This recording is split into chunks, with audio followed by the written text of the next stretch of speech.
Solo Sikoa lifting Cody Rhodes up. Spear from Roman. Cover, hook to the leg. Cody somehow survives. Are you kidding me? How? How did Rhodes survive? Desire is how, Corey. Grit is how, Corey. This is how bad Cody Rhodes wants to finish his story. What the? It can't be. It is! John Cena's here. Cena's in WrestleMania. A saving grace for Cody Rhodes. John Cena here to fight off Solo Sikoa. Solo sent crashing to the outside, courtesy of the franchise.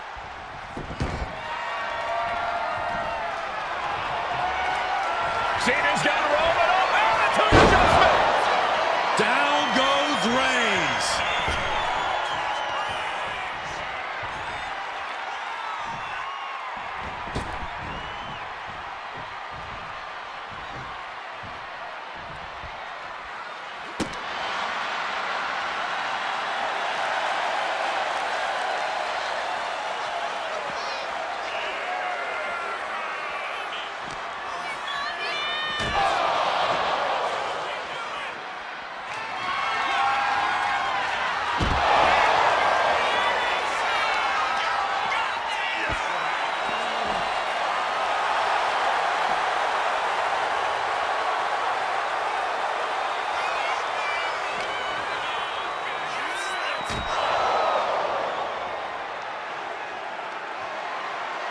And now John Cena with Solo Sikoa and through the announce table.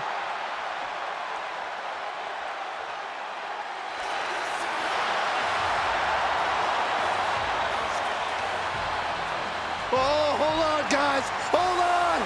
You gotta be kidding me. The final boss is at WrestleMania. What a moment this is. Brings back memories from WrestleMania over a decade ago.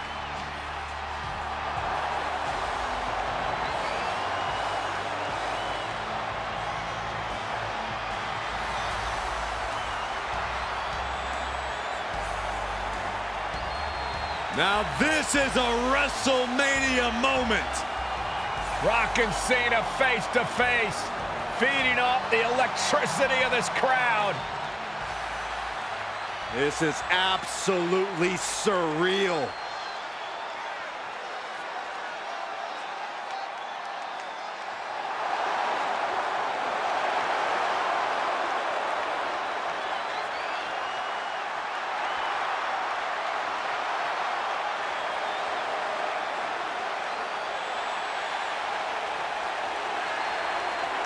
Oh, and right for the rock bottom!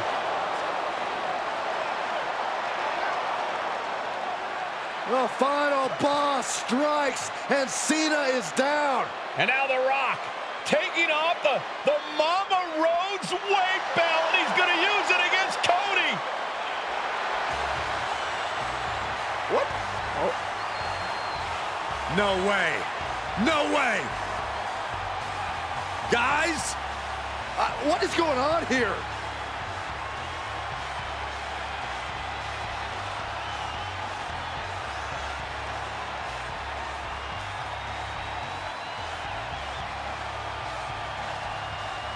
We know that music all too well, but It's Seth Rollins.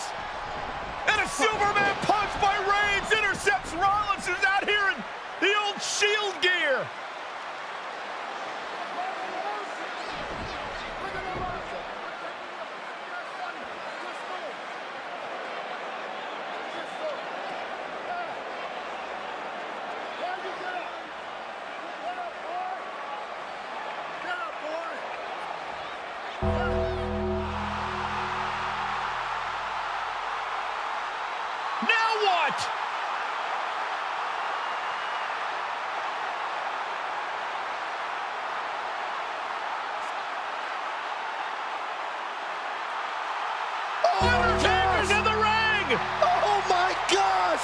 The Great One face to face with the Reaper at WrestleMania.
Undertaker with the Rock!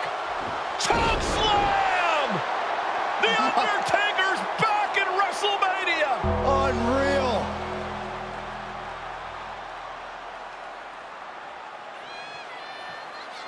And now Roman Reigns and Cody Rhodes struggling to grab a hold of the steel chair in the ring.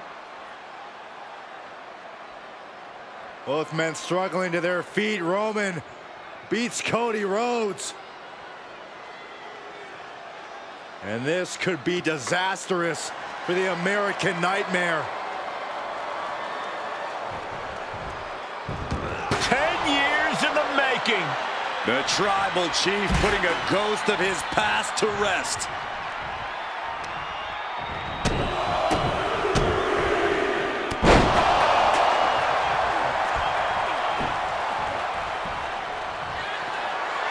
Roman Reigns setting up, looking for the spear to put Cody away. No! Cody catches Roman. Crossroads. And another crossroads. Looking for the trifecta now. Finish the story. Everybody seems to think that WrestleMania 40 was the night the Bloodline ended. But anyone who knows us knows that it's gonna take more than one bad night to bring us down. If anything, we're just getting started.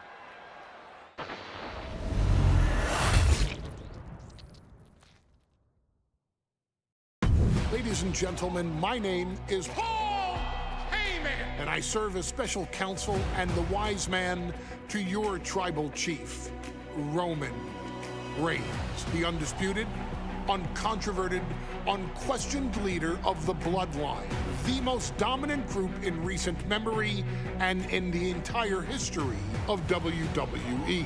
The Bloodline has all the damn gold. For nearly 40 years, I have worked for, alongside, and even employed the absolute greatest superstars to ever do it. Just how dangerous do you want to live? I've created the Dangerous Alliance, led an extreme revolution with ECW, and managed the most legendary of all champions.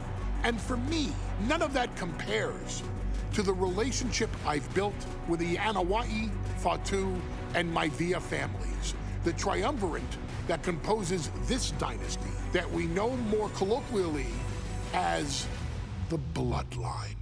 My time with this family goes back 40 years. I've led them into battle, strategized with them, and have watched their children grow into top-tier superstars who have also created their own impressive legacies. And so it is my great honor to serve as your host for the WWE 2K25 showcase featuring a dynasty like no other, the Bloodline. When you look at this incredible family tree, this is proof that there is only one royal family in professional wrestling, bound by blood. A blood bond forged between High Chief Peter Maivia and Amatua Anai Anawai, the father of Afa and Sika, the Wild Samoans, created a force that has dominated professional wrestling for over 5 decades. An elite collection boasting names like the Wild Samoans, Afa and Sika, as well as The Rock, Rikishi, Umaga, Yokozuna, Nia Jax, Jimmy and Jey Uso, Solo Sikoa, Jacob Fatu, and of course, your tribal chief, Roman Reigns. They've owned championships, filled arenas, packed stadiums, broken box office records, years and decades of dedication to the craft, perfecting their art with each passing generation, ultimately leading us to right here, right now, with the Bloodline having dominated WWE for the last half decade. As your humble wise man, it is my duty to take you through some of the most ferocious battles featuring the greatest warriors in the family. Not everything goes according to plan, and this year we're going to give you a chance to right the historical wrongs and change history to bring more glory to the Bloodline. It's our showcase, after all. Honestly, their only real competition is themselves. Acknowledge me! All of this fighting amongst each other, this constant power struggle, I won't let all of that ruin this moment. Because it's not just about Solo Sikoa or Roman Reigns. It's not just about the Usos. It's about every single member of their family that came before them, who built the lineage and who made them into the superstars that they've become today. It's been said elsewhere that wrestling has more than one royal family. That's undeniably true. Also undeniably true is that for all of those other families, there's only one bloodline dynasty. In a family that specialized in brute force over the years, perhaps no one better personified this than Rodney Anawai, nephew to the Wild Samoans, better known to the WWE Universe as the mighty Yokozuna. The family's first world heavyweight champion, Yokozuna arrived to WWE in the fall of 1992. An imposing behemoth, to say the least, Yokozuna would make an immediate statement, winning the 1993 Royal Rumble just a few months after his debut. This victory would grant him a WWE Championship match at WrestleMania 9, where he took on Bret the Hitman Hart. This meteoric rise to the top was only a hint of the dominance Yokozuna would have on WWE for the next year. 2 WWE championships, a WWE Tag Team Championship, victory over the era's titans like Bret Hart, Undertaker, Lex Luger, and Hulk Hogan. Yokozuna is my middle name. I'm named after my uncle. I carry it with like so much pride and weight on my shoulders just because of like what he's done for this business and like who he is as a person too. It's a cool middle name to have, man. I represent it with the pride, man, that I have. Hopefully, man, I'm making him proud by doing that. The manner in which Yokozuna melded incredible size with unspeakable agility shocked the WWE Universe, who to that point were used to their monsters hitting hard but moving slow. Yokozuna broke the mold, punishing opponents with super kicks, uranagis, leg drops, and of course, his devastating banzai drop. a maneuver so effective that once it had connected, nobody kicked out of it. Nobody. Rodney was a very unique talent. I think the way he was able to handle all the pressure, it was kind of parallel to how he was in the ring. For someone to be so big and to be so nimble, you just don't see that very often. Rodney was one of those first solo guys, singles competitor guys that was able to go out there and really just make waves, make a big splash. I mean, pun intended, I guess. You know, that fool jumped in the pool, he'd knock out all the water, and that's the way it felt sometimes. He would go into those arenas and just suck in all the energy and be able to give it back. So when I look at Rodney, I see someone very similar to me, someone who understands the top, the very, very top of the game, the top position, and everything that goes along with it. In a career filled with so many highlight reel moments, perhaps nothing stands out more than when Yokozuna faced and defeated the so-called immortal Hulk Hogan at the first King of the Ring event in 1993. Looking to humiliate Hogan after the Hulkster stole Yokozuna's WWE Championship only 2 minutes after Yokozuna defeated Bret Hart for the title months earlier at WrestleMania 9, Yokozuna entered the ring totally focused on the task at hand. And on that night, he not only got revenge, but his victory would send Hogan packing from WWE for nearly 9 years. Hulk Hogan is finished. Many felt that Yokozuna had indeed killed Hulkamania. Now, you get to possess the power of the mighty Yokozuna and deal out punishment to Hulk Hogan to walk out of the King of the Ring a 2-time WWE champion. Showcase the ability and the agility that made Yokozuna a Hall of Fame performer and take Hulkamania down. Banzai.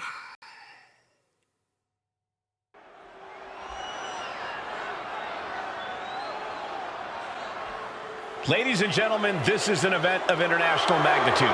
Photographers from around the world as they are documenting Yokozuna's every move. Coming down the aisle with Mr. Fuji is the champion from Polynesia Islands, weighing 550 pounds, Yokozuna! One thing, Corey, he's 550 pounds, bigger than he's ever been. And I understand Hulk Hogan trimmed down so he can have more speed, more endurance. But I'll tell you something, Hogan's got to take him out early. This is going to answer a lot of unanswered questions from WrestleMania 9. A lot of pressure on the president of WWE for what he did. But this is Yokozuna versus Hulk Hogan. Let the winner be the winner. One thing's for sure, Hogan will be quicker. He will be faster than he's ever been in any previous title defense. Well, this is going to be interesting because he's wrestling a fresh Yokozuna this time. Not a man who's already wrestled a 15-minute match with Bret the Hitman Hart. Well, Hogan and Yokozuna's last match lasted less than 30 seconds when Hogan won the title at WrestleMania. Well, I can tell you, this match will go much longer. Yokozuna will not be caught by surprise this time.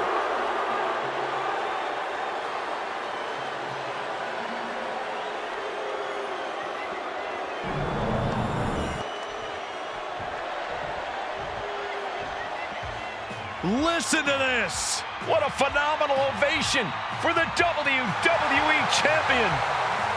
His opponent, coming down the aisle with his magic, the mouth of the South, Jimmy Hart, from Venice Beach, California, weighing in 302 pounds, the WWE Champion, Hulk Hogan!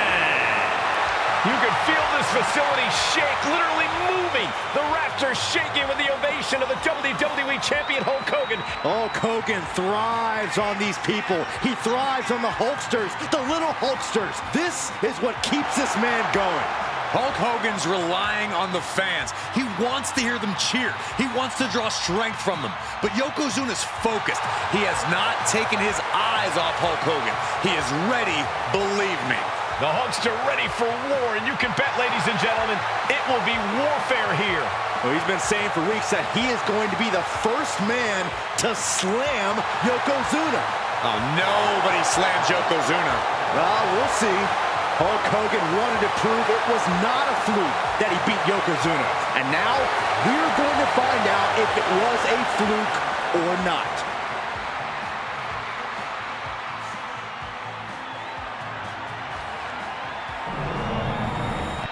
You can see it in everyone's eyes. They all want this championship.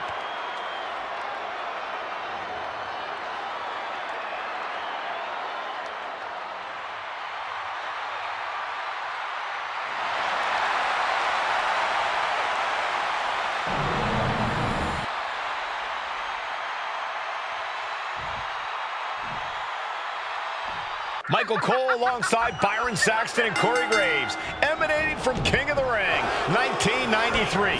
Yokozuna is fuming over his embarrassing WrestleMania loss to Hulk Hogan.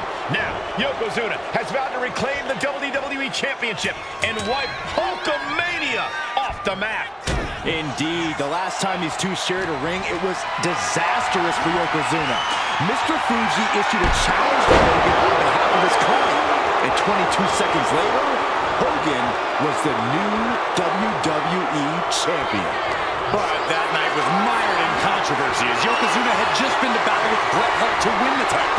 This is going to answer a lot of questions from WrestleMania 9. This is Yokozuna versus Hulk Hogan, and we're going to find out who's the true champion. Oh, man, taking it to the trachea. Still so much more action to come after this amazing matchup. Of course, we have the King of the Ring finals later, but before then, there will be an 8-man tag team match with the Steiner brothers and the Head Shrinkers on opposite sides. You want to talk about unfinished business from WrestleMania? Those two teams went to war back in Vegas, and I expect even more hard hits here tonight.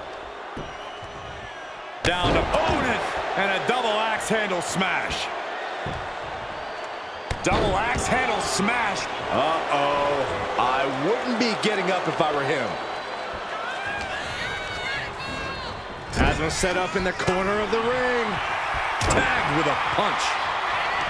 Some folks thought Bret Hart should have had this rematch against Hogan, but the president of WWE has made the controversial decision to give Yokozuna the title match. Indeed, there will be no rematch for Bret, who, I might add, looking to end this thing. Can they step through? Yes. Boston Crab, the legend. Trying to free himself, trips the ankle, and he's out. And kicks off his opponent. Shot right to the gut. Firing with a straight shot there. Answering back. Just teeing off with that fight forever vibe. The fight is on, and it's furious. Who will break first? That is the question. Oh no, bear hug applied. This is not good work getting to the ropes, which ends the submission attempt.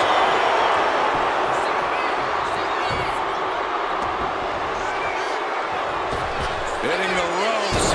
Massive big leg drop. Yokozuna demonstrating his full power.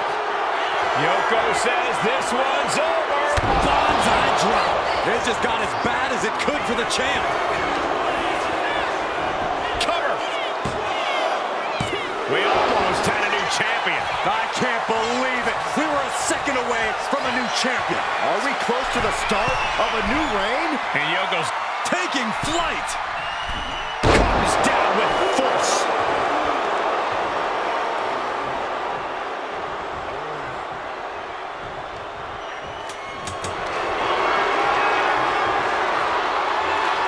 Thinking about a submission here, Case. Boston Crab, the legendary Boston Crab. The more he fights, the more pain he's in. But he trying to free himself, trips the ankle, and he's out. And kicks off his opponent.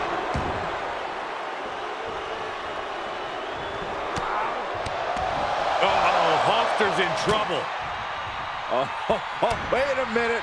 Maybe not. The Hulkster is hulking up! Oof, was trying to build a rally, but came up short there.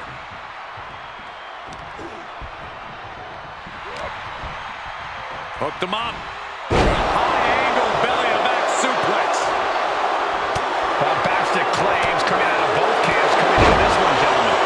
Hogan has claimed in interviews that he will slam Yokozuna's carcass straight through the ring so hard that it will cause a worldwide earthquake. Meanwhile, Yokozuna is Looking to end this thing. Can they step through? Yes. Boston Cole's coming to the rescue here. Ooh, well measured. And Yokozuna is... This might be it.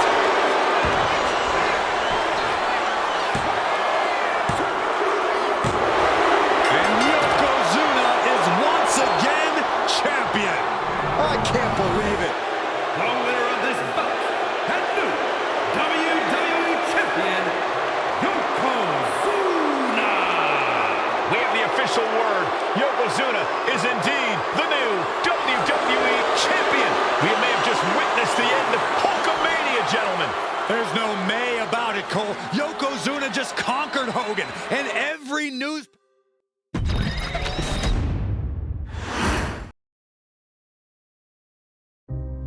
Our next chapter sees the showcase spotlight shine on an area in which the family built their legacy: tag team wrestling.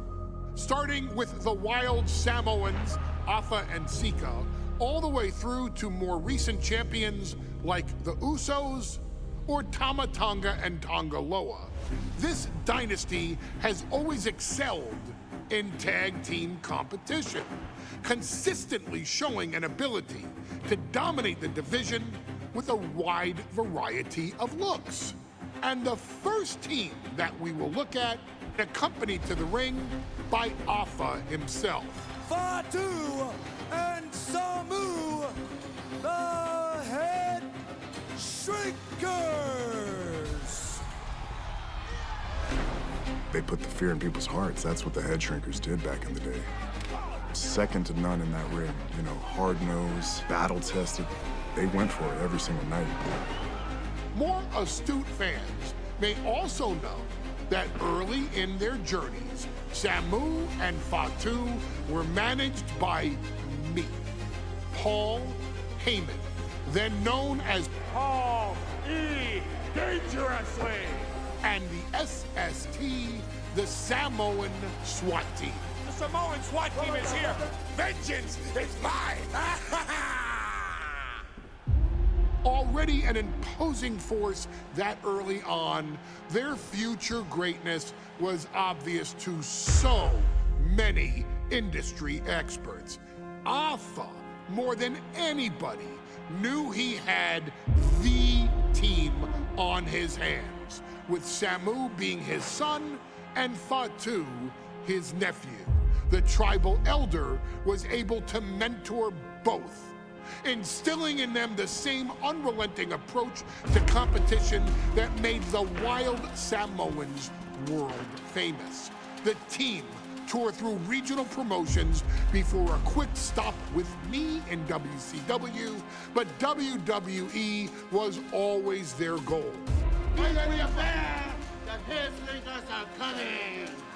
Upon arrival, it was clear that the dynasty's next generation had indeed arrived, immediately drawing comparisons to their world-renowned predecessors.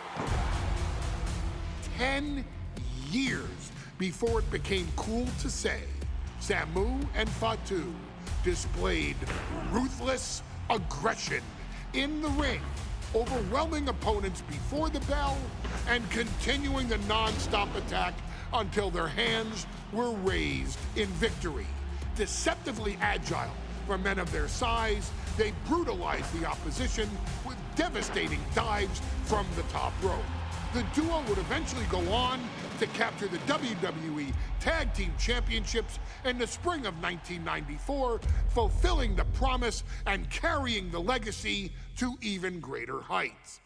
At WrestleMania 9, the Head Shrinkers' one and only in-ring WrestleMania appearance saw them taking on Rick and Scott the Steiner Brothers. Be prepared, Steiner Brothers. We're gonna give you a pain that you have never felt before. While I'm not one to make excuses, I am one to give opportunities to you, our expert gaming member of the WWE Universe. And so, today, you have the opportunity to make things right. WrestleMania 9, Las Vegas, Nevada. The Steiners performed at a near-perfect level that day, able to find every reversal and in the chaos emerge victorious. We are asking you to fix that. Stop them in their tracks and get the head shrinkers that WrestleMania victory you and I both know they deserve.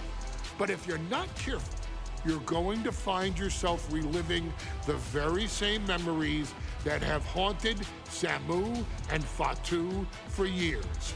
Steiner lines, suplexes, Frankensteiners that will all bring your evening to a vicious, miserable end.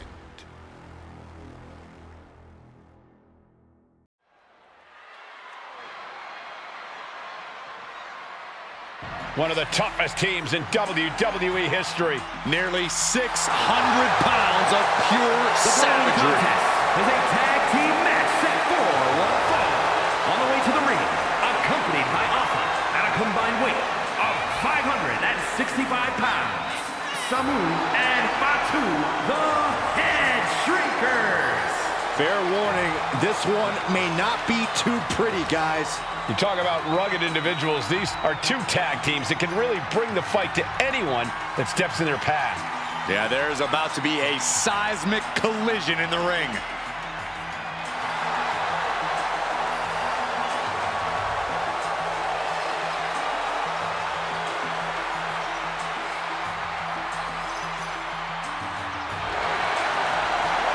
This match means so much to the Steiners and to the Head Shrinkers.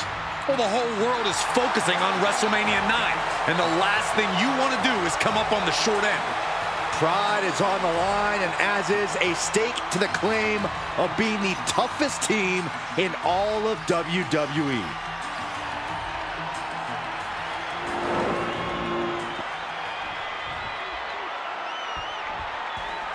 The Steiner brothers getting a tremendous ovation here in their first WrestleMania, and we'll see if they can carry on Michigan's winning ways. And their opponents, at a combined weight of 531 pounds, Rick and Scott, the Steiner Brothers. The Steiner brothers are one of the most promising tag teams we've ever seen in WWE. But Samu and Fatu are looking to stomp out any of that promise right here at WrestleMania. Let me warn the WWE Universe right now. This is going to be a brutal match. Just two heavy-hitting tag teams going at it. Physical, smash-mouth wrestling. And like Saxton said, it won't be pretty at all.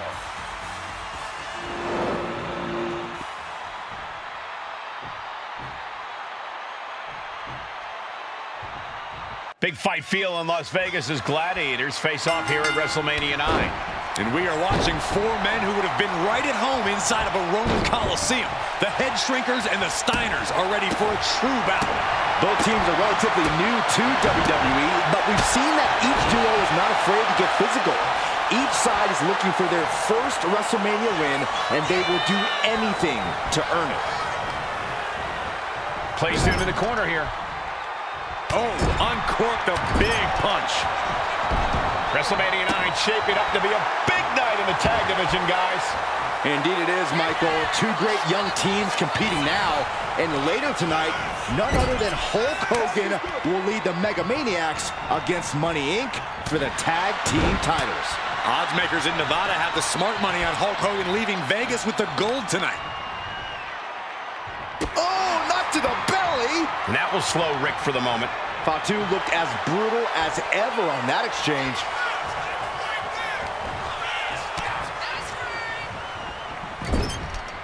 That's a tag.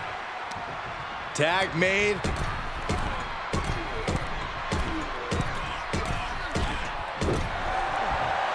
Look at him go. Pummeling their opponent in the corner. Oh, a knee. Lights out. The whole world is focused on WrestleMania 9 tonight. The last thing you want to do is come out on the wrong side of a match like this. That's right. A big win at WrestleMania means a big boost in the tag division and a substantial winner's purse. I don't think the head shrinkers concern themselves much with the financial matters, Saxton, but they are dead set on proving they're the toughest dudes around. I've seen Samu and Fatu headbutt each other during matches. If they do that to their own flesh and blood, who knows what they'll do to the Steiners? It's just a byproduct of the brutal take-no-prisoners offense of the head shrinkers, Byron. These guys will bite, scratch, and claw their way to a win. Rulebook be damned. And with Rick and Scott coming from an amateur collegiate background, they might be a bit more hesitant to bend the rules. Hopefully the Steiners can adapt, and fast. He's not letting fatigue set in or get the better of it. The head shrinkers accompanied to ringside by Alpha, but he's not the only tag team legend serving in a managerial role tonight. That's right, Michael. Just like Alpha, Mr. Fruit. Belly takedown. Gonna stack them up here. Look at pin. No, he kicks out. Reverses the pin. Shoulders down. Countered into a new cover. Turns the tables. Shoulders down. Turning it around here. And there's the kick out. Still in it. Oh, what a roundhouse kick.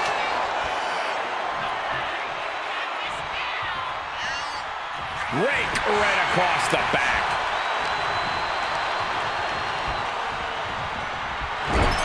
Samu and Fatu, already some success in the tag division tonight, could really be their coming out party. Well, they certainly have a tradition to uphold, Cole. The man in their corner, Alpha, has held the WWE tag titles on 3 occasions, and he's primed to bring the head shrinkers to the top as well. And saw what was coming there. Ooh, treading all over their opponent. Oh my! Discus punch. Ringing the arm, looking now for a top wrist lock. Fighting back, however, punches in the midsection. Stiff elbow will break that up. Clothesline. Good Lord. So effective. The head shrinkers and Steiners are 2 of the brightest young teams in WWE, but they both come to this match with a few years of experience in WCW. The Steiner brothers earned many tag accolades in WCW, but Rick and Scott have their share of singles titles too. Meanwhile, Samu and Fatu were never quite able to break through before WWE. You know that has to serve as motivation for the head shrinkers tonight. Got the tag! And just in the nick of time. Oh my, sent flying!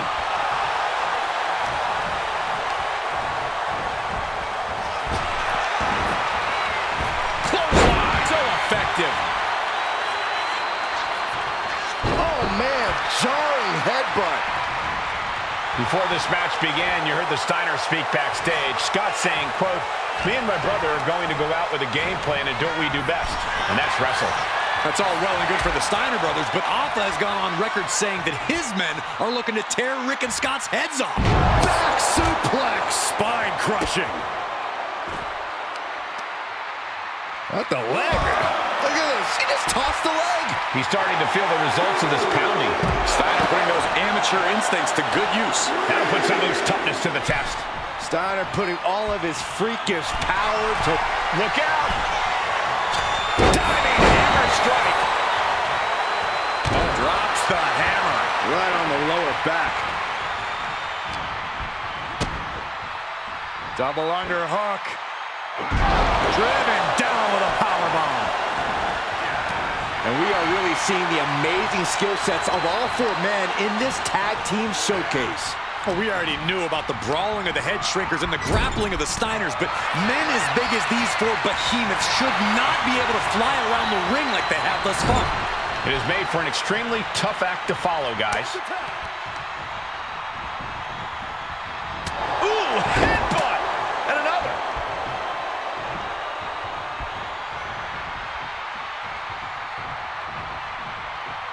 Oh, come on. Why would you stoop that low? High angle exploder blinks. That might have done it. This could be it. The kick out at only one. Shows that this is still anybody's match at this point. DDT. As we find ourselves surrounded by all this pageantry, do you think either of these teams is feeling the pressure of their first WrestleMania? I can tell you that Samu and Fatu truly did not care.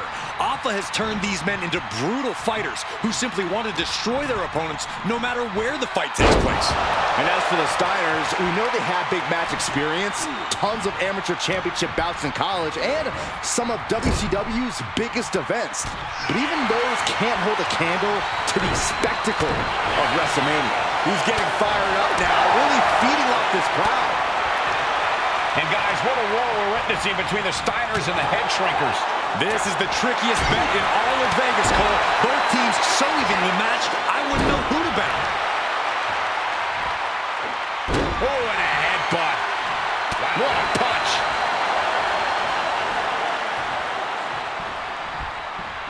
Draped across the top rope. Clubbing forearm.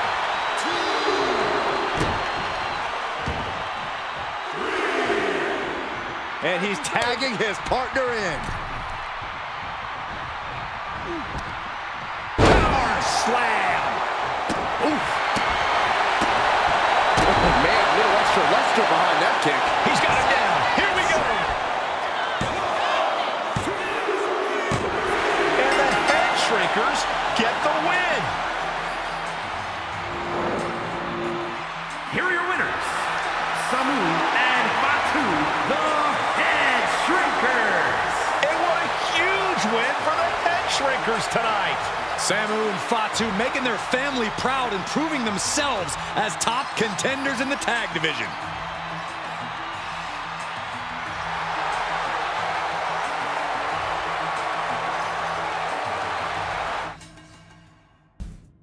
Hey, let's put this in the simplest of all terms. Dwayne "The Rock" Johnson is the biggest celebrity on the face of the planet today. Now, whether he's a blue chipper, the people's champion, or as we know him right now, the final boss, The Rock has always commanded all of the attention in the arena since the very first moment he made his WWE debut at the 1996 Survivor Series. Born into this business, The Rock would become WWE's first ever third-generation superstar, following in the footsteps of his father and grandfather.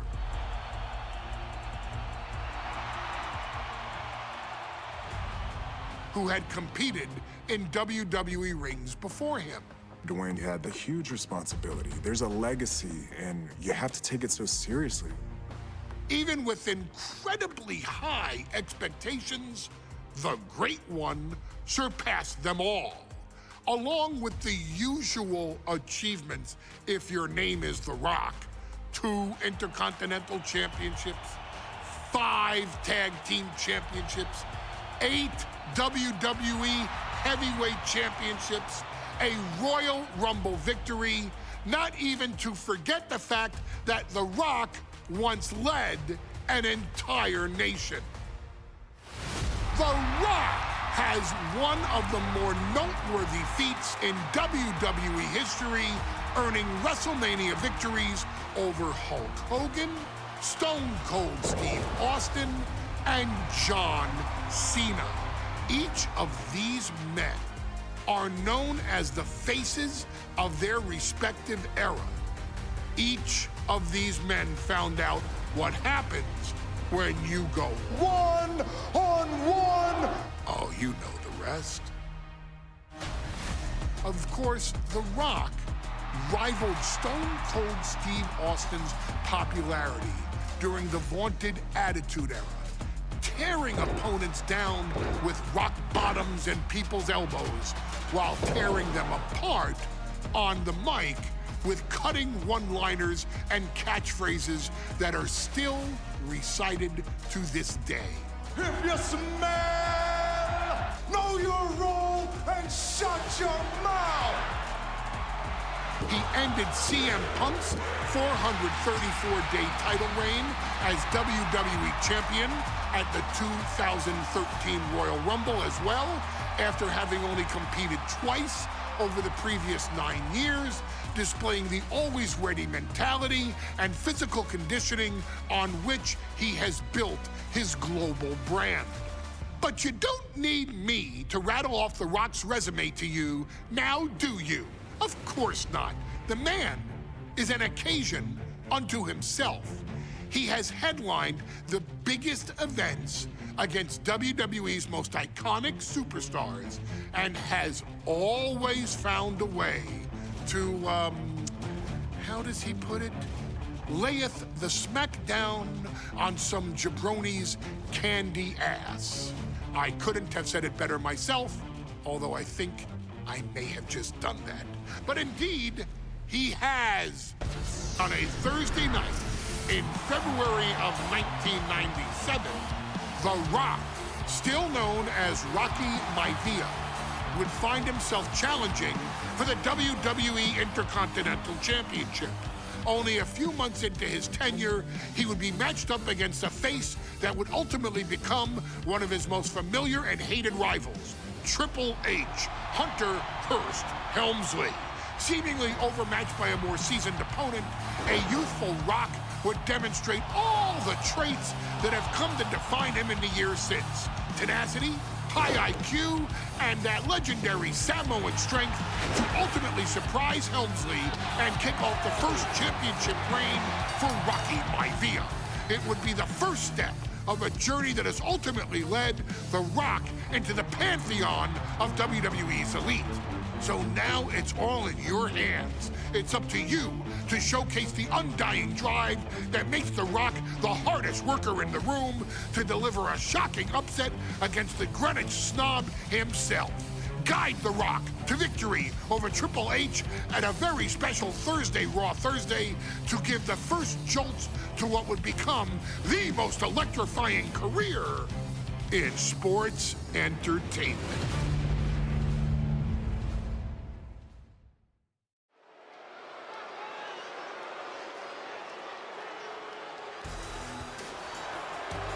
And here comes the #1 contender, at least for tonight, Rocky Maivia. The following contest, scheduled for one fall, is for the WWE Intercontinental Championship. Making his way to the ring is the challenger from the South Pacific, weighing in at 275 pounds, Rocky Maivia. A blue chip talent with a bright future.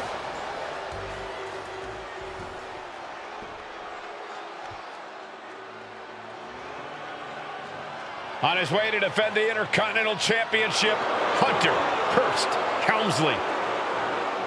His opponent from Greenwich, Connecticut, weighing in at 246 pounds, the WWE Intercontinental Champion, Hunter Hearst Helmsley.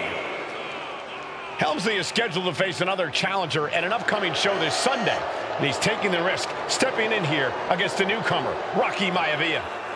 Well, you can consider it risky, you can consider it overconfident, but any way you look at it, it's a dangerous move by Helmsley to take on an athlete who has been on a real roll.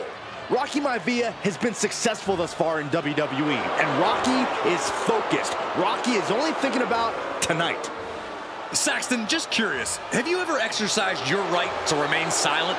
I am tired of all this talk about Rocky Maivia. Yeah, he's been on a roll, but it could all come to a screeching halt tonight at the hands of Hunter Hearst Helmsley.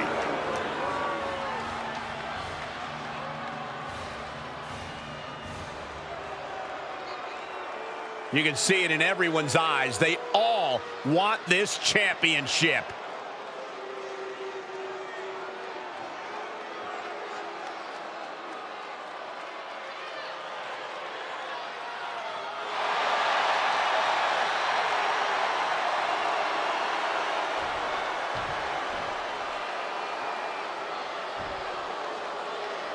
The Intercontinental title hangs in the balance. tonight in a match between our refined champion, Hunter Hearst Helmsley, and the young challenger, Rocky Maivia. Rocky Maivia has a lot to prove here. The third-generation up-and-comer would love nothing more than to grab his first championship tonight and send a message to the WWE that Rocky Maivia has arrived. But Hunter Hearst Helmsley will do everything in his considerable power to stop. Watching! You gotta be kidding me! Adrenaline can make you do crazy things. Exhibit A right there. And watching from home is Rocky Johnson, the father of Rocky Maivia, former WWE Tag Team. Cobra Clutch cinched in. The Cobra Clutch is in. And he has no in trouble here. A couple of elbows to the jaw, and that'll break things up. Oh, man. If Rocky Maivia is going to take down the more polished and experienced Hunter Hearst Helmsley, he's going to have to do it with unrelenting energy. Rocky has to keep coming at the champion with big attacks until Helmsley collapses under the onslaught. It's a bold strategy that will take everything the young Maivia's got, but you're right. It could be his best path to his first championship win. Ooh, great anticipation. Intercontinental Championship at stake right here in Lowell, Massachusetts. We're expecting an emotional night for all of us, considering that Shawn Michaels will forfeit the WWE Championship live tonight. Yeah, I saw a very dejected HBK earlier today. I couldn't even get him to crack a smile at all. Well, that's just because no one's ever happy to see you, Saxton. Looking to take it to the air now. Here we go.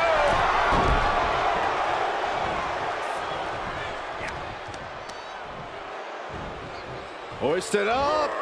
Nice suplex. The champion doing everything to retain here. The challenger wriggles out at one. Getting the shoulder up before two tells me the end is not near. These two are clearly fired up, going blow for blow. Ooh! Two titans trading strikes and refusing to back down. Slugging away with everything they've got. Looks like a hockey fight's just broken out. Big shots being fired right now. Neither competitor letting up. There is the people's punch. Heavy body shots.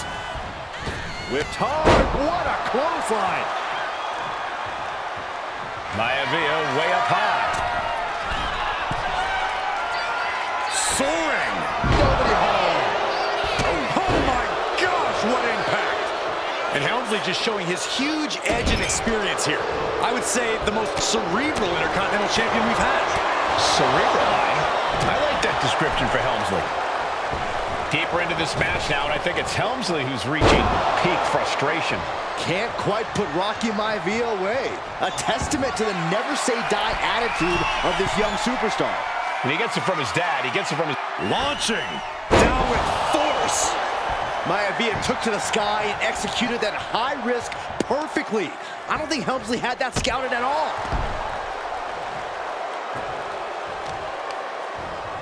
Jarring impact.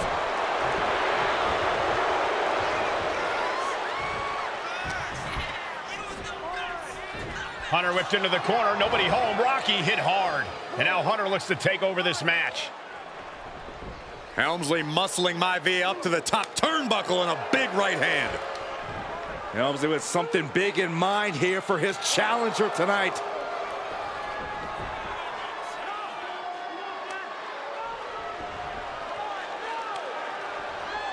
Well, this is just blatant disrespect from the arrogant champion. Almost daring Rocky. Hey, you really want my title? You really think you're going to be Intercontinental Champion? Up to the top. Hooking Rocky into a superplex. This could be it. Can Hunter capitalize? This could be it. Hook of the leg and a cover, and Rocky stays in it, getting his shoulder up. Still not enough to put out the flame of Rocky Maivia. Hunter has to be asking himself, what else do I have in my arsenal? And I think we may get our answer, gentlemen. Yeah, it's just a matter of time, I believe, before this one's over. Hunter hooking Rocky, taking his time, looking to put him away. Maivia just collapsed. This just shows you how much damage Hunter Hearst Helmsley has inflicted on the challenger in this matchup. I think Maivia's done.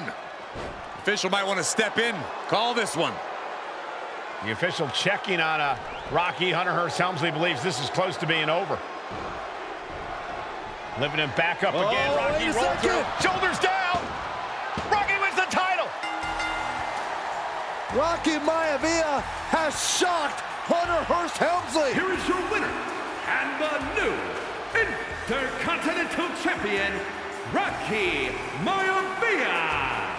We have a new Intercontinental Champion.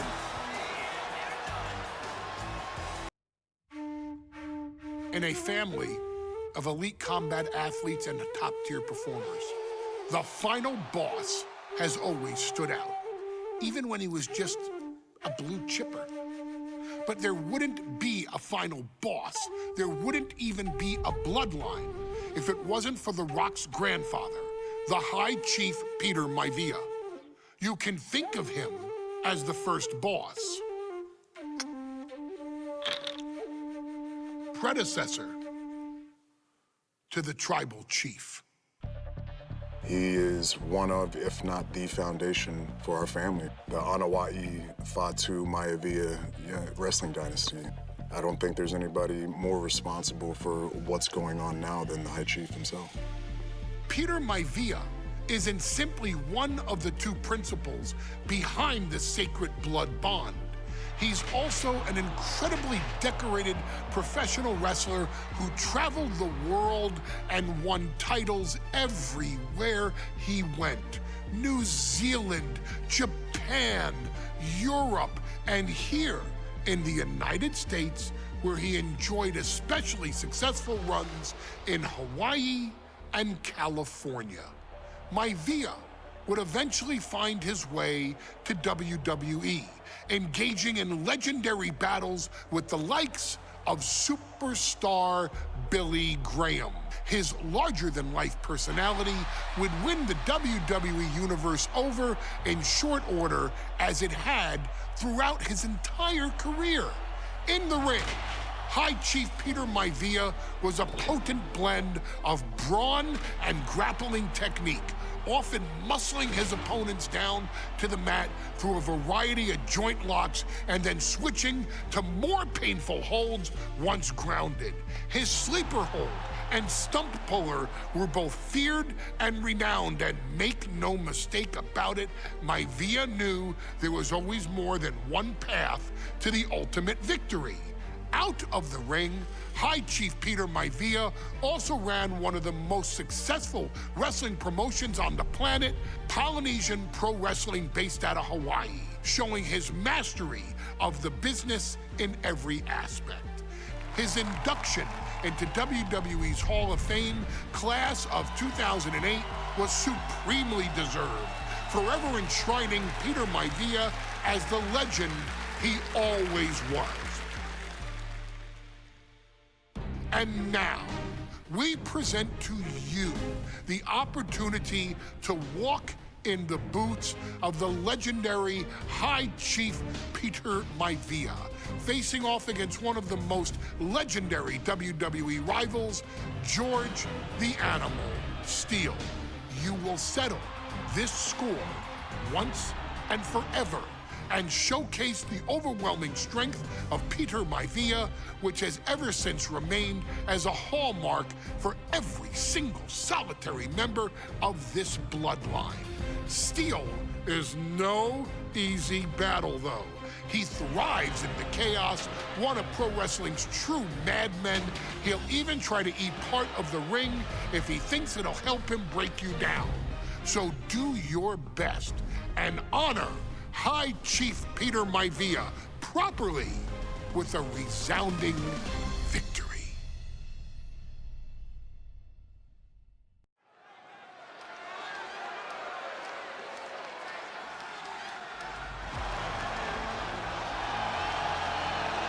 Uh-oh, somebody called the local zoo. The following contest is scheduled for one fall and is a steel cage match. Introducing first, from Detroit, Michigan, weighing in at 275 pounds, George the Animal Steele. I'm not even sure the cage can contain this man.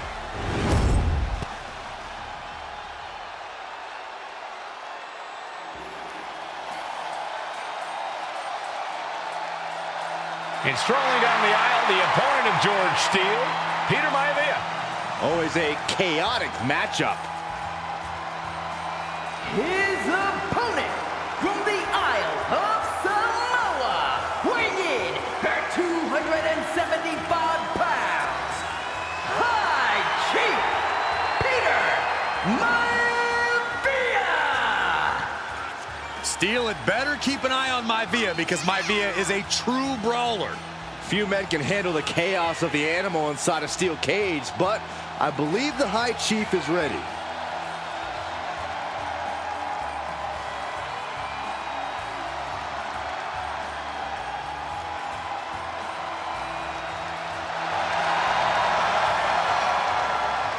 Maivia carrying such pride into the ring. Very stark contrast to Steele. We'll see which prevails tonight.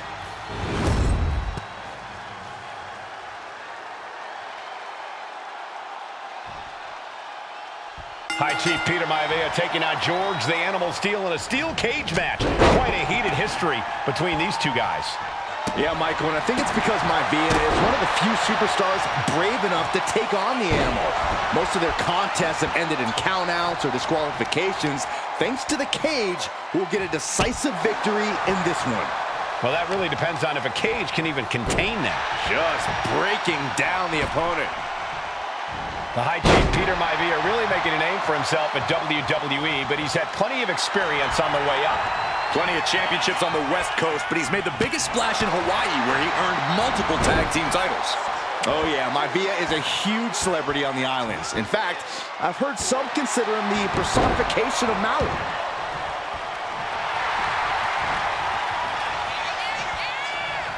The High Chief just refusing to be intimidated.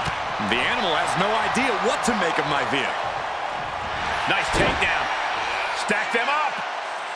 Able to turn it into a cover of their own. Shoulders up. Not enough pressure on the pin. Oof. George the Animal Steele might be a bit of an underdog here. In fact, he lost the match by countout to the High Chief.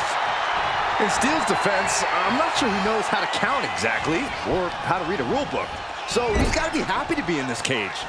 Well, Maivia is called the High Chief in part because of his commanding presence in the ring.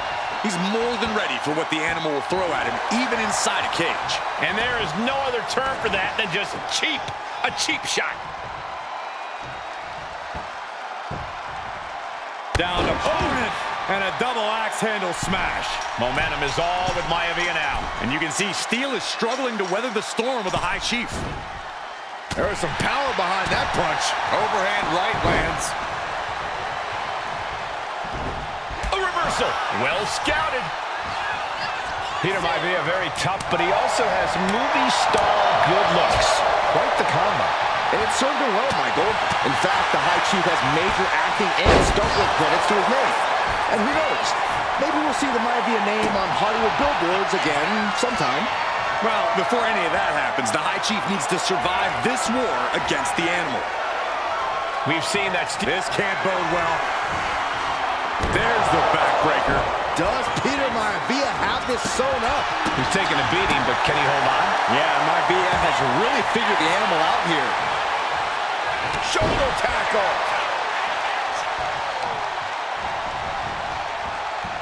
They are feeding off the WWE fans, now pinning the arm down and delivering nasty stomps. George the Animal Steele is not a wrestler by any stretch of the imagination, guys. He's a true brawler. And he might be the best brawler in WWE, Michael. There is no shortage of fight in the animal. But you know who might be a better brawler, guys? The High Chief Peter Maivia. When you consider that Maivia is also an excellent high flyer and a great technician, Well, you can see why the High Chief is the favorite in this match, even with the steel cage stipulation. He can barely gain his footing, and he has no clue what's coming. Shot block!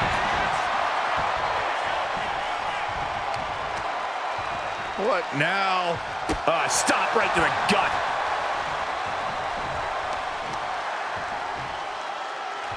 Right on target with a stop to the gut.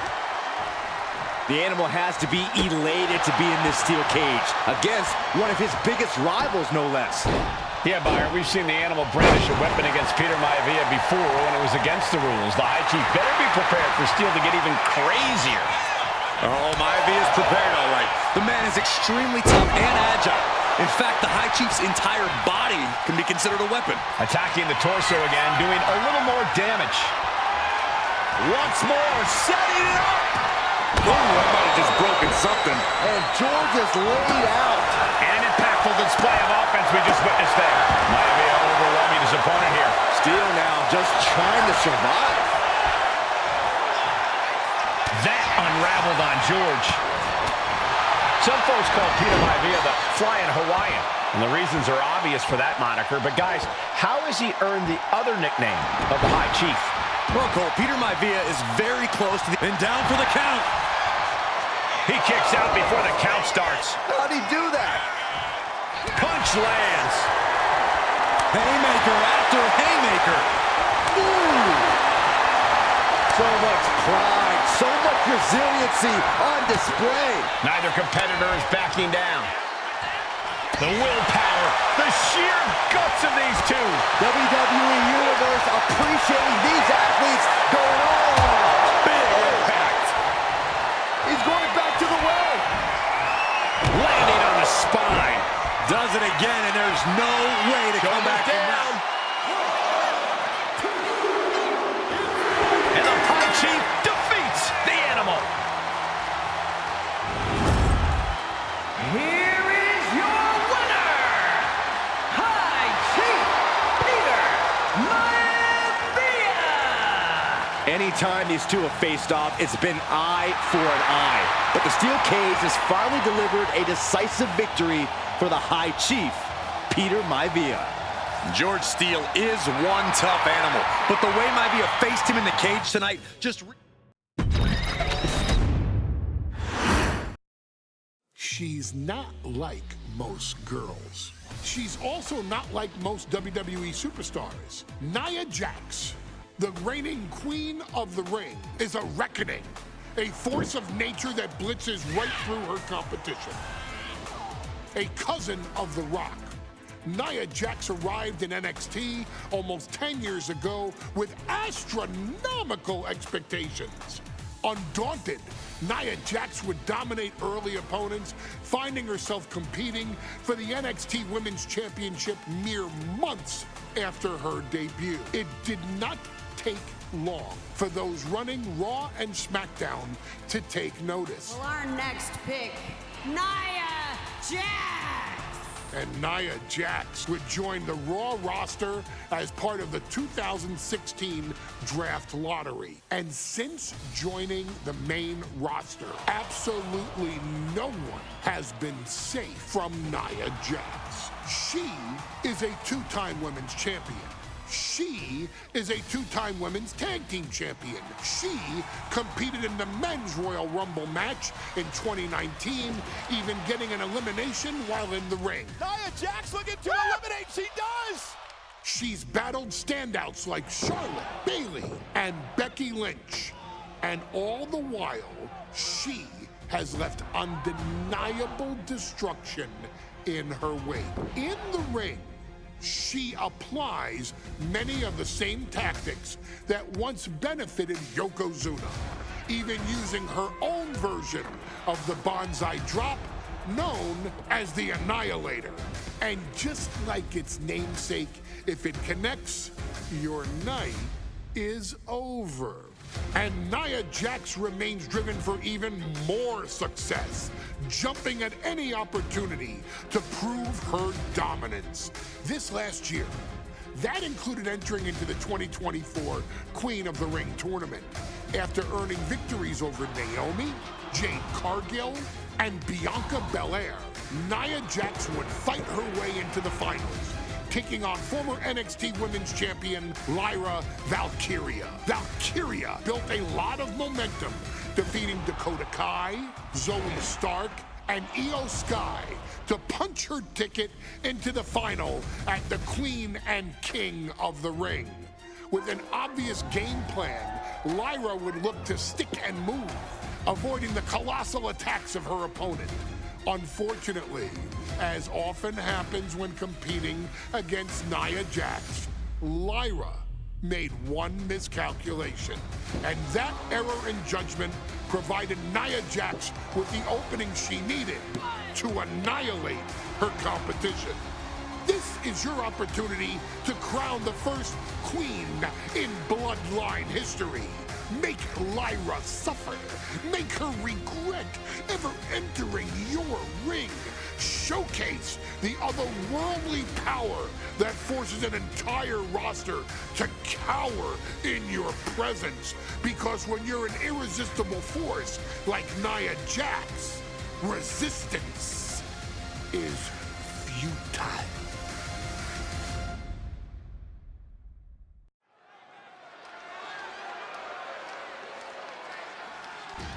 And now a dark horse will face an unforgiving titan in hopes to don the crown. Lyra Valkyria versus Nia Jax in the Queen of the Ring Finals. The following is the final match in the Queen of the Ring Tournament. Introducing first, from San Diego, California, Nia Jax. I cannot wait to witness what unfolds here. The irresistible force has been on a tear recently. And Nia believes the crown already belongs to her. Will Jax's menacing presence and sheer power be too much for Valkyria to overcome? Or can Lyra write a happy ever after ending to her Cinderella story?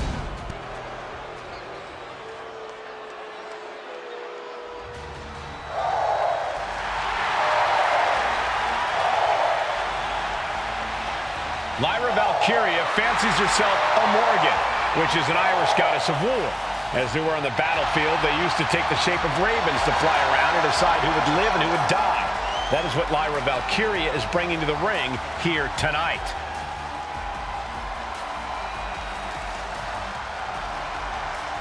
And her opponent, from Dublin, Ireland, Lyra Valkyria. Lyra Valkyria may have read a little too much fantasy in her day, and now is reality. Lyra Valkyria is about to go toe-to-toe with a real-life, fire-breathing dragon in the form of Nia Jax. Nia Jax, who's in the best physical condition of her career, tonight will make someone. Will it be Lyra? Will it be Nia? We'll find out in a matter of moments. And guys, you win the crown. Guess what waits for you in August? A date with the champion of your respective brand at SummerSlam.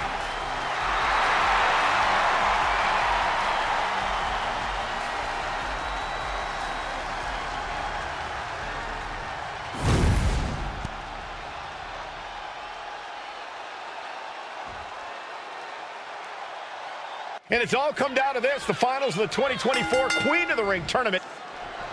And Nia now misses wildly. Lyra goes up over the top. Nia's got it caught, though. Lyra trying to rely on her technique to bring down the irresistible force, but having no luck at the moment. I'm not sure this is going to work either. Jax just entirely too strong, but whoa! That was interesting. Oh, nice athleticism by Valkyria. Even Jax might be a little impressed. I wouldn't go that far, Saxton. Here comes Nia, just imposing her will on Lyra Valkyria. Again, Lyra showing how resourceful she is, applying the sleeper to Nia Jax. Lyra tried to hold on. And now Nia Jax in control, and she's going to look to put Lyra away. Nobody home! Set outside the ring, and Valkyria's got a chance. Huge window of opportunity. Right now for Lyra Valkyria to strike. Lyra may actually pull this off. Lyra may become queen. Lyra has the advantage. She has Nia reeling. But Lyra can't win Queen of the Ring with Jax on the outside. This match has to end in the ring. Each woman here has had a tough road to become a Queen of the Ring finalist. Every matchup in this bracket has been a toss-up. Valkyria knocked off former women's champion Io Sky earlier this week, but Nia's had an even tougher challenge. Two great former champions in the form of Naomi and Bianca Belair. Even more impressive than that, she handed Jade Cargill her first WWE loss. Granted, Corey, that was a disqualification victory for Jax. I'd say there's still some unfinished business between Nia and Jade. Nia Jax, Lyra Valkyria facing off in the finals of the 2024 Queen of the Ring tournament. Who will take home the crown? If she's not careful, that's it. She'll be counted out. She gets back in the ring before the count. This match will continue. Draped across the top rope. Clubbing forearm. In just a matter of minutes, we'll have our second Queen of the Ring. The first, of course, being Zelina Vega. But you've got to believe that Zelina will want a shot at whichever woman wins this. She beat the woman now known as Piper Niven that night, so you know Queen Zelina can strike down an enemy of any size. Corey, what do you think is going to be the key in this match for Nia Jax? She certainly made plenty of promises when it comes to being Queen of the Ring. What Nia brings to the dance, Cole, is raw power, the likes of which you rarely see from most men, let alone women. Nia has absolutely no problem using that power, and the same goes for her throwing her weight around in the ring. Lyra Valkyria might just learn that the hard way tonight.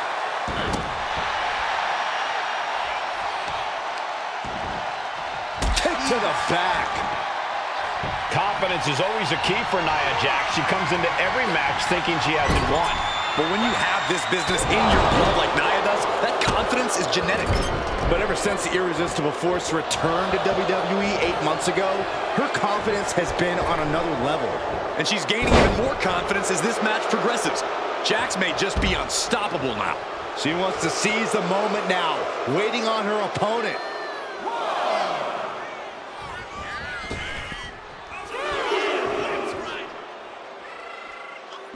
She's bringing the fight outside. Ouch. Tossed back into the ring.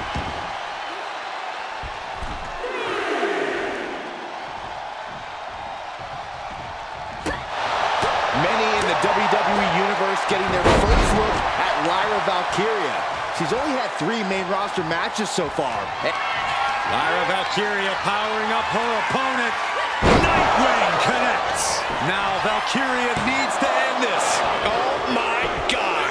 I'm absolutely stunned. A display of near superhuman resilience. After seeing that, it's hard to imagine what it's going to take to keep this competitive. Up high. Oh, ended up getting caught up in the air. There's nasty elbow shots trying to create separation. Nice cross body. And she heads out to the floor. Obviously was in need of a breather. Readjusting the furniture. We know how this ends.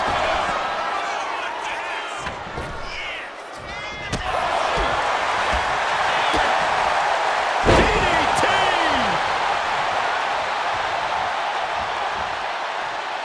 Headed out of the ring, but the count is looming. Lyra Valkyria thinking big. Oh, that's not what she was looking for there. She's got it down for the count. She might end it here. She pops the shoulder up and won.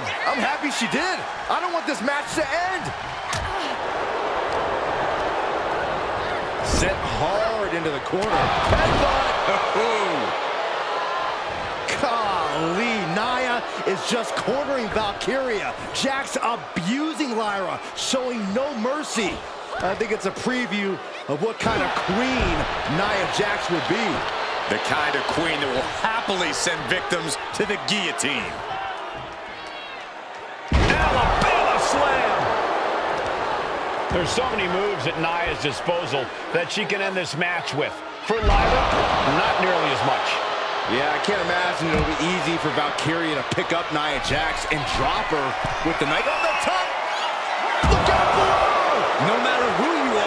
crash on the floor, a searing pain races through your body. The glam slam. Oof. And Lyra is brought to a disadvantage now. Yeah, Nia is just buzzing right through Lyra here. Lands a timely reversal. An overhand chop. Jax cannot be overpowered. Nia Jax is doing whatever she wants. Each Samoan drop driving all of the air out of Lyra Valkyria. Oh, God, that hurt. You don't see this every day. The claw right to the shoulder of her opponent. I love it. I want to see it more.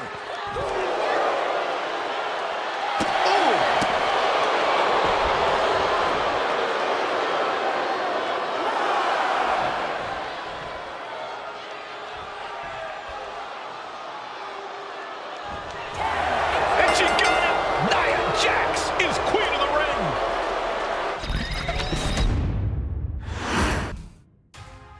I'm sure you will agree with your wise man. Many WWE superstars say they will do whatever it takes in order to achieve success.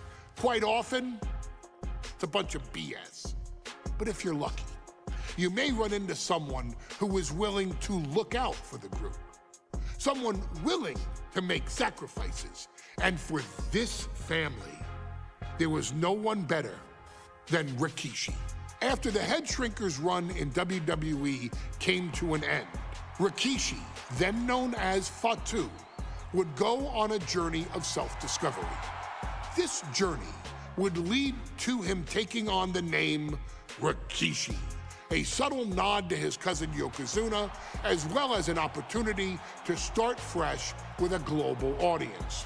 Well, my dad, you know, when he became the Rikishi character, when you think about Samoan wrestlers, right, or mean, or aggressive, he made it like his own flavor, right? You know, he had the blonde hair, still carried the aggressiveness, but I think he just wanted to add like a little flavor to it. But it became even more popular to our culture. Rikishi blitzed WWE from the jump, devastating opponents with new tricks and winning people over with his fat-ass dance moves. That Rikishi is fat, all right. P-H-A-T. And with this wave of newfound momentum came even more success, with Rikishi capturing the WWE Intercontinental Championship and displaying incredible athleticism in iconic moments like when he dove off the top of the steel cage. The year 2000 belonged to Rikishi. But little did anyone know, Rikishi held a dark secret regarding a decision he'd made not for his own benefit, but for the benefit of the family.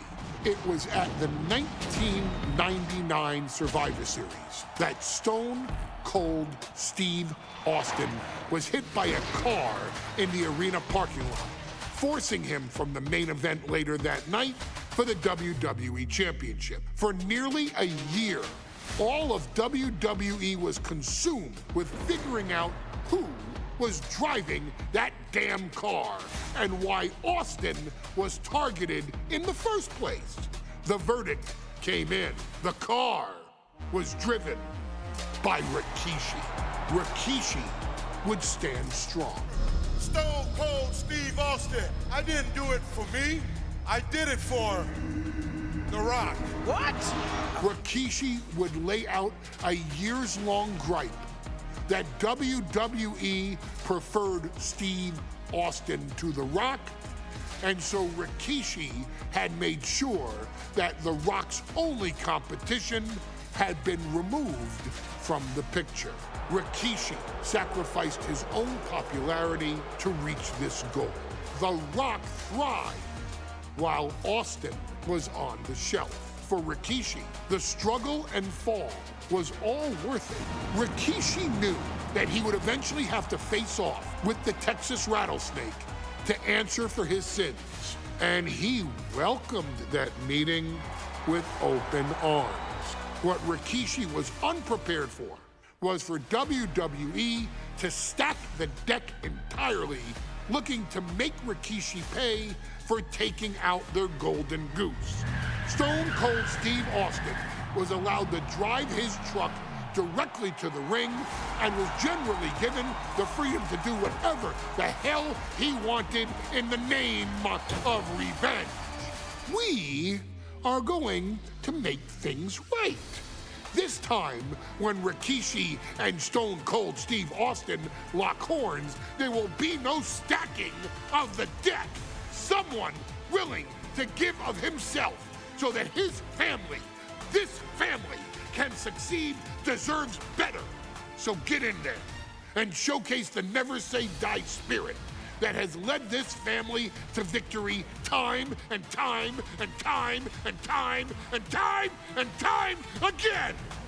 Use whatever weapon you can get your hands on and prove to Stone Cold Steve Austin that you will do anything for the people.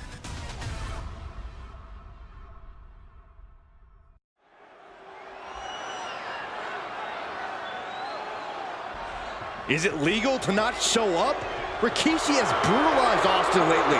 Austin will be here, Byron. I just refuse to think anything else. The following contest is scheduled for one fall and is a no-holds-barred match. Introducing first, from the Isle of Samoa, weighing in at 424 pounds, We have learned more about Rikishi in the last couple of weeks than we knew about him his entire career here in WWE. He said he ran over Austin not for himself, but for The Rock. Right, and now he's coming out here, and I guess if Austin doesn't show up, the general manager is going to have to come out here and declare this is a forfeit, and Rikishi's going to win it. This man makes me sick.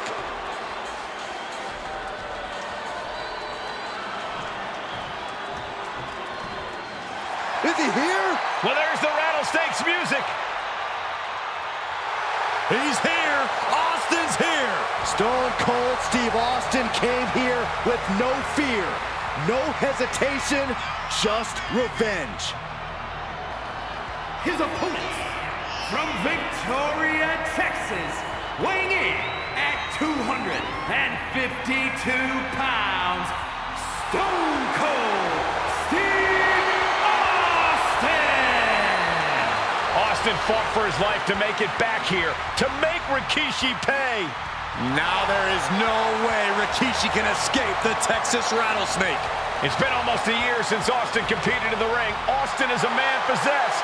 Rikishi feels good about running over Austin and said he'd do it again. That man is sick. Well, Rikishi made two mistakes. One, trying to end Austin's life. And two, not being man enough to finish the job. Austin's going to absolutely tee off on Rikishi. This one is going to get ugly in a hurry.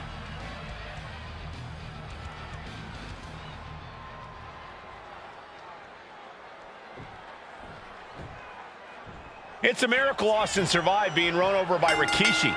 Now a pissed off Texas Rattlesnake is on the loose and out for revenge. It took Austin almost a year to recover from the injuries he suffered in that heinous attack. You can't blame Austin for the damage he inflicts on Rikishi tonight.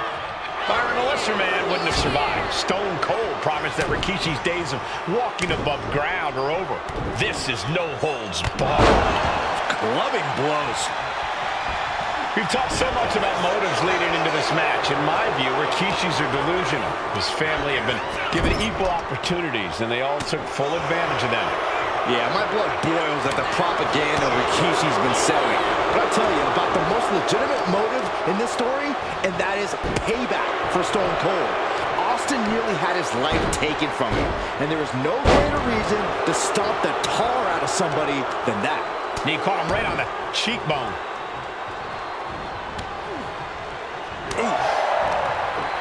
Stone Cold too slow there. Corey, the situation is so far beyond rational thinking. It's so personal.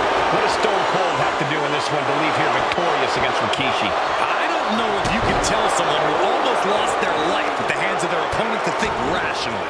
Austin has rage, and win or lose, he's going to unleash it all on Rikishi. Powerful spine buster. And looking at my monitor, it just makes me sick to my stomach watching Rikishi. This is a man who has no remorse and feels justified for running Austin down like a dog. Look, to be devil's advocate, you've got to look at Rikishi's perspective. He's proud of his Samoan lineage and saw an opportunity to give his people a leg up in the shark tank that is WWE. Are you serious, Corey? Rikishi ran over another human being. We're forcing that other person on the show for 10 months instead of his whole life. It's sick that you would even condone what Rikishi did. Don't twist my words, Saxton. I'm not saying I condone Rikishi's actions. I'm just saying I understand them. Look at this. He just tossed the leg. The action spilling in our direction. And then The Rock wants nothing to do with this altercation. We have to mention the sadness Rikishi has brought to him. Rock might be innocent in this whole ordeal, but I feel that somewhere inside his soul, The Rock is happy with what Rikishi's done. The Rock is proud to have Rikishi and his family. No, Corey, what kind of lies are you trying to spread? We've heard Rock say Rikishi deserves what Austin is going to bring him. There's no family pride in that statement. Uh-oh. Rikishi driver. Rikishi may have put the exclamation on this one. Boom.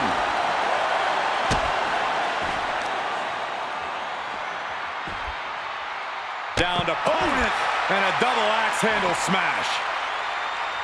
And Byron, I just cannot see any legitimate reason to run over Stone Cold like Rikishi did last Survivor Series. I mean, Austin does ruffle the feathers of a lot of people, Michael, but I don't think any of his rivals would go to this disgusting lengths that Rikishi has gone to.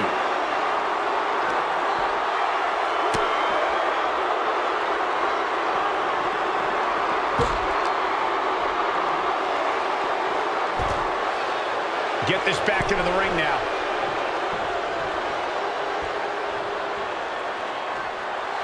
And Austin is firing up the crowd here.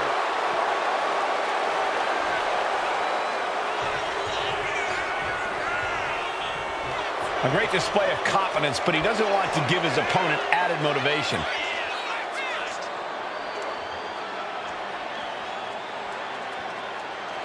Oh man, Rikishi is a man on a mission now. He's looking to take things to the outside.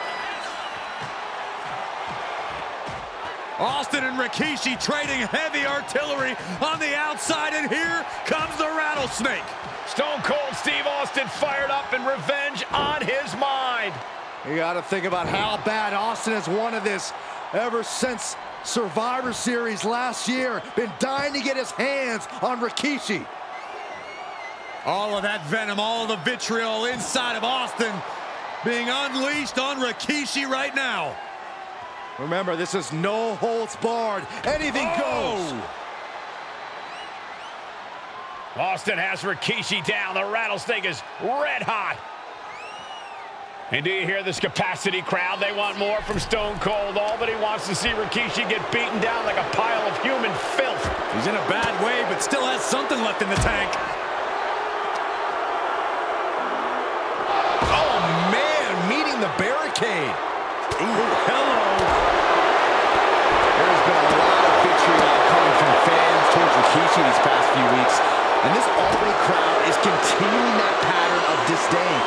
You think Rikishi cares about the fans, though? No, not at all. He truly believes he's done something for his family, for his people. Flying! Oh, what a landing! Coming down on their opponent like a sack of bricks. Clearly lost in the moment. He better snap out of it.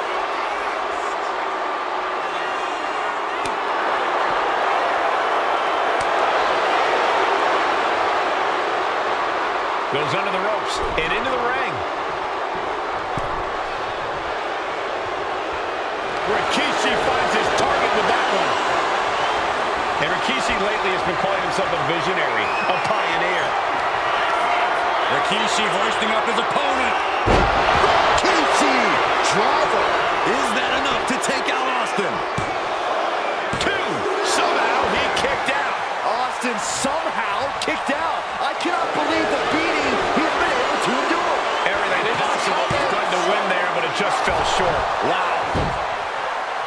Big punch finds its mark. Fired with a straight shot there. Answering back. Ooh! Just teaming off with that fight forever vibe.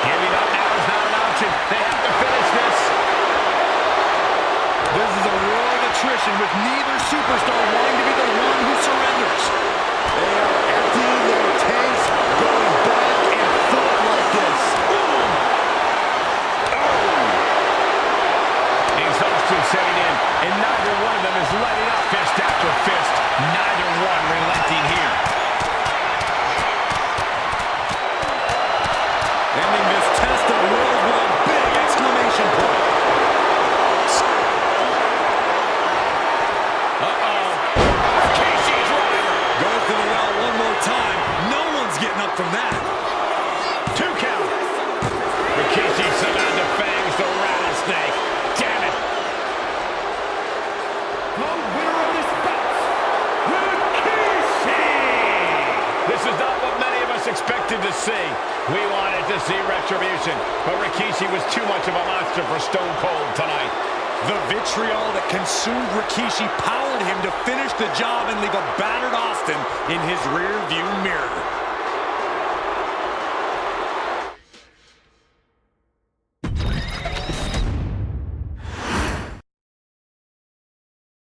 His arrival signaled impending doom. His very presence was enough to intimidate even the bravest WWE competitor. His name itself simply meant the end. And if you found yourself standing across the ring from Umaga, you were most certainly coming to the end of your own road. The younger brother of Rikishi, Umaga, was every bit the Samoan bulldozer that his nickname would suggest, mauling opponents with ease, relishing the chaos that he created.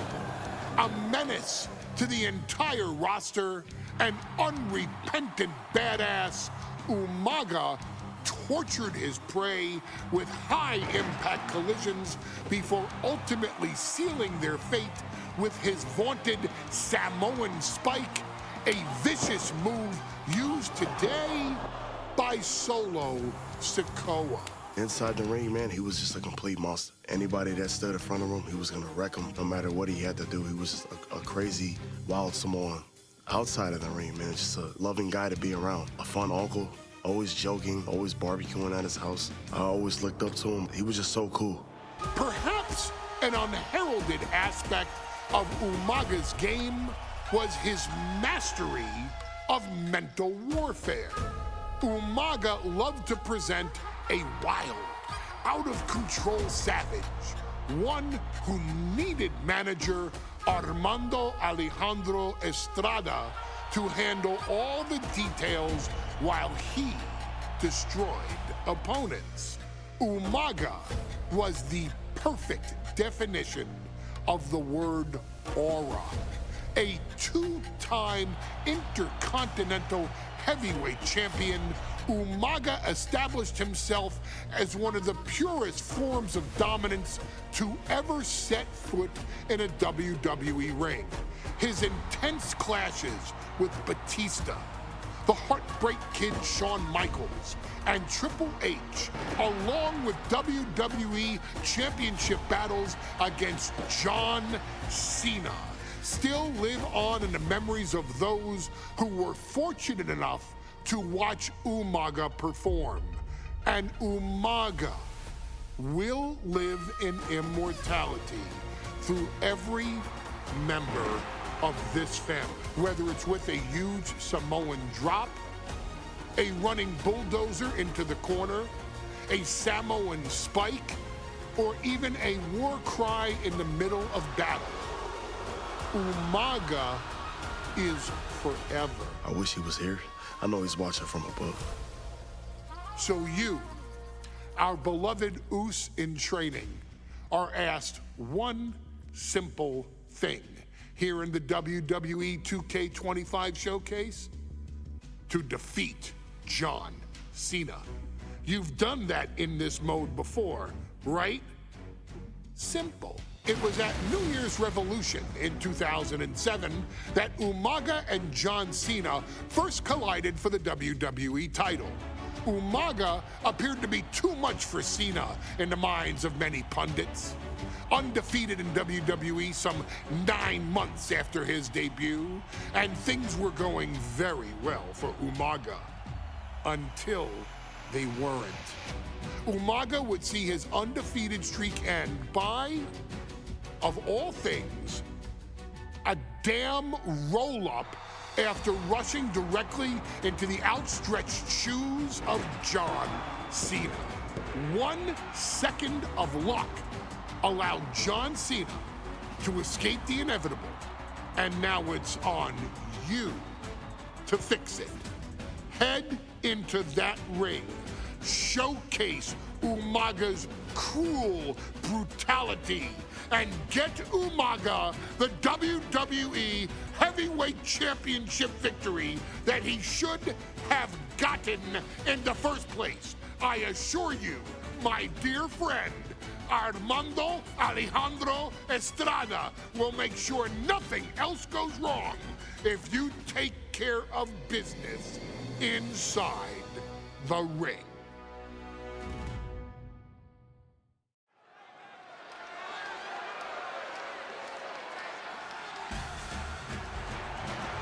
Well, ladies and gentlemen, here he is. He can be the next WWE champion, the near 400-pound Umaga. A man that since debuting right after WrestleMania 9 months ago has remained undefeated. And Umaga has been in the ring, Byron, with the best of WWE. This man looks, moves, and sounds like a movie monster. Except Umaga is for real. He is a Samoan bulldozer, an 18-wheel version with a mean streak. Big, athletic, strong, and probably gonna outweigh John Cena by well over 100 pounds. Since 1963, the WWE title's only changed hands twice here in Kansas City. That's twice in the last 47 years. But Umaga is a scary human being. He can easily change that trend right here tonight.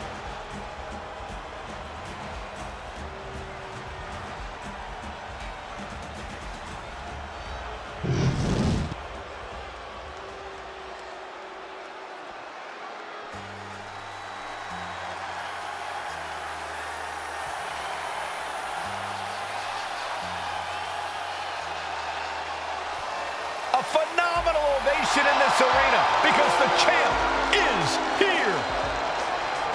John Cena has a gigantic challenge awaiting him in the ring, but Cena doesn't have a reverse gear.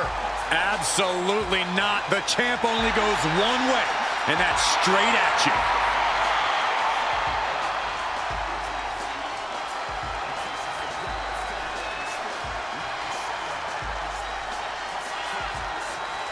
John Cena, a three-time WWE champion, the handler of Umaga, Armando Estrada, trying to control this undefeated challenger. Once the bell rings, these two are going to go at each other full force.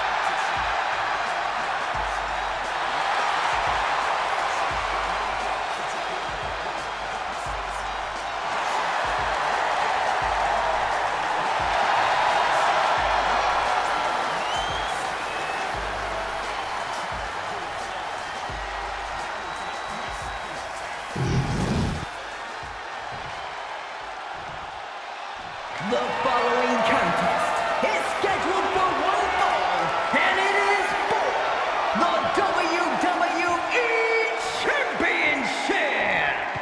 Introducing first, the challenger from the Isle of Samoa, weighing in at 353 pounds, Umaga.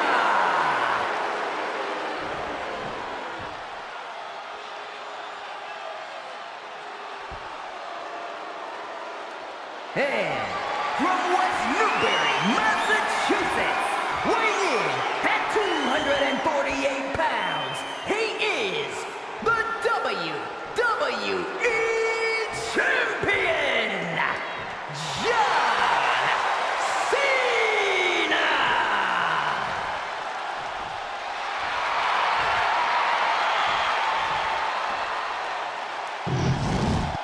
The champion thrives in these situations.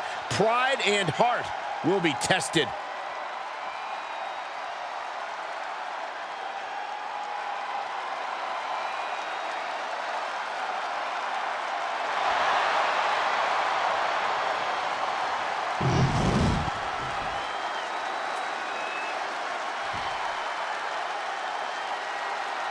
John Cena and Umaga battling here for the WWE Championship. Will John Cena halt the Samoan Bulldozer's path to destruction? Cena's going to have to go all out to accomplish that. No one has been able to withstand Umaga thus far. This brutal Samoan has made a mockery of his challengers and is perhaps the ultimate super heavyweight threat. Now, Cena could be in for the greatest challenge as champion tonight. But if anyone can overcome the terrifying ruthlessness of Umaga, it has to be John Cena. Umaga is truly a specimen to marvel at, Corey, and his handler, Armando Alejandro Estrada, knows he has a thoroughbred on his hands. There's a difference between thoroughbreds and Umaga, though, Cole. Thoroughbreds can be tamed. Umaga cannot. Estrada can only serve as a mouthpiece for Umaga. He can only help direct Umaga's blind brutality. I think even Estrada knows no one can control the Samoan Bulldozer. And you just see Cena's legs bend awkwardly off the steel steps. Umaga really pinpointed a target with that attack. I don't know if it was strategic on the part of Umaga or just a result of his rampage, but either way, taking out Cena's foundation is going to sway the power advantage into Umaga's favor now. No question John Cena has his work cut out for him taking on Umaga, who's been aptly named the Samoan Bulldozer for his relentless offense. Yeah, and while Umaga may not be as refined in the ring as other superstars, his ruthlessness more than makes up for the difference. If Umaga can connect with some truly merciless attacks, then Cena and his title reign could quickly be in trouble. He's headed up high. Look out. Diving hammer strike. Cena tonight attempting to do something no one else has been able to do. Be it HBK, Triple H, Kane, the list goes on and on. No one has been able to beat Umaga. Since debuting in last year's WrestleMania, he's never been pinned, never been submitted. Umaga is a man who's decimated every single thing in his path. It's not hyperbole to call him a dangerous and deadly savage. Boom! Boom, what a kick.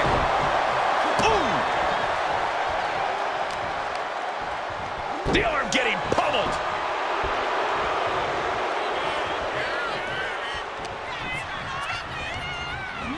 And gets sent right into the corner. What a collision! A rare position for Cena in this fight. We can't often say that John's overpowered in a matchup, but this 360-plus pound Samoan Bulldozer is more than a formidable opponent. Listen, sometimes when there's a fight, you're not always going to be the biggest. You're not always going to be the strongest. And even if that is the case for Cena tonight, John Cena batten down the hatches. These two are unloading. Oh. The fight is on, and it's furious. And with the attacks Umaga has been delivering, you have to think about internal injuries mounting on Cena now. Toe-to-toe, treating each other like heavy bags.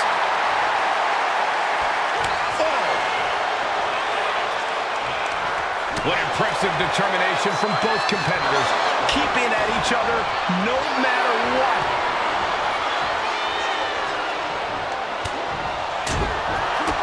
Kick to the gut.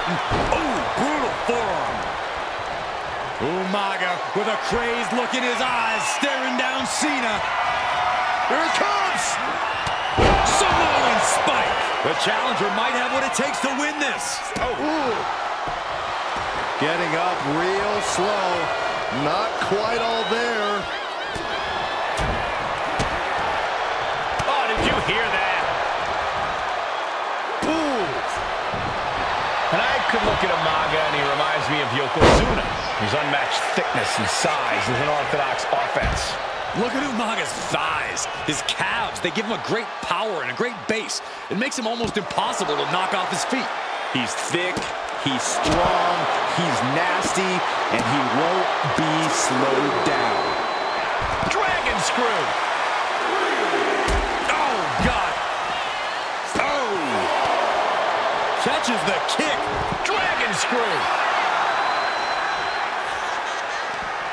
And Cena finds himself on the receiving end. Kick to the gut. We can see a count out here. Umaga has that determined look on his face. This'll do it. Umaga. Samoan spike. We might see a new champion crowned.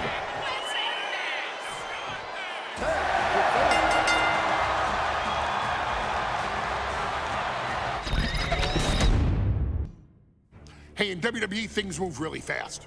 If you aren't present in the moment, it can feel like a year goes by in only 2 or 3 minutes. That's why you always have to make time to make sure that you check. Hold on. Did I just hear myself say 3 minutes? Stop. Can you believe I'm actually doing Eric Bischoff's shtick? In the early 2000s, few words sent a shudder through the roster like the words 3 minutes, summoning the fearsome duo of Rosie and Jamal, collectively known as the 3-minute warning. Initially hired by the aforementioned Raw general manager Eric Bischoff to interrupt anything he didn't find to be entertaining. You're just not entertaining me. 3 minutes are just about up. The two instantly made their mark in WWE with their complete and total decimation of anyone that was targeted.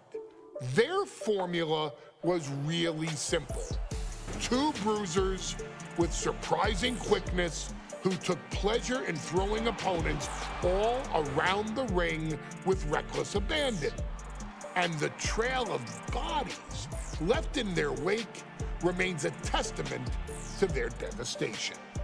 Rosie, older brother of your tribal chief, Roman Reigns, and Jamal, who would in time develop his skills further and take the name of Umaga, were about instant gratification.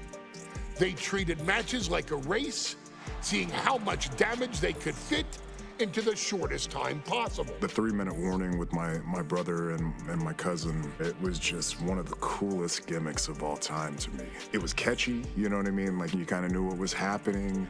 And I feel like we all remember when the 3-minute warning hit for the first time. You know, the whole Den TV area just lit up. Every match was a train wreck, as the two would use their size to overwhelm most opponents, coupling that with incredible tag team maneuvers to increase the carnage to its maximum levels.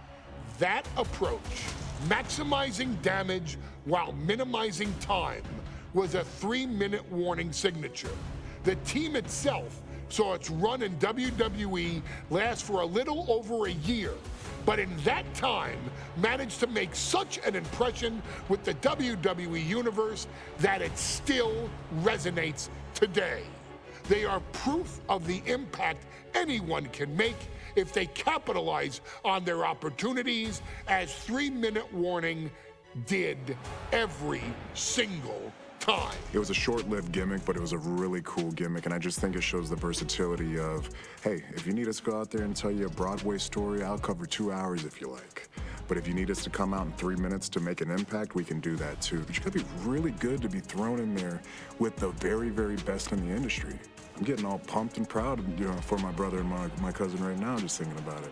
Here in the WWE 2K25 showcase, we have selected another team that embodies the same mindset in Akam and Razor the AOP. Similar to Jamal and Rosie, these two look to inflict the most pain in the most efficient manner. Like 3-minute warning, AOP happily dispatches when summoned.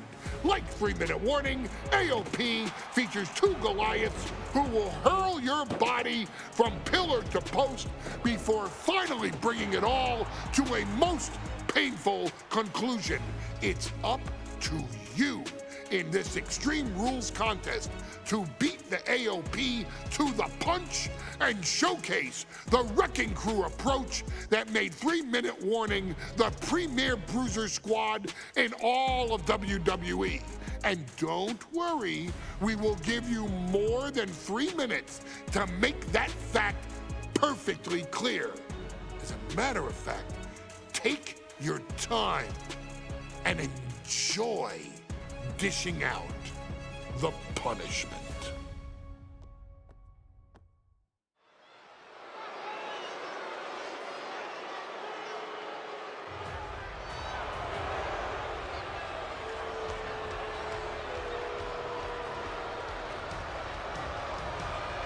AOP is here, ready to wreak havoc. And they want to prove 3-minute warning has nothing on them. Two roughneck teams ready to use this Extreme Rules stipulation to the fullest.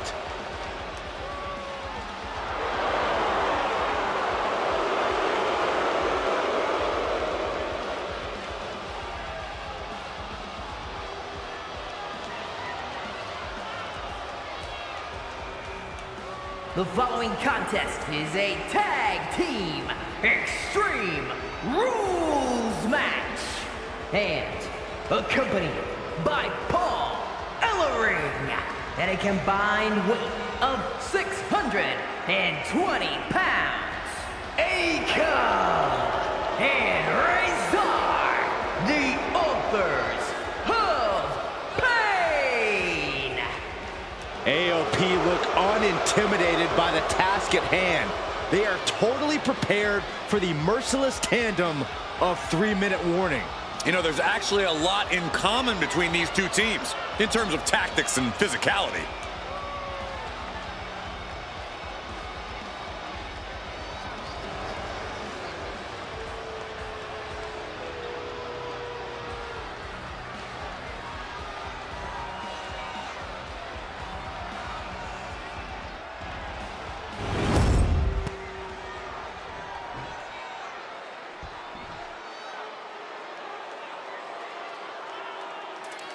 And guys, the authors of pain now have 3 minutes. And at a combined weight of 770 pounds, Rosie and Jamal, 3-minute warning. Authors of Pain versus 3-minute warning is a recipe for brutality and ruthless carnage. And that's an irregular match, Cole. This is Extreme Rules.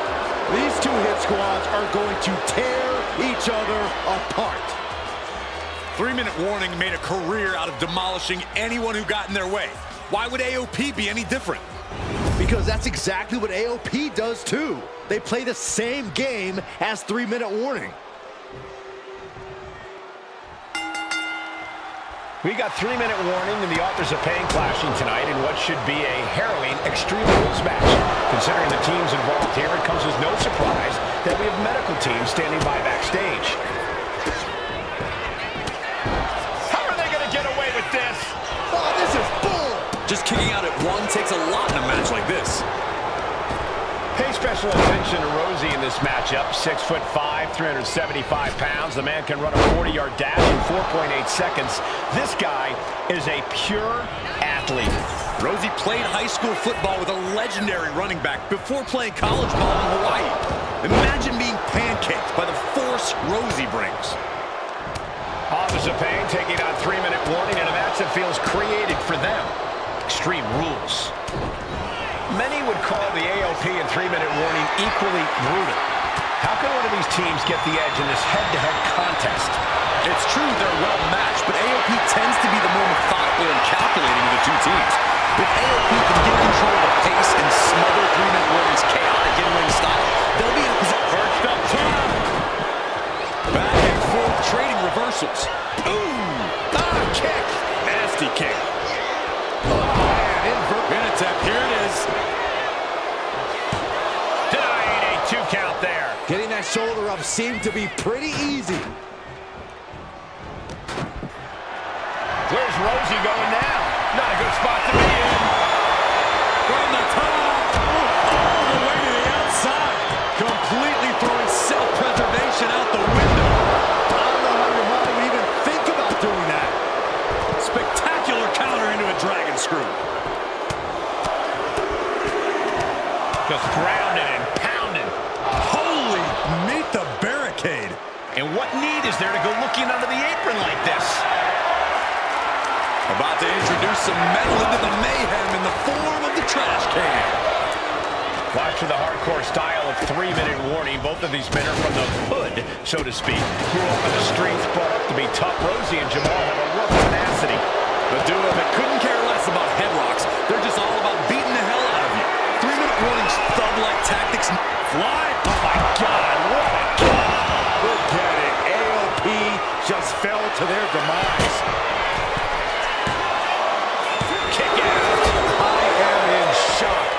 going to take to keep this guy? No, nothing fancy here. Tasted victory.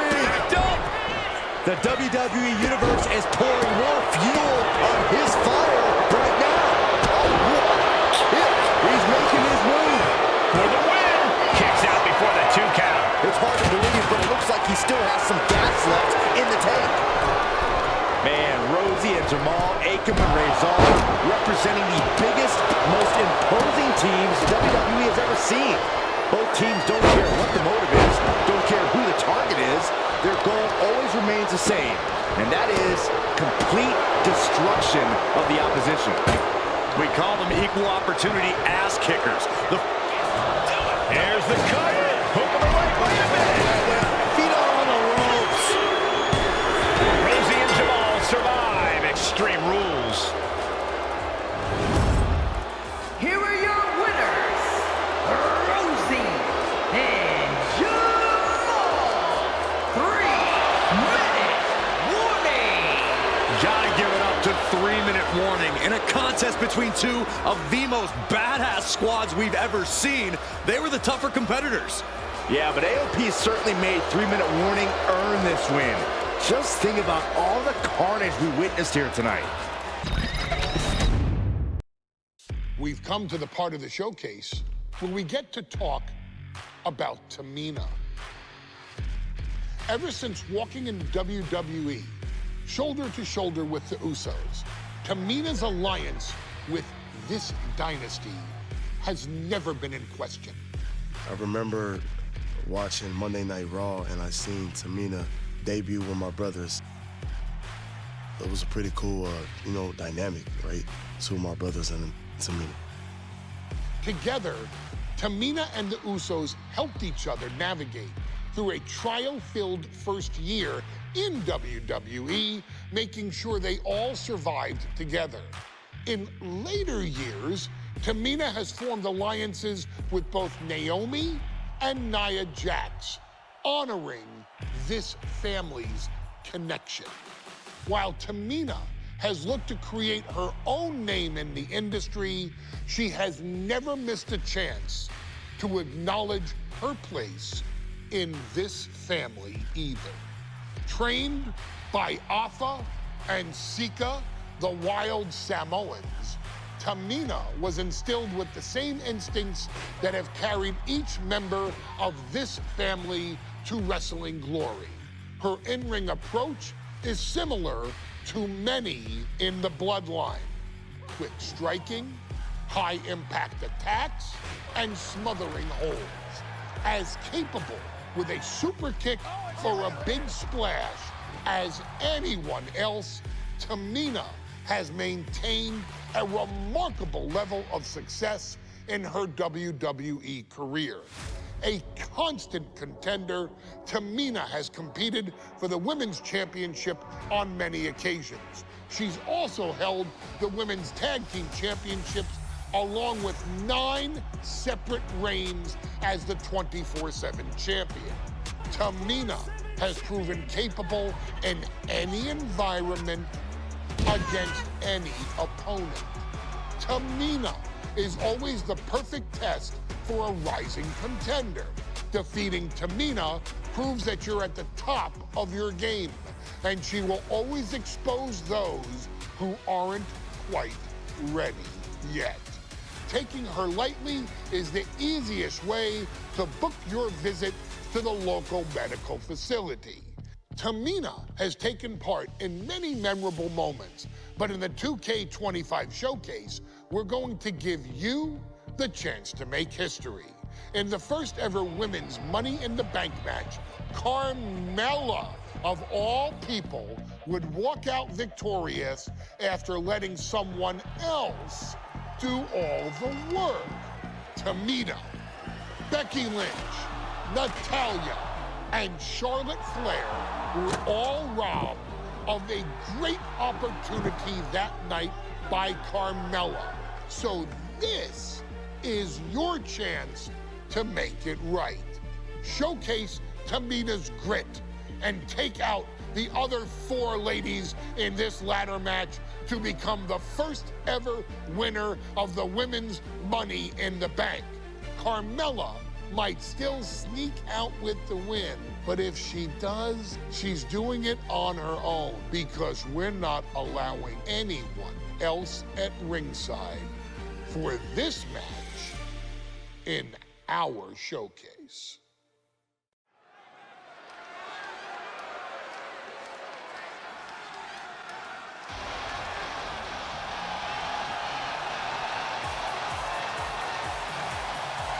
We are making history tonight here in St. Louis, the first ever women's Money in the Bank ladder match. The following is the first ever women's Money in the Bank ladder match. Introducing first, from the Queen City, Charlotte Flair. Charlotte Flair looking to become a Triple Crown champion. Every title, every opportunity she has put in front of herself, she has seized. This is a night where careers change forever. You're right, Cole. You can feel it. Legends are going to be made. Careers defined. Hearts broken. This is Money in the Bank.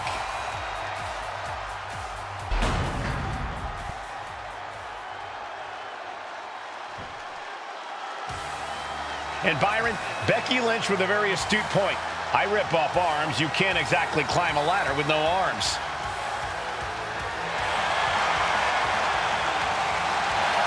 Next, from Dublin, Ireland, Becky Lynch.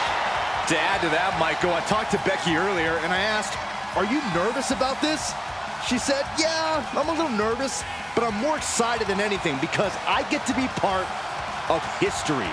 Becky Lynch, the first woman drafted to SmackDown. First SmackDown Women's Champion. Can she become the first Miss Money in the Bank? Well, you could feel the excitement the moment they brought out the ladders before this show started. There is a big fight feel right here in St. Louis.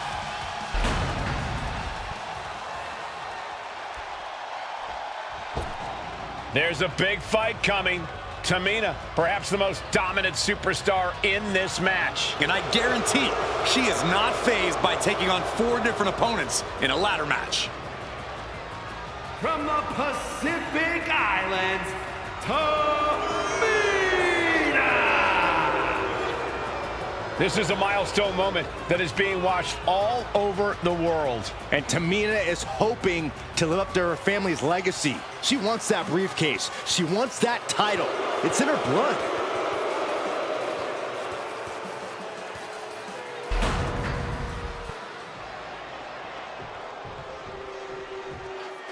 Mela is money, and she is as confident as ever.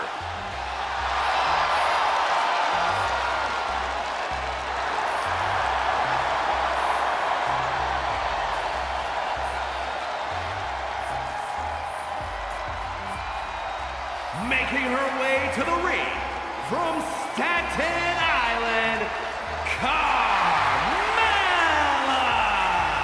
Byron, Carmella's made a couple of good points recently, saying, I was the last woman drafted in the WWE draft last summer. How big of a chip is on her shoulder? Oh, she's got a huge chip on her shoulder.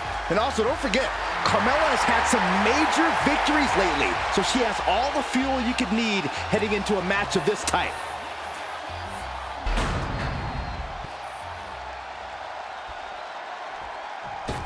Natalya, another superstar who walks into this match thinking she has legacy on her side tonight.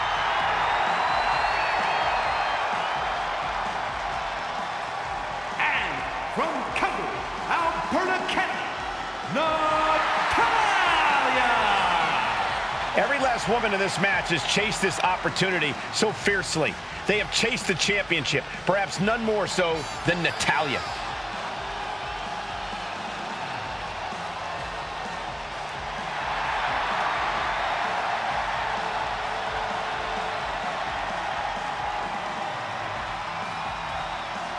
Winning Money in the Bank would certainly go a long way to helping Natalya prove she too is the best there is, the best there was, and the best there ever will be. Winning that briefcase is like taking the proverbial express lane to success. Charlotte, Becky Lynch, Tamina, Carmella, Natalya, all with a chance to make history. All with the opportunity to be called the first ever Miss Money in the Bank. The revolution that became an evolution only continues in the women's division. One of these women will climb the ladder and earn the opportunity of a lifetime. And looking at the playing field, the majority of these women love to utilize their submission offense to put opponents away. Tapping someone out won't win this match, but these women should not shy away from using the biggest weapons in their arsenal. We've heard Becky say she was going to rip arms off tonight. You can't exactly climb a ladder with no arms. Such a dangerous setting for all these superstars. Ladders are everywhere. Each competitor is only limited by their imagination. Your head has to be on a constant swivel. Ladders will be used as weapons. Anything can happen to get that briefcase. Man. Oh, my Lord! Oh! Legs up. Headbutt. No safe haven in this match. These ladders can be your best friend or your worst enemy. There's no allies in this match. It's everyone for herself. There is no room for friends when history's being made. Not when you can go down in the record books as the first Miss Money in the Bank.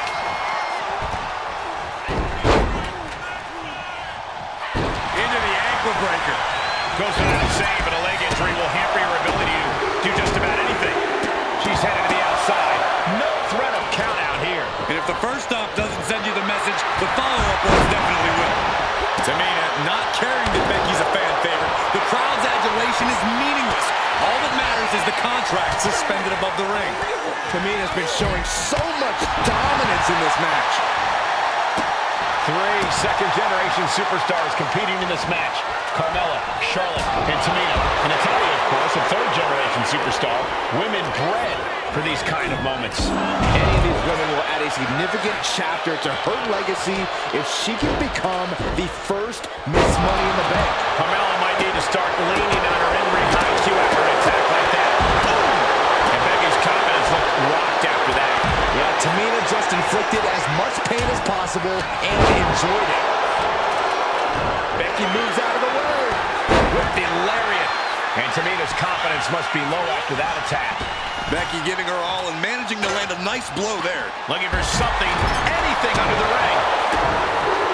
A contract that can change lives hanging above the ring. Probably the most profitable opportunity in our sport. 15 out of 17 superstars have successfully cashed in the Money in the Bank contract. A surprise cash-in has only failed once, and the other failed cash-in was alerted to a week in advance. You are almost certain to become the next SmackDown Women's Champion if you grab the contract tonight.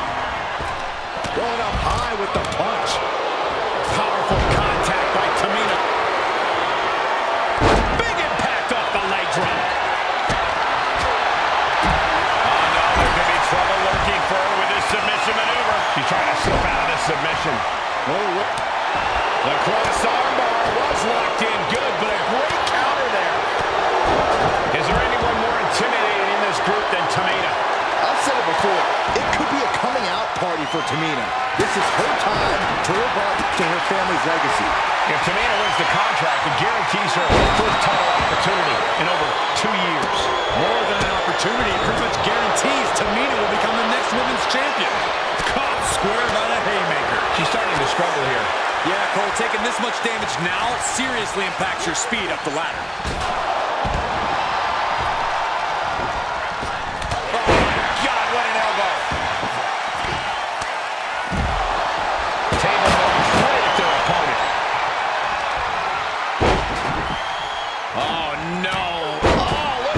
Debilitating attacks like that are exactly how you create a big opening. Natalya strikes with natty by nature. The submission specialist, Natalya. Oh yeah, Natalya.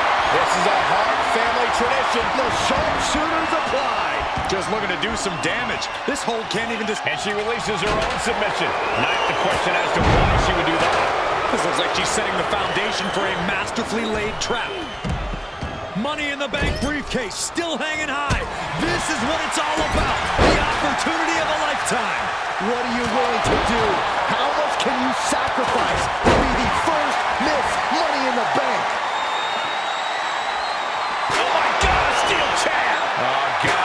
Quite the shot there. Oh, man. Well, I think that just busted her open. And Let's falls victim to some big impact there. This deep into a ladder match, the last thing you want is to start breaking down. Oh, great wherewithal there. Back into the ring she comes. Carmella gets waylaid. She reverses and creates an opportunity. Oof. Oh, man, taking it to the trachea.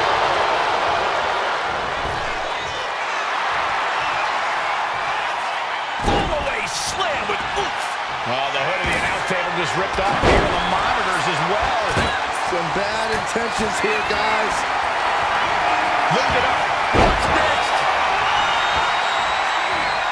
There's the crucifix. Nicely done. Ooh. Suplex rolls through. Oh! Disarmer! Disarmer! Using this submission to weaken the opponent. Smart strategy. There may be only one way out of the disarmer, and it was there. Sky high. She went airborne and missed. She dodges out of the way. Oh, good night. Oh, that'll turn your skin red. And that's some late match offense from Tamina. Carmella is looking overwhelmed at this point. She needs to create some offense. On a leg drop, bulldog.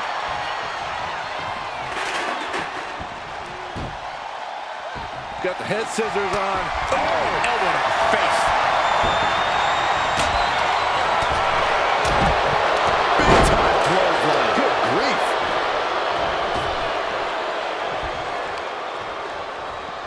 She's getting fired up, ready to show her opponent what she's got. And that was an efficient form of offense for that move. Let's hope this thing doesn't get any closer to us. Hoping's a good start, but we might be better off just backing up now. Side slam. History on the line. Guaranteed championship opportunity. Nothing but carnage happening in this one. 5 women fighting for their key to destiny, willing to go through hell for it. Ouch. Oh, God. Tamina landed heavy offense on Charlotte. Charlotte thought tonight would be an ascension to her throne. Tamina's here to ruin that dream.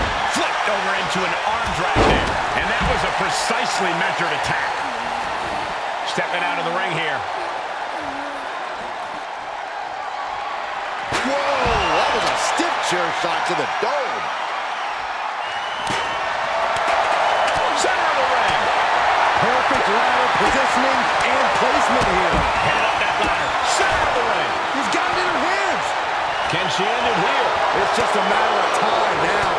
No room for error on top of the ladder. Have to move fast, tight. Flair delivering the chop. Reaching for the prize. The whole match is literally in the palm of their hands. Well-placed kick. Climbing up. But is there enough time to go for the win? Ladder set right in the middle of the ring. Starts to climb, but needs to move quickly. Quick thinking from Tamina. That was a powerful punch. That's a long way down. Take this fight wherever she has to. This is the Tyler's wheelhouse. The Hart family legacy lives on. Sharpshooter applied. She might want to tap here. Maybe her... She decides to just let go, but why let go of the submission? Not a strategy we often expect to see. Just sent crashing to the arena floor. She's headed out of the ring. Looking for a little more breathing room. Oh, what a leg. This is the Tyler's wheelhouse. The Hart family legacy lives on.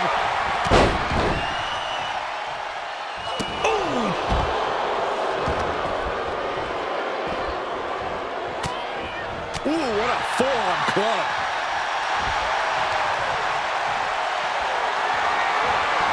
Not looking good. In this position. Running power slam. Oh, that is a power pound. Oh, look at Becky. Down she goes.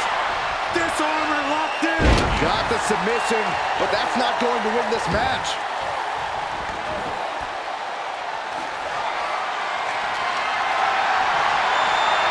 Slides right out of the disarmer. Look at this. Snap soup. This could be the beginning of the end. Uh-oh. Sharpshooter applied. Such a punishing submission hold. And she lets go of the hold. Maybe she didn't like the leverage or grip she had on that submission, Cole. Listen to this crowd. What a feeling. And these superstars are feeling it too. And able to beat Natalya to the punch. Charlotte Flair with a trademark chopping. Followed by natural selection. The Queen has put an opponent in the dirt. And now the ladder to her throne awaits. She's back in the ring now. Big face buster. Big forearm. Carrying the opposition. What's the thought here? She's headed out of the ring. Countouts are not a factor for her. Carmella with a super kick. Carmella's eyes are growing wider now. Is this her chance to climb the ladder and become Ms. Money in the Bank? Setting up the ladder in the corner. She's got the ladder positioned how she wants it. Creating a deadly situation in the corner. Setting the ladder up in the corner, but it's anyone's guess what's coming next. I got some ideas. Ooh, dropped right on their face. Oh, what a quick answer. Oh, this is not good at all. The pendulum backbreaker stretch. The WWE Universe is on its feet. And deservedly so. These superstars are holding nothing back. Forearm club. Oh, the physicality on display there. Unbelievable. Oh, man. Dragon screw.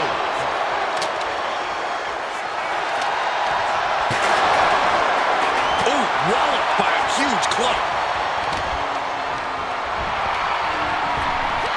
She had that scouted. Big time clothesline. Good grief. Stomp after stomp after stomp.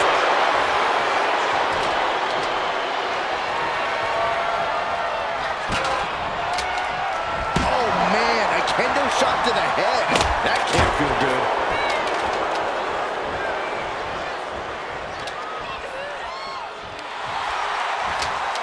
Oh, no. Draped across the top rope. And her head took a real beating. Becky connects.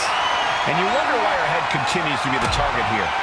Might not be to everyone's liking, but few things stagger you like getting your face smashed in. All the way up and all the way down. Fall away slam. A nice kip up. Now clearing the announce desk. This isn't going to end well. And she's tracking her opponent. Might be ready to put her away. Gets out of dodge. Sharp clothesline hits its mark.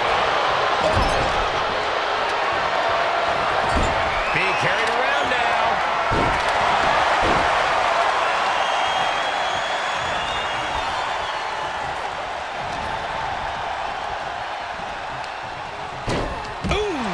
Becky in full control here.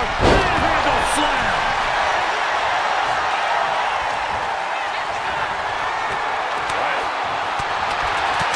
She's setting the ladder up dead center. All eyes are on the prize now.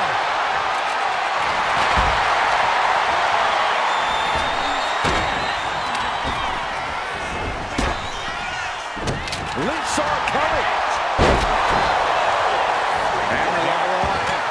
Reverse DDT. The action spilling out toward our announce desk.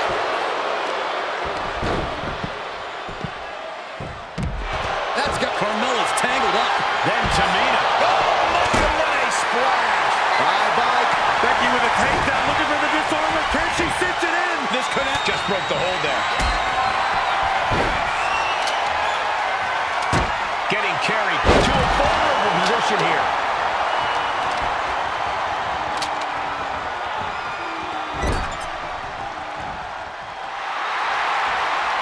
Oh my God. Flatliner into the middle turnbuckle. She managed to avoid that offense. The Queen just unleashed her royal up and through, has it locked in, figure four. Perhaps looking for the bridge, there it is. She releases the hold. No harm in changing things up if a submission isn't working the way you want it to. She's got to feel her opponent staring daggers at her here. Ladder set right in the middle of the ring. Starts to climb, but needs to move quickly. She's grabbing at the prize now.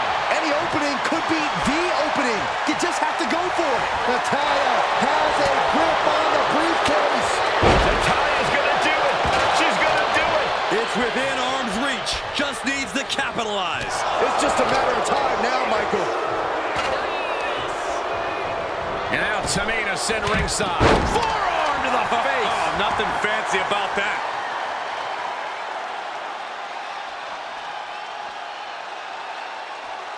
Ouch. And all these blows to the midsection have to be having you. Rhea Park's looking to finish things off. He's about to do so, Corey. If she can step through. The sharpshooter by. Oh, reversal. Oh, got herself out of it.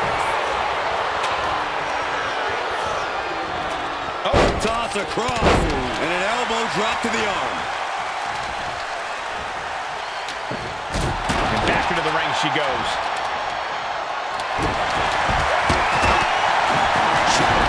Brilliant. Right to the back of the knee.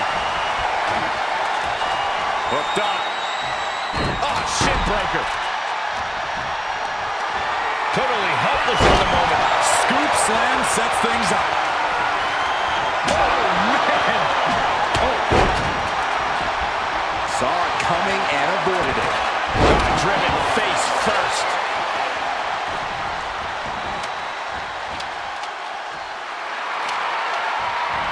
Oh, look at. Oh, stop it, stop it. Look at this, fighting out with a series of. Will create separation. Hooked up. Fisherman suplex.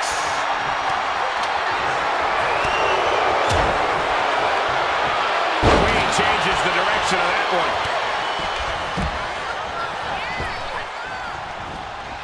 Neck breaker. Slides under the ropes. Back into the ring. Getting the ladder into position. The perfect spot, too.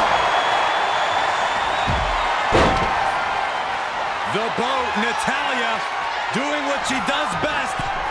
Sharpshooter applied.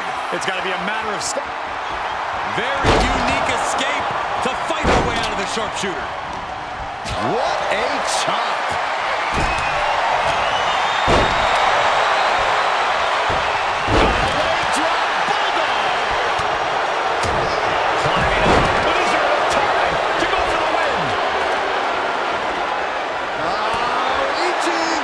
So close to victory.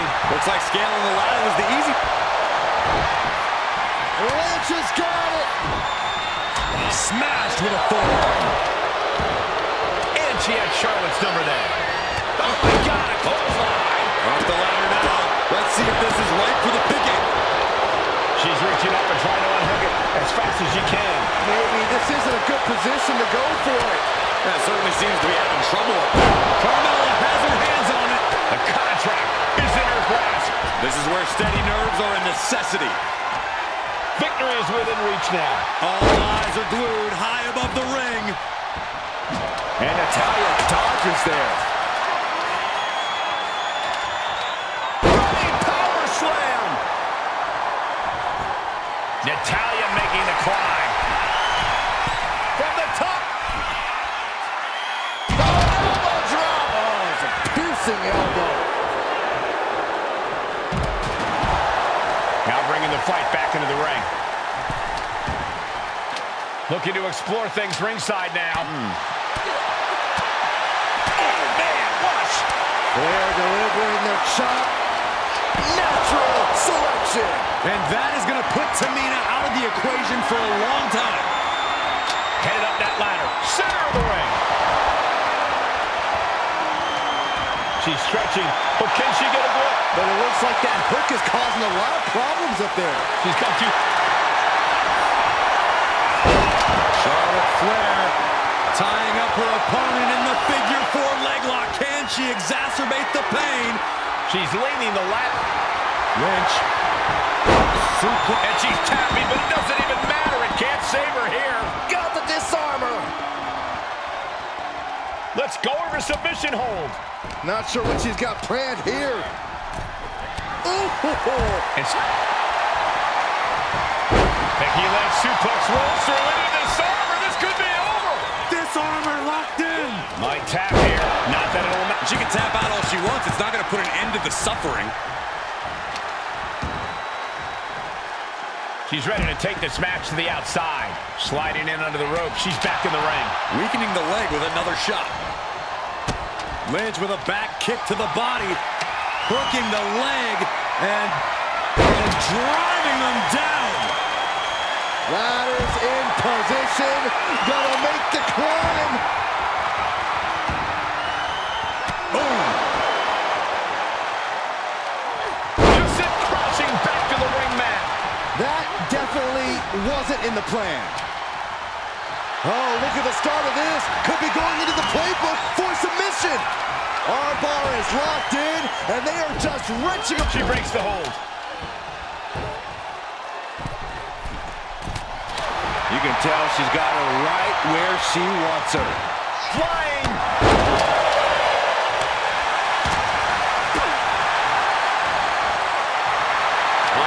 Next, the shoulders.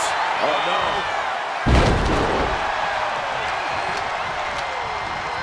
Well, there she goes.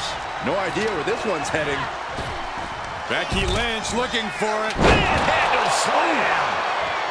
Lynch is feeling it. Has Charlotte square in her sights.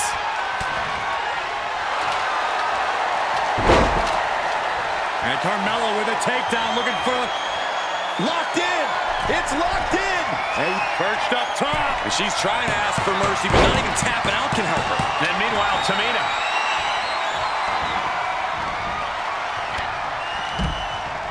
Just ejected. Nice reversal by Charlotte Flair. Charlotte driving Tamina, and both tumble to the floor. Both women crashing down hard. The Queen, Charlotte Flair, the first to her feet, surveying the situation. Oh, my Tamina into the steps. Well, you are seeing a heightened level of aggression, heightened level of intensity from all these competitors because of the stakes involved. Guys, where's Charlotte going? And Flair looking to up the ante now from the top. Oh, my goodness, taking out everybody. The Queen rising to the occasion. What you just saw is why we say Charlotte is genetically superior. Yeah, undeniable athletic. Oh, Becky is setting up for her. Oh, no, wait a minute. Wait a minute. Now looking to do battle right here in front of us. Clearly not trying to win this one. She's tapping, but it doesn't matter at all in this situation. She's looking to go top rope here. Here we go. Taking a flight to nowhere.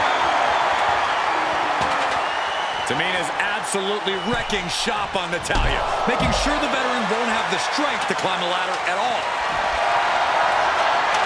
Look at this. She's going for her destiny, guys. But she better hurry. She doesn't have much time. Climbing up. But is there enough time to go for the win? Oh, man. Hands on, but can't quite grab it. Might be a little overzealous going for it here. Too late to stop now, though. Lynch has a hold of the briefcase. Might be Becky's best chance right here. Getting your hands on the pride. This could be the beginning of the end. Uh-oh. Sharpshooter applied. Just looking to do some damage. This hold... And look at her giving up. She's quitting, but it doesn't save her from the hold here. She's choosing to leave the ring now. Turning the tables. Picture perfect backbreaker.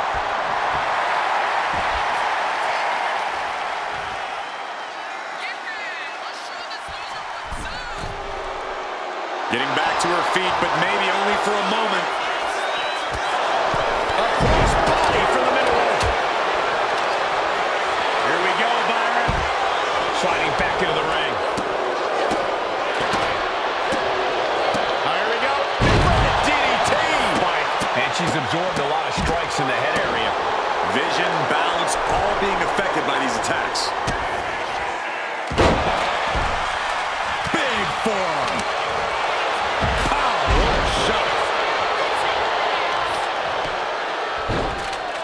Oh my goodness. Just punishing their opponent, dropping a leg. Strikes with a kick. Oh.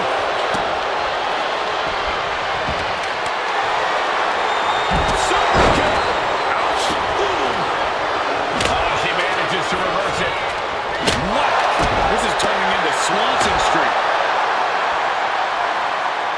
Panel suplex.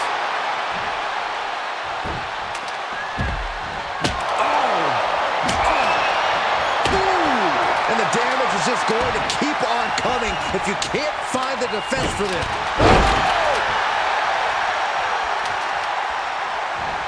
And she just avoided some serious damage. Now propped up in the corner. Oh, man, nasty kick. And she's fine taking this to the outside. Becky leg suplex ropes her into disarmer. This could be over. Got the disarmer. She's tapping, but it doesn't matter at all in this situation. Reaching the very top of the ladder. I hope they know what they're doing. Look at anything from up high. Oh, my God. Straight from the heavens, connecting in a major way. She's reaching for it. Seems to be struggling a bit there. Yeah, sweaty palms making this difficult. Manhandle slam.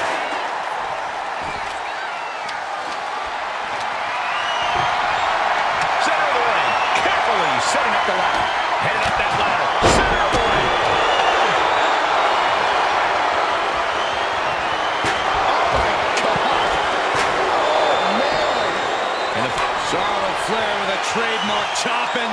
Followed by natural selection. Natalya's night could have just ended right there. She might not be in any condition to climb a ladder. ladder set right in the middle of the ring. Starts to climb, but needs to move quickly. Standing on top of the ladder. You have to wonder if this will be worth it. Oh, look out. And now to Tamina. Headed up that ladder. Center of the ring.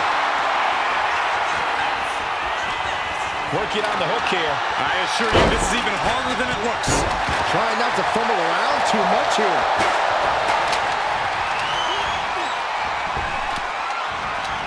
German suplex. Woo.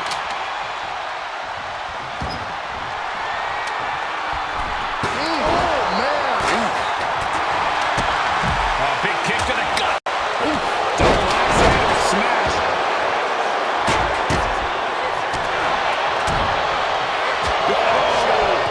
Fillet your chest. Fallaway slam into a kippa. The boat, Natalya, doing what she does best. Sharpshooter applied. She's trapped in the submission, and look at her. Becky Lynch. It's got it cinched in. It's in. Disarmer. Got the submission, but and the agony has no reason to end as we see her tapping out in pain. Oh, God. Bringing this back into the ring. Piercing the throat.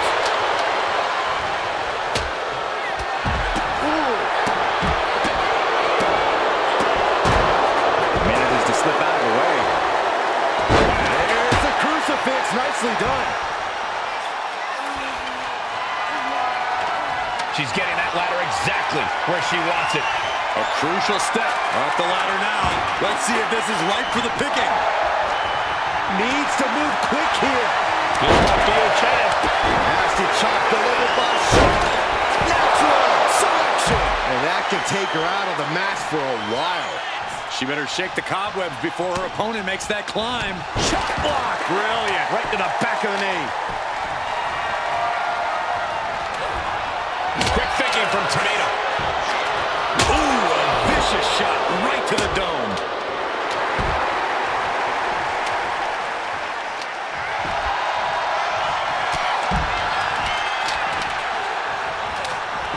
Really trying to do everything she can to get back in this. From behind. Back suplex.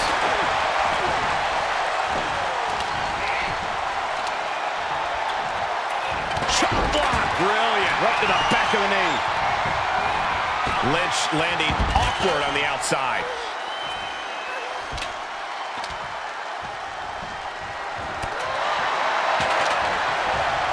From behind, German suplex. 9.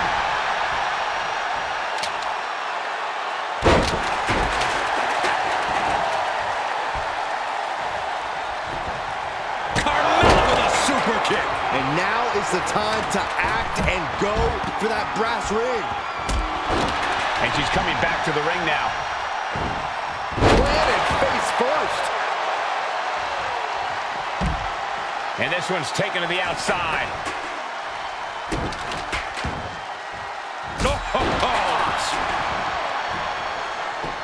Going up to the turnbuckle here. And she's looking intent on delivering something big here. From the top. Down. Oh, man, right to the esophagus. Power slam.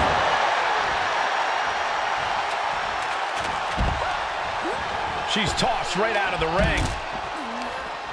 Oh, this is going to be nasty. Samoan driver. Flair with a chop block. Oh. That'll turn your lights out. It looks like she wants to take this match outside. She's getting back into the ring, under the ropes. Leg drop. Oh, God, that hurt. Oh, man, inverted backbreaker. Ow. And she heads out to the floor. Obviously was in need of a breather. Oof. That ladder's going to leave a mark.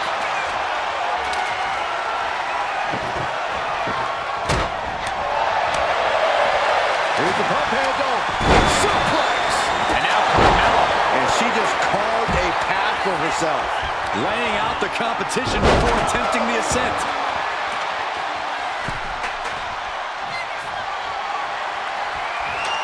Setting up the ladder. This could be it. And to me, it isn't. Lynch. Suplex roll through into the armbar submission. Disarmer is cinched. Submission maneuver is locked in, just sapping her out of energy. And she's trying to ask for mercy, but not even tapping out can help her.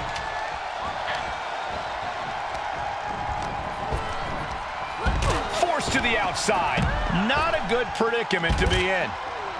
Ladders in position. Gonna make the climb. Back into the ring now. Gonna try and unhook it now. Victory is literally within reach. All eyes are glued high above the ring. Charlotte's at the top with the briefcase. Will she rise back to her throne?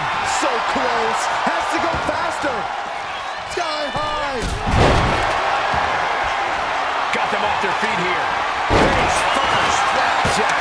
And she's getting the ladder set up now. What is she thinking? And now Tamina sent ringside. Heading to the outside now. Running Bulldog.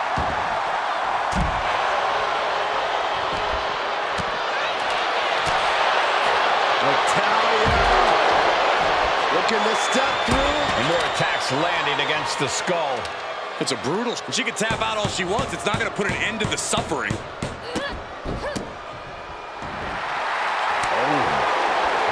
Stomping down.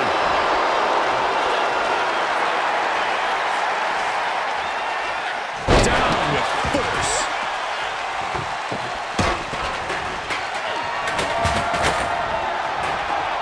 Sidewalk slam.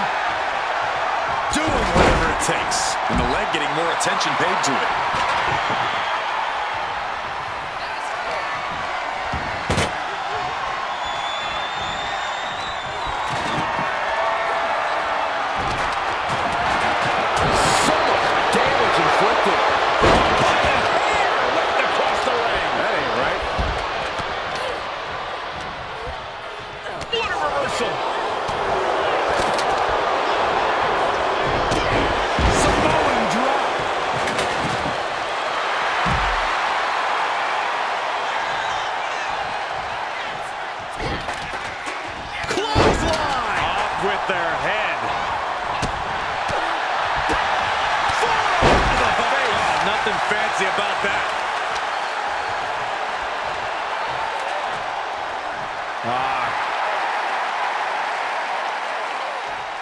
Might take her head clean off her shoulders. Not a good spot to be in. Scoop slam. Running power slam. She's headed to the outside. No threat of count out here. Returning to the ring now. Ooh, what a forearm club. A dragon screw ankle breaker. Wow, that hurt. Kick gets caught.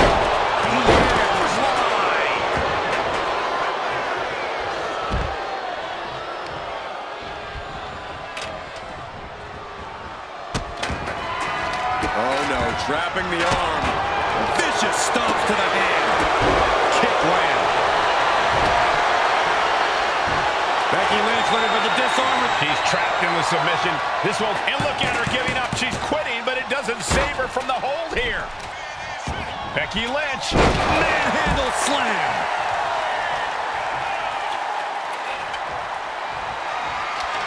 She's getting that ladder exactly where she wants it. Crucial step.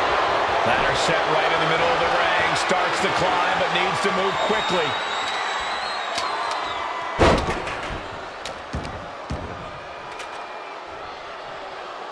Face buster.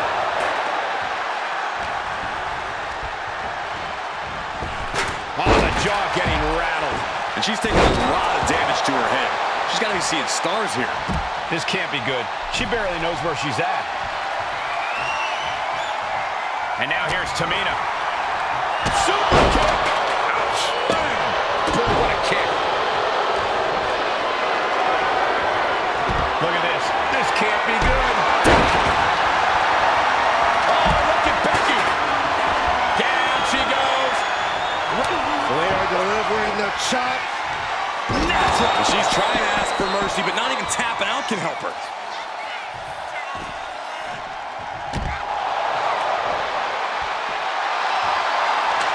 Putting that ladder in the exact right position now. Center of the ring. Ladder set right in the middle of the ring. Starts to climb, but needs to move quickly. The prize is in sight, but is it in reach? Is this the right time? Is this the career-making moment? Reaching for the win. This could be it. Strong movement here to get it down. Danger growing with every second. Kick. Waistlock applied and Angle German.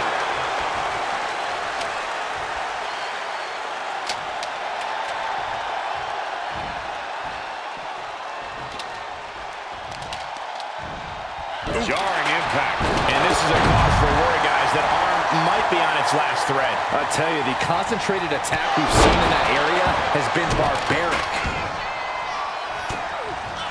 Chop block. Brilliant. Right to the back of the knee. She's launched out of the ring. Charlotte Flair trying to fire herself up.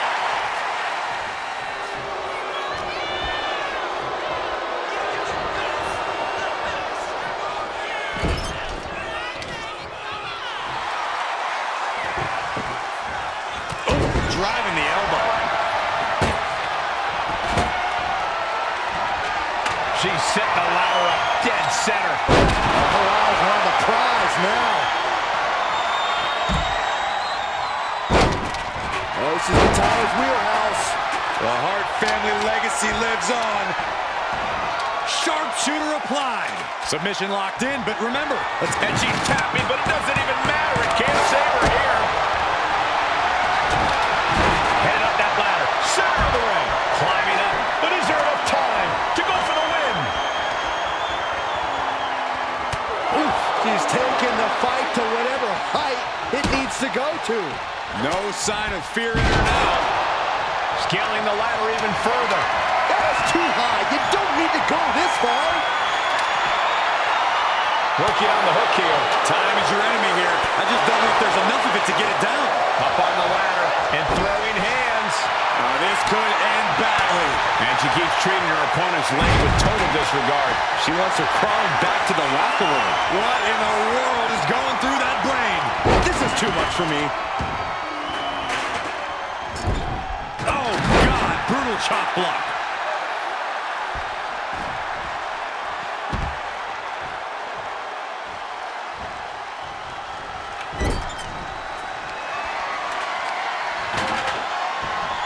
Oh, man. This is just establishing dominance, followed by the stomp.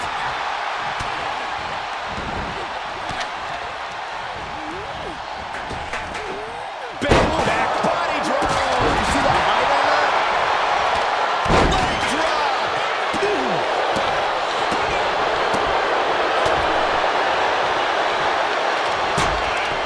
Ooh, what a forearm club. Good golly, Miss Molly. Ooh, pinpointing the trachea. She goes back into the ring.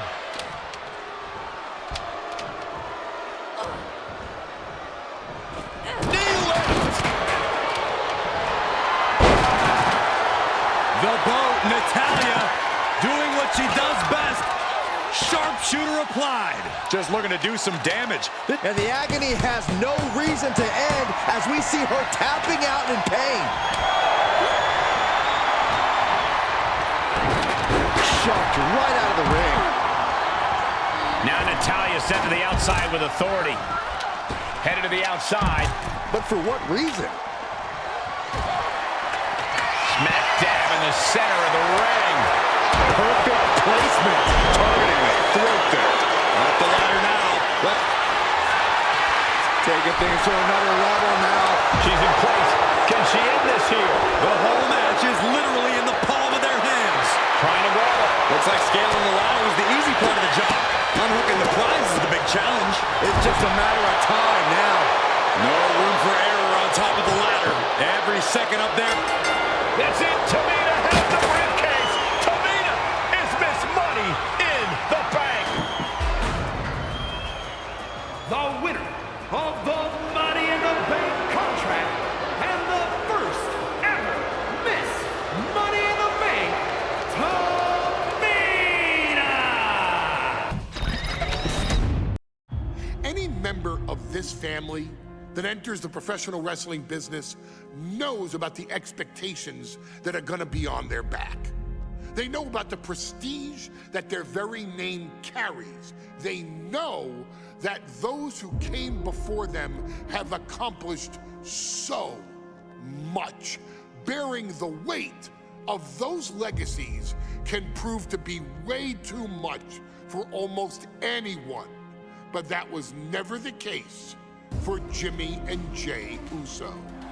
Jimmy and Jey Uso looked to be stars from the very start, constantly evolving their look, style, and offense as they progressed in their careers.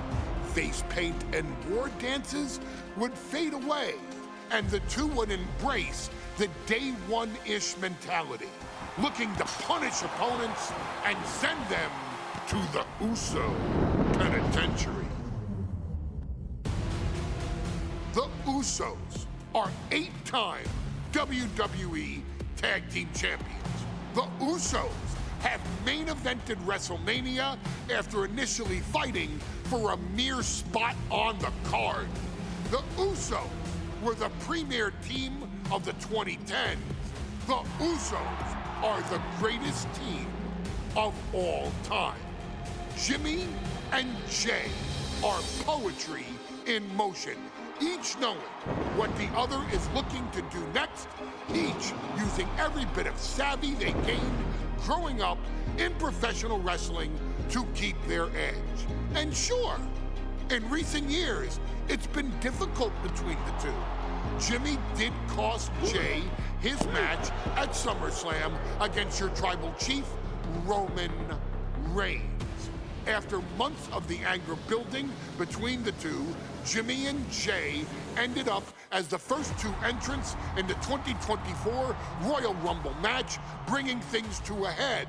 But even that moment wasn't enough to settle the issue, and so they would fight again at WrestleMania 40. Jey Uso truly became main event and found his inner yeet. even adding another tag team championship with Cody Rhodes as his partner. As your Wiseman eventually would suffer as well, Jimmy found himself betrayed by Solo Sikoa and unceremoniously dumped out of Solo's version of the Bloodline. When Jimmy and Jay are a tag team, they are pure art. They are the reason for the resurgence of tag team wrestling's popularity over the last 15 years. And perhaps, oh, perhaps, their grandest moment came during the 2017 Hell in a Cell, when they would lock horns with perhaps their greatest opposition ever, the New Day. From July to October of that year, the SmackDown Tag Team titles would change hands 4 times between the two teams, both looking for ultimate bragging rights. The Usos' connection as twins always gave them an upper hand with most teams. But the New Day had their own trick, utilizing the Freebird rule to allow any 2 of the 3 members to compete in any match. Jimmy and Jay could never know for sure who the opponents would be, with a different game plan needed for each iteration. With nothing clearly settled after 4 months, the New Day would offer to defend inside Hell in a Cell, and the Usos gladly accepted. We've seen the Usos showcase tag team wrestling at its most beautiful. Now we want you to showcase the brutality that exists within Hell in a Cell. Big E and Xavier Woods are going to use everything at their disposal to take you down.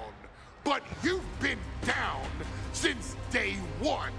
Now it's time to force the New Day to realize there's nothing wrong with them being in second place, and there's nothing that's stopping you inside Hell in a Cell.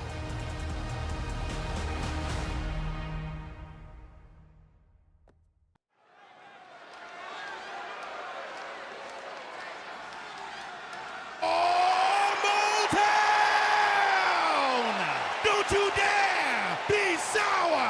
Clap for your world-famous 4-time champs and feel the power! It's a new day, yes it is! Are you prepared to kick off Hell in a Cell with the 4-time tag team champions?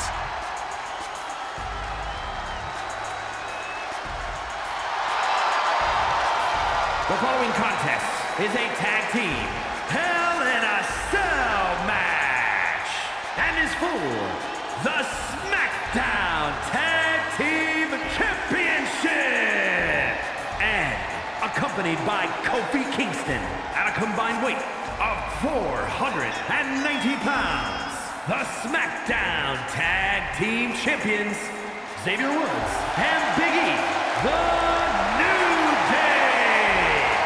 Well, I can't say that I'm ever prepared for a man swiveling his hips and playing the trombone on the way to the biggest fight of his life. This is our first Hell in a Cell match of the night. The New Day actually requested this match to defend their tag titles. Who would have thought 4 months ago when this rivalry began that it would end once and for all inside Hell in a Cell? New Day about to make it evident that the time for fun and games is over.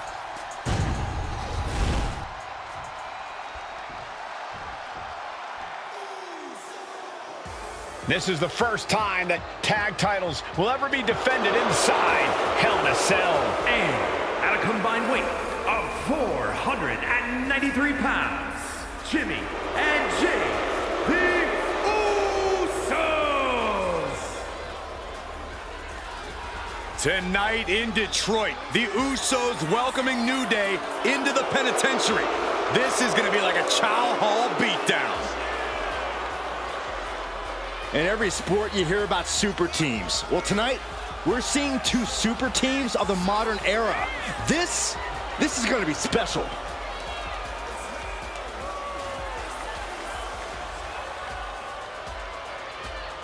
Tornado tag rules here, gentlemen. 2-on-2 as Kofi is going to be locked outside the structure. Pinfall or submission needs to happen in the ring, but we all know this fight's going to go everywhere before that happens.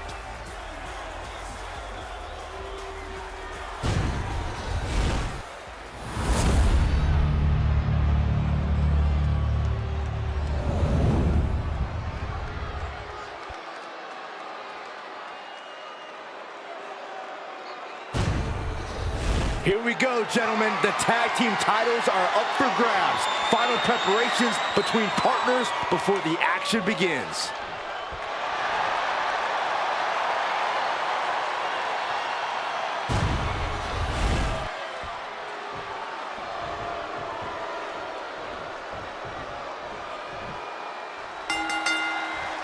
Remember, this match is under Tornado tag team rules. A 2-on-2 match with the pinfall or submission has to happen inside the ring. In the Hell in a Cell, no tags, no countouts, no disqualification. The Usos and the New Day came into this match expecting and prepared to raise the bar, raise the level of competition, and make history. This is going to be unforgettable. So many amazing. Oh, nice. Schoolboy from behind. Cover. No, he kicks out. Got to change something up with the pin technique. Back elbow right on the side of the face, and another endless attack here.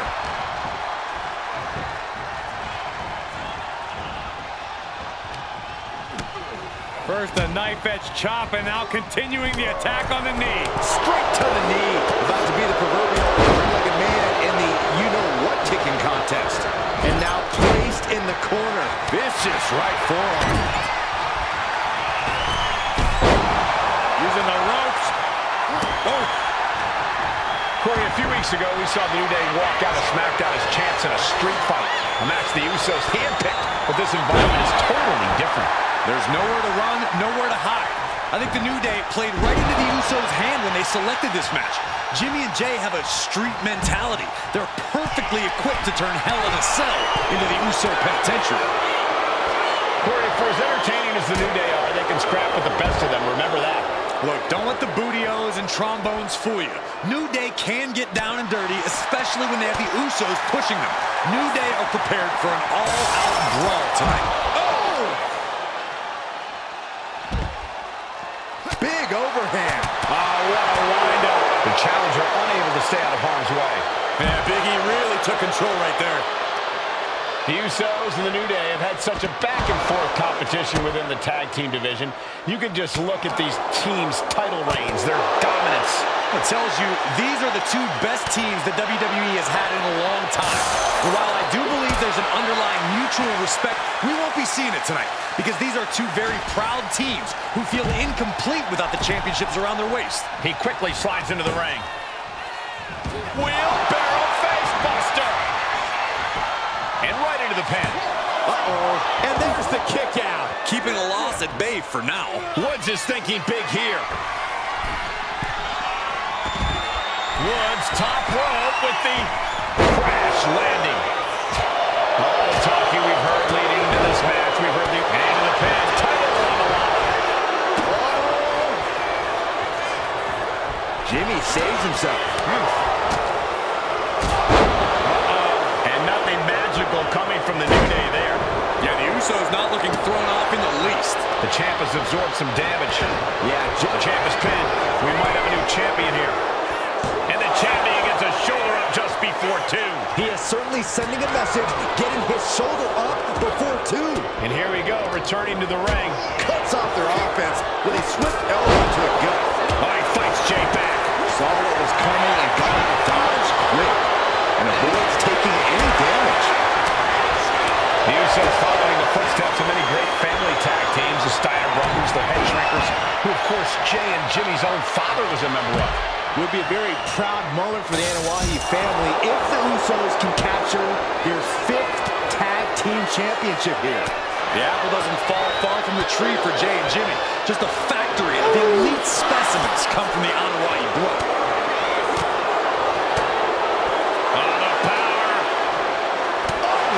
With an uppercut. It knew what was coming there. Ooh. Oh.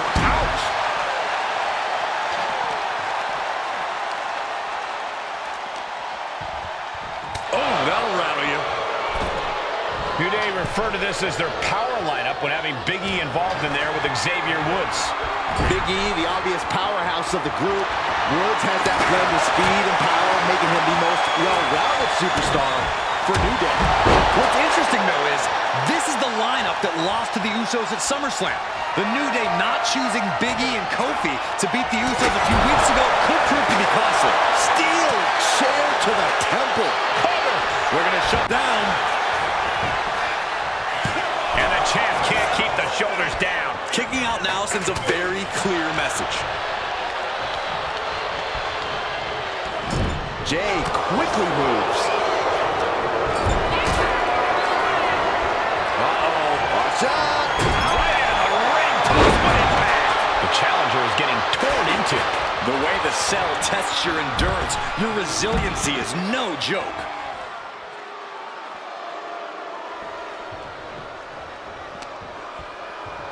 Catches an uppercut. He gets into the ring. Ooh, stiff punch. Breaking uppercut. Got the cover. Looking to hang on to the title. And he kicks out of the pin and one. Still gonna take a massive effort to keep him down. And there goes Jimmy Uso. Sent to the outside hard. And Xavier Woods looking to hype himself up here. Out of the ring, still surrounded by the hell that is the steel structure. Uppercut!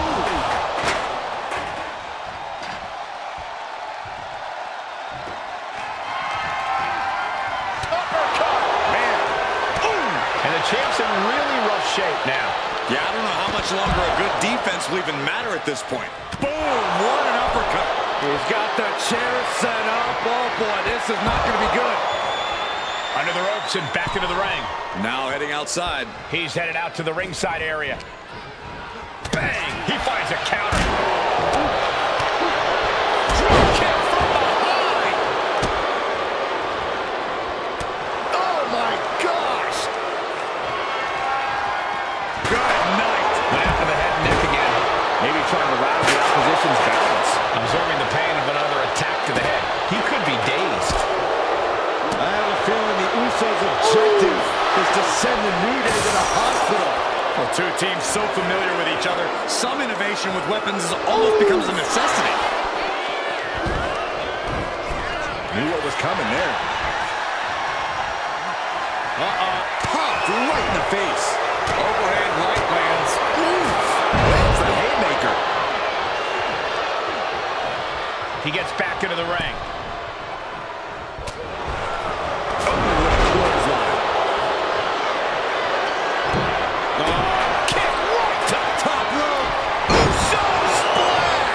Will that be enough to win the title?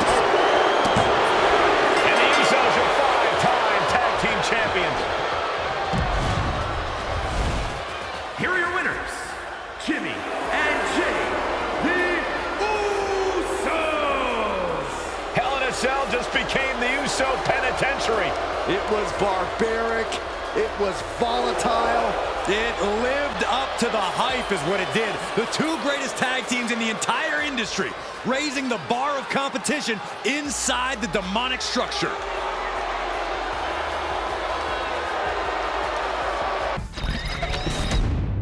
Next on our showcase is someone who wasn't born into this family, but has put in the time and more than earned her spot. She's always happy to leave haters in the rear view, and when she enters the room, you will undoubtedly feel the glow. Of course, I'm talking about Naomi, who many of you may know has reigned as Jimmy Uso's wife and queen for over 10 years. There's the old saying that behind every good man is an even better woman, and this could not ring more true than Naomi, who I will say is an absolute treasure. Jimmy will frequently speak during old bloodline planning sessions about how much her support and love drove him to improve as a superstar, always stressing her importance not only to the WWE Women's Division, but to his career and his life as well. In the ring, there is no denying Naomi's skills. The former women's tag team and two-time SmackDown Women's Champion has the mental tenacity to push through the toughest part of any match and possesses breathtaking physical skills. Naomi uses her dancing background to constantly innovate with her offense, resulting in some of the most beautiful moves you will ever see, unless you're on the receiving end of them. Naomi is an inspiration to so many of our younger members of the WWE Universe, showing a new generation that anything is possible if you just put in the work and never stop believing in yourself. Naomi has battled against the very best in the women's division, taking on foes like Charlotte Flair, Bayley, Shayna Baszler, and Io Sky. My favorite moment of Naomi was when she won the title in her hometown, Orlando, at WrestleMania. To compete against that caliber and maintain the level of success that Naomi has for her entire WWE career is something worth, shall I dare say, acknowledging.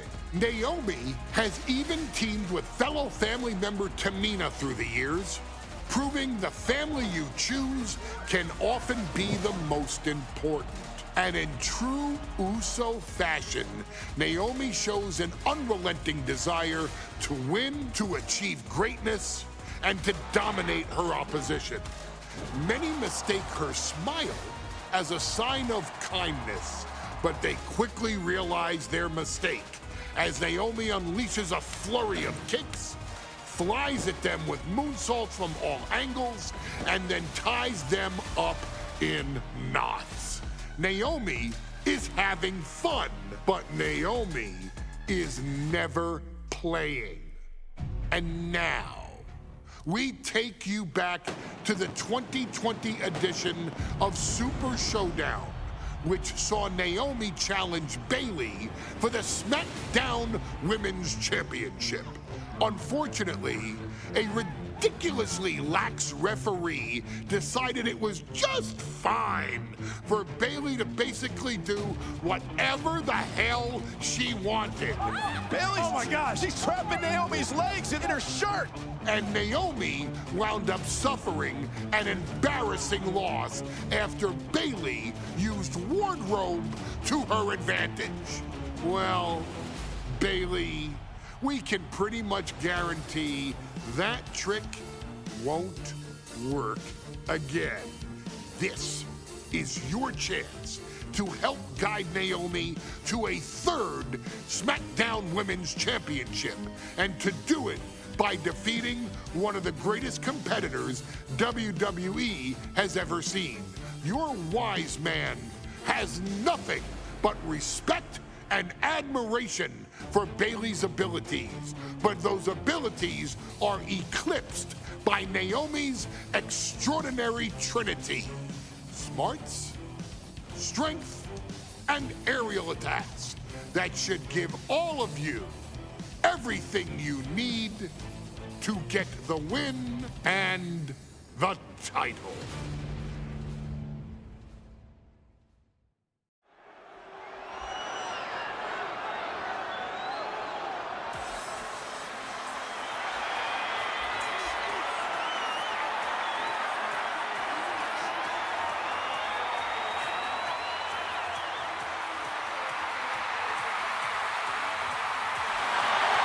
Gentlemen, it's glow time!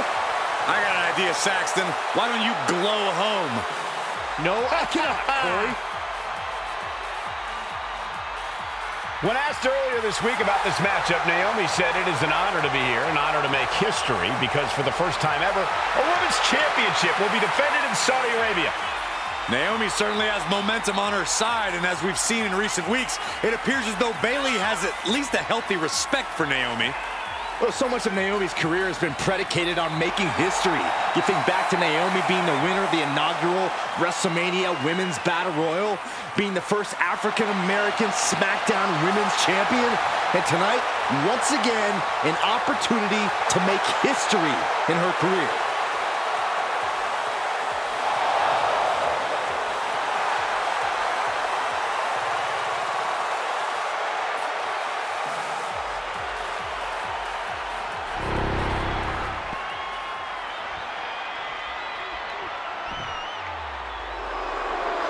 And gentlemen, when Bayley was asked about this history-making match tonight, she said, of course I'm part of this, because history is made by winners. And I'm going to become a role model for everyone here tonight in Saudi Arabia and for everyone around the entire world. I asked Bayley her thoughts on this match, and she said, new country, same sheep. Bayley is nothing if not confident headed into this match. Oh, and everything you just said is indicative of the new attitude, the new personality of Bayley. Bayley has been SmackDown Women's Champion for a record-setting 279 days. She's won every title available in WWE. The NXT Women's Championship, the Raw Women's Championship, the two-time SmackDown Women's Champion, a Tag Team Champion, a Money in the Bank winner. Bayley's accomplished it all. But the one thing Bayley has never done in her career, she's never beat Naomi. And believe me, that is a huge point of confidence for Naomi and a huge pressure on the champion. What an exciting moment for both of these competitors tonight, but once the bell rings, it's down to business. The SmackDown Women's Championship is on the line.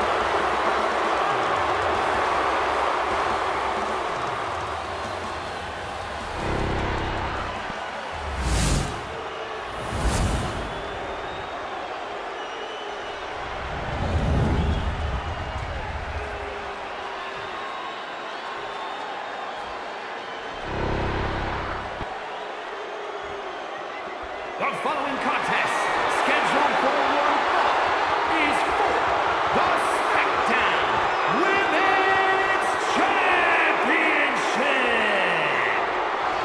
Introducing the challenger from Orlando, Florida, Naomi.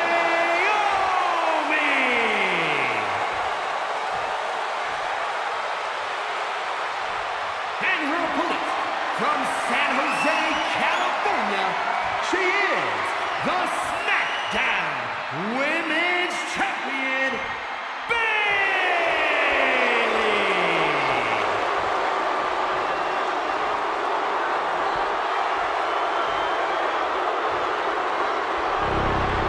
For the first time ever, we have a Women's Championship match here in the Middle East, in Saudi Arabia. Bayley against Naomi. Will Bayley's record-setting reign end here tonight?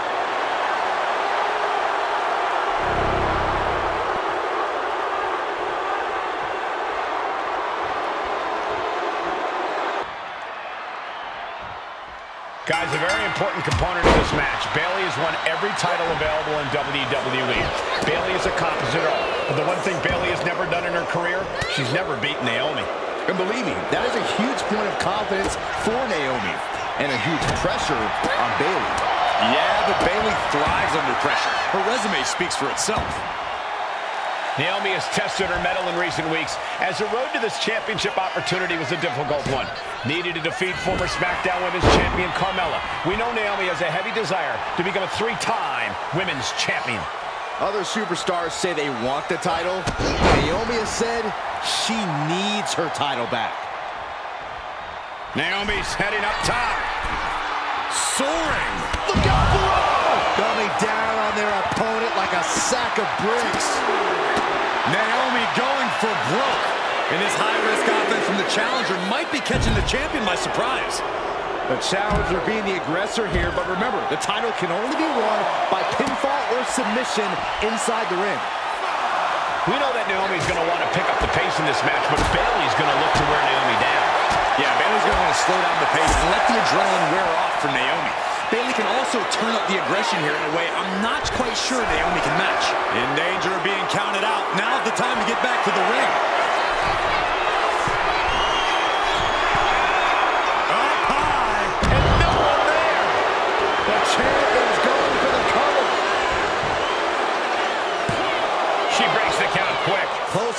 but not enough yet.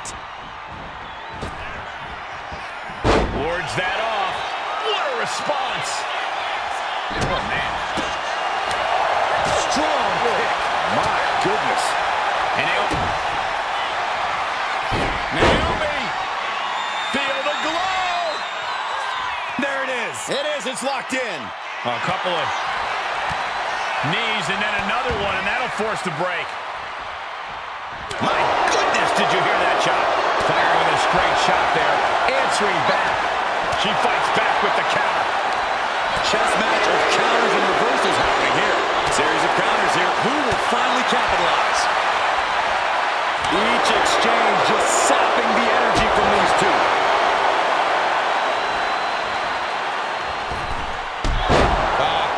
Off the rope. She's struggling to get back up, but she's about to feel so much worse. Disaster kick. Good defense. Ow! Oh, come on. That's a vile chop block. Naomi feeding off the WWE Universe, inching closer to recapturing the championship. Cover. We can have a new champ here. She's got her. No. This match continues. She kicked out? No way. She actually kicked out? And she re-enters the ring. Bayley left an opening for the counter. Yikes, that'll either wake you up or knock you out. Leg drop. Sharp knee rocks her.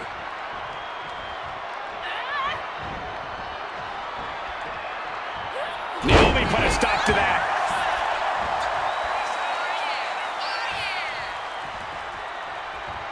Kick right to the leg. Shoved into the ropes and attacking the lower back. Oh, low tackle. Connects. Saw it coming.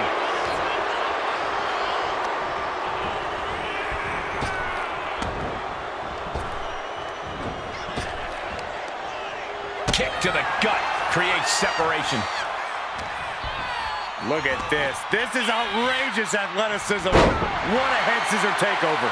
Momentum is really on Naomi's side. And Naomi continues to somehow have Bayley's number here. Boom. Bayley avoids the assault. Calculating the next move here. Running power slam. She's heading outside the ring now. Elbow on the spot. Using the elbow as a weapon. Feel the glow. Here it is, cinched in. And I think this has just turned into something that isn't a match anymore. This has turned into lunacy. This is downright maniacal. A couple of knees and then another one, and that'll force the break. Oh, sent crashing right into the ring post. Elbow to the leg, and look at this, just attacking the knee. Oh, the knee takes a big hit. Oh!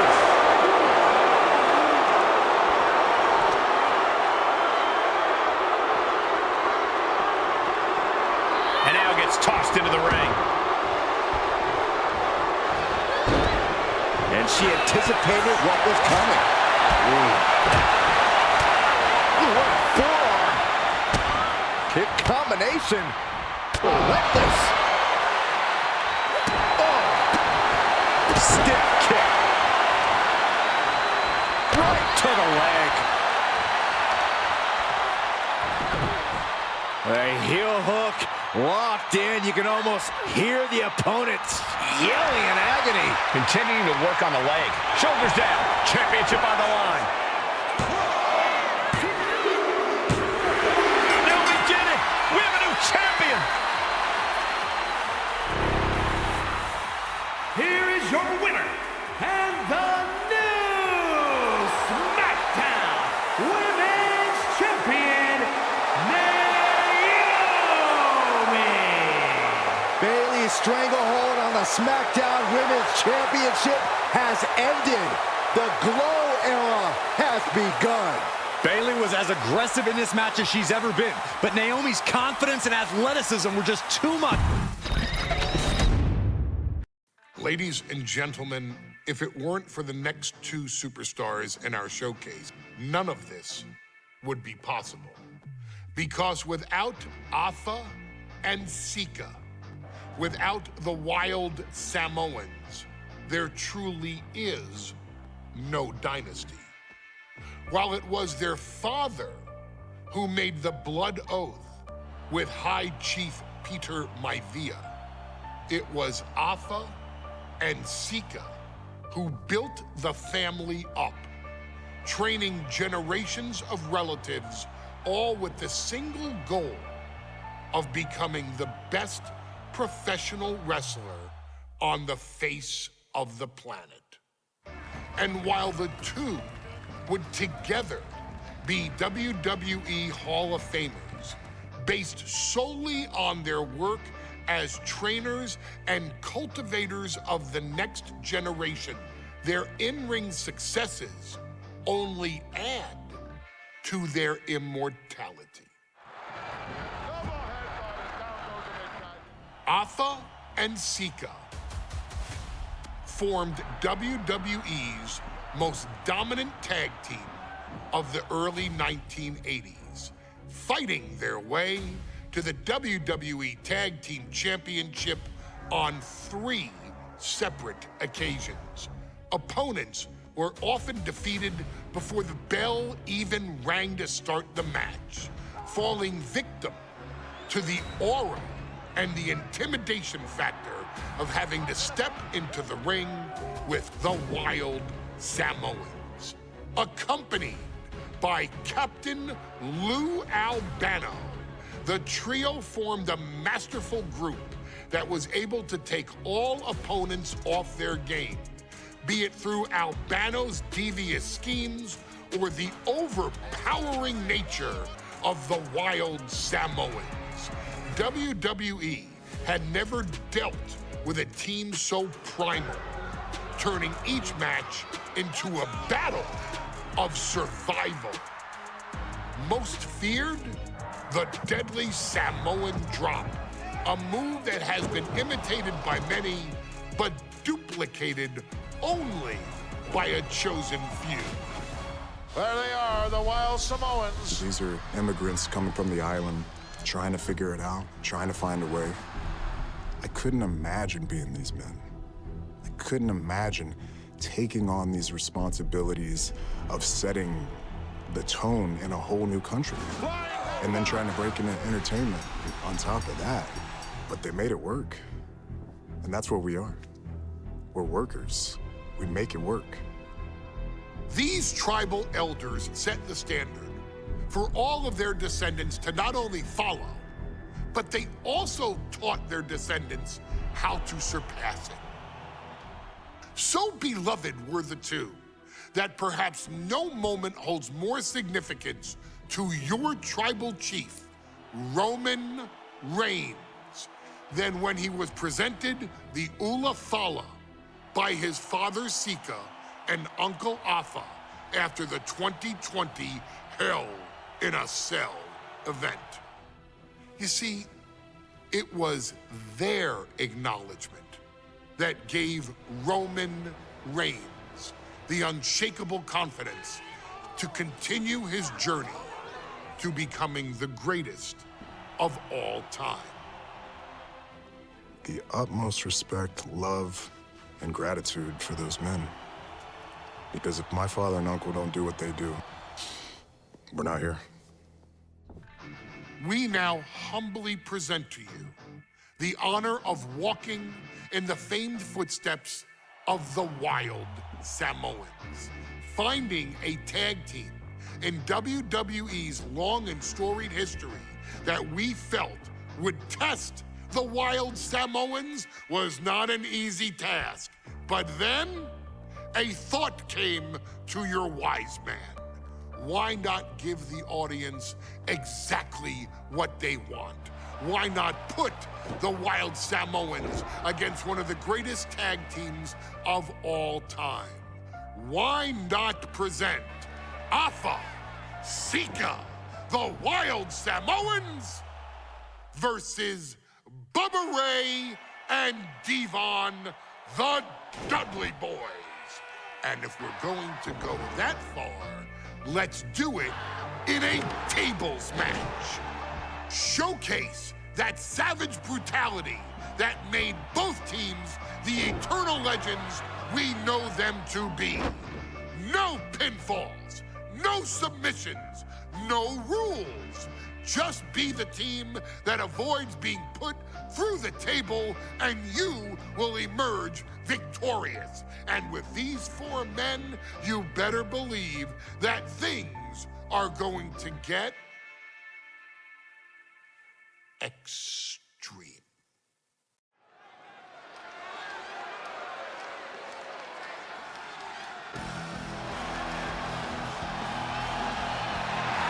And here they come. Bubba Ray and Devon are ready for a fight. That's just what they'll get from Alpha and Sika, and then some.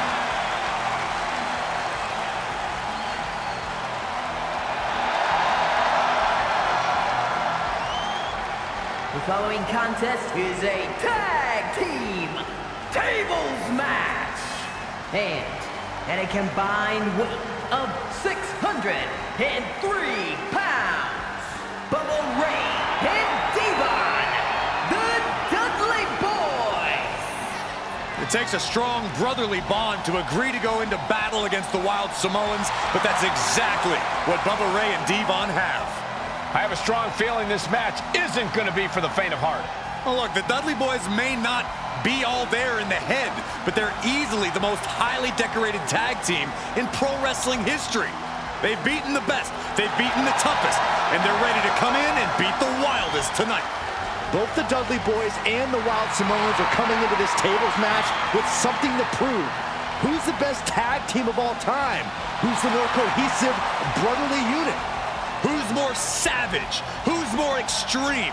Gentlemen, we are moments away from finding out the answers to these questions once and for all.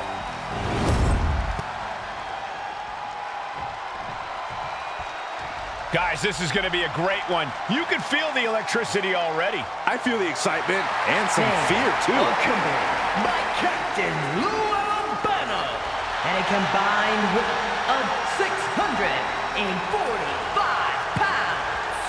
Alpha and Sika, the Wild Samoans. And this tables match might be a dream match for many, but for both the Wild Samoans and the Dudley Boys, this is about to be one team's greatest nightmare.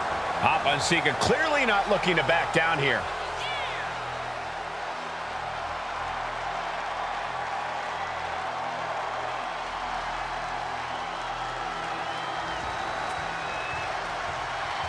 The Dudleys can certainly handle their own, but they've never faced anyone or anything like the Wild Samoans. Those mean looks on both Alpha and Sika's faces, I'll tell you, they're out for blood. And the Dudleys are about to walk right into the lion's den.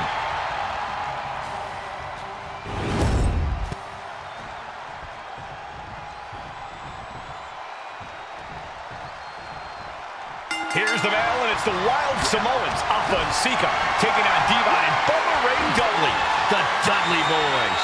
Two sets of brothers, two sets of absolute madmen, ready to give the tables and get downright savage. Bringing a new definition to the term sibling rivalry. This one will get extremely physical.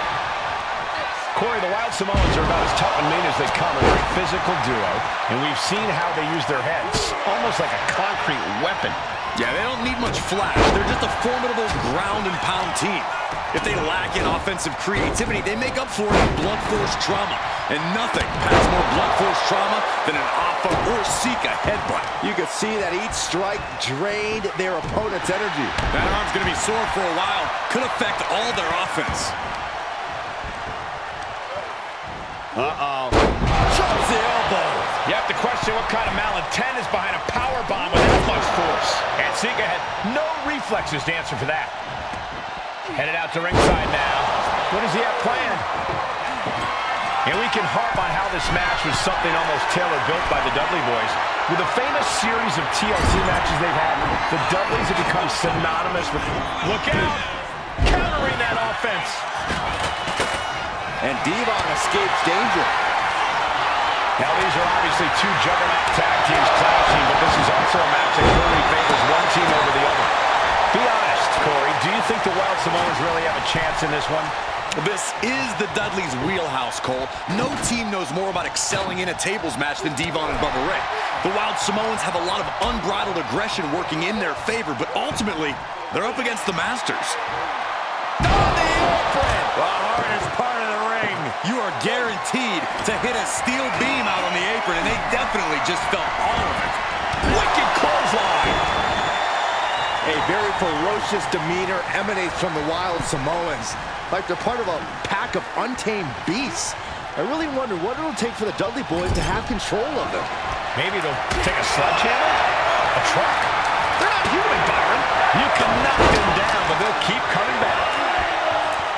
Ooh! Slam down. And Bubba is a bit staggered after that attack. And Alpha is clearly looking for a fight here.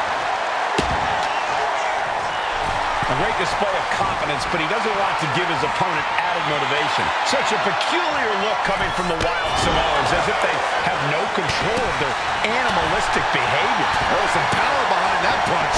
Ooh, well measured. Alpha and Sika, both individuals that compete barefooted, not something common of most wrestlers. Popped up into the Samoan drop. Incredible. The Wild Samoans just completely wrecking the Dudley Boys in there. He's heading back to the ring. Some showboating from Sika here. Sika going up. And Alpha and Sika just beat the Dudley Boys at their own game. Here are your winners, Alpha and Sika, the Wild Samoans. And it's the Wild Samoans standing tall, having beat the Dudley Boys at their own game. Devon and Bubba pushed Alpha and Sika to their limits, but in the end, there was only one way this match could end.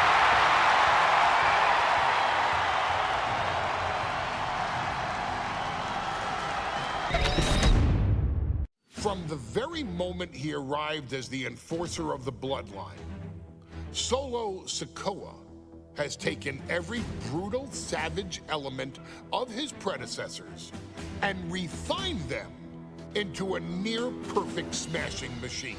Even in the year before his arrival, Solo raised eyebrows and garnered buzz while competing in NXT. But nobody could have predicted just how smoothly his transition to the main roster would go. And before I go on any further, let me make one thing perfectly clear. I'm only saying what I'm saying about Solo Sikoa because I am a wise man. I'm a professional. And because I'm being handsomely compensated for my stellar work as your host of the WWE 2K25 showcase.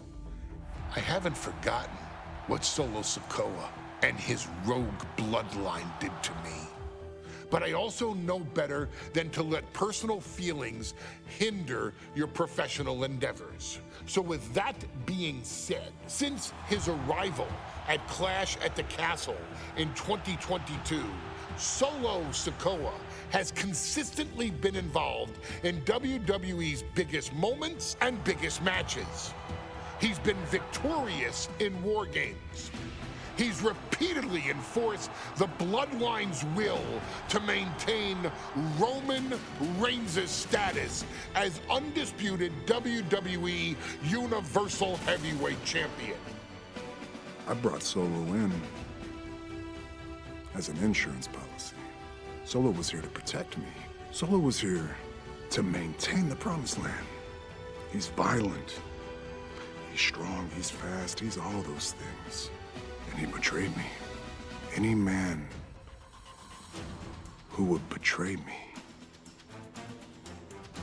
must be a very dangerous man. Solo defeated John Cena. Solo elected to betray your tribal chief, Roman Reigns, in an attempt to bestow upon himself the title of tribal chief. When I refused to acknowledge Solo as my tribal chief, you are not my tribal. He, Tama Tonga, Tonga Loa, and Jacob Fatu put me through a table in Madison Square Garden. And that led to opportunities to compete for the undisputed WWE Heavyweight Championship. It's led to more visibility with Solo's Rogue Bloodline ruling over SmackDown. Every choice Solo made only furthered his standing in WWE. He has the bloodlust of the wild Samoans, the brutality of his cousin Yokozuna, and the single-minded focus of Roman Reigns, all rolled into one. There is no question the future is his for the taking, and that he will be champion many times over, and that he may set records of his own before it's all said and done. Few men have so quickly served notice to all of WWE in the manner that Solo Sikoa has done. Whether you want to acknowledge him or not is irrelevant. One way or another, Solo Sikoa forces you to do just that, or you will suffer severe consequences. One by one, each and every single superstar on the WWE roster is going to find that out. Solo will make sure of it. I, of course, will simply await any and every opportunity for your tribal chief, Roman Reigns, to teach Solo some manners. Until that happens, though, we are taking you back to the one-year anniversary special for NXT 2.0, which saw then North American champion Carmelo Hayes, and indeed, he is him, issue an open challenge. Unfortunately for the future superstar, it was to be answered by Solo Sikoa, and things went as well for Hayes as you can probably guess. Showcase the unrelenting fury that has made Solo Sikoa nearly unstoppable, and defeat Carmelo Hayes to earn Solo his first championship victory. It won't be easy against Carmelo, especially when he has Trick Williams watching his back. And if you make one mistake against the champ, he'll take his shot and most likely hit nothing but net.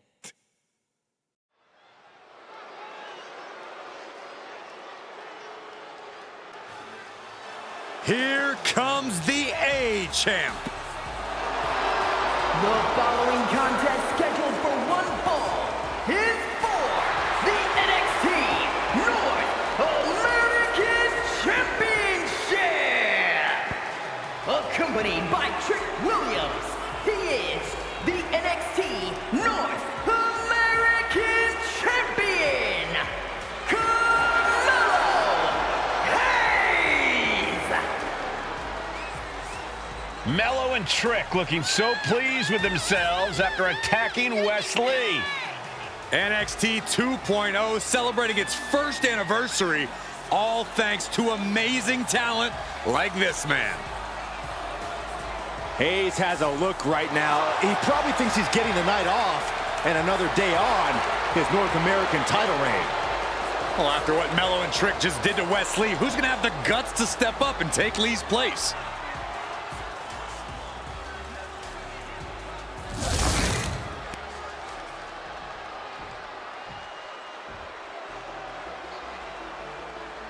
What? This place is shaking! We never thought we'd see Sikoa again. His opponent from Las Vegas, Nevada, weighing in at 250 pounds, Solo Sikoa! And Solo is dressed to fight, too. I really didn't think we'd see him again. We saw him at Clash at the Castle 10 days ago where he cost Drew McIntyre the WWE Universal Championship. Well, as far as I'm personally concerned, Sikoa isn't welcome around here. Melo needs the night off. Well, Melo talks about wearing the biggest crown in the WWE, but it's Sikoa who sits at the biggest table in WWE. Well, he wasn't exactly invited to sit at this table now, was he? We said to expect the unexpected. Is this title match going to happen?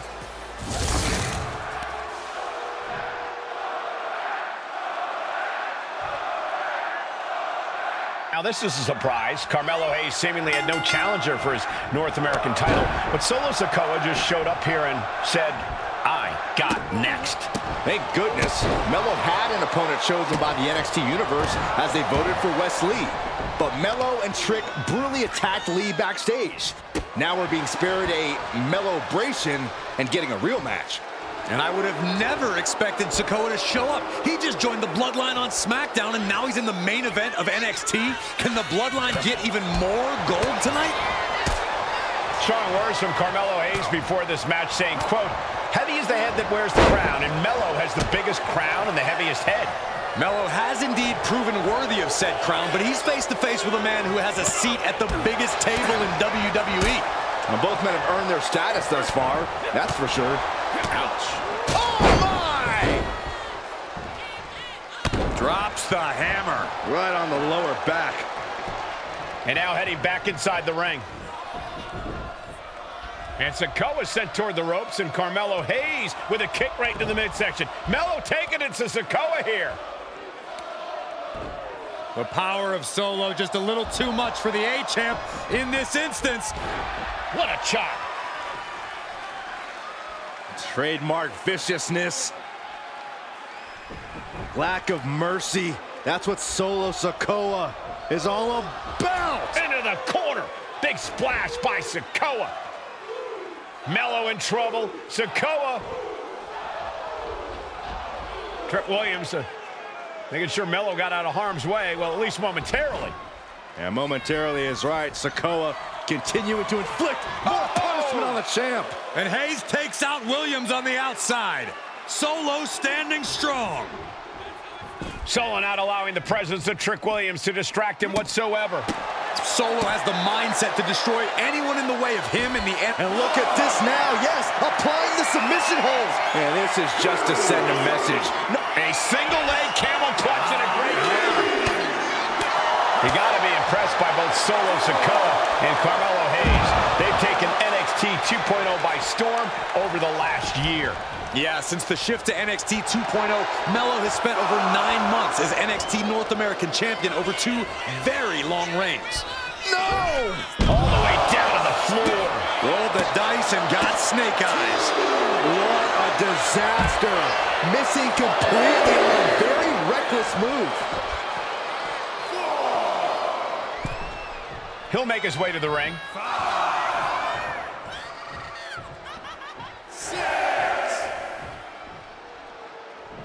Referee's nearing the end of the count. Better get back in the ring. And back in. He was dangerously close to being counted out of this one. What a main event this has been for the 1-year anniversary of NXT 2.0. And without this rebranding, Solo Sikoa may have never had the opportunity. Shoulders are down. Is this enough to retain?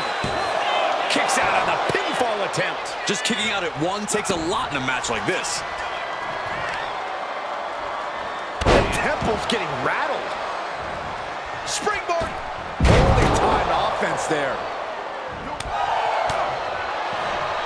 Oh, what a headbutt. On the mark.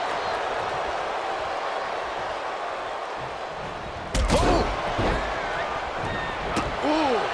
Carmelo dodges that attack. Unpacks a well-placed punch. Trick Williams cheering on Carmelo Hayes. You cannot deny the impact Trick has had since he joined his childhood friend's side.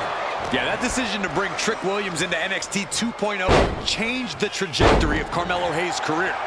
Trick told Melo 12 months ago, forget about pandering to the NXT universe, just focus on yourself. And that was the day that Melo truly became the A-champ.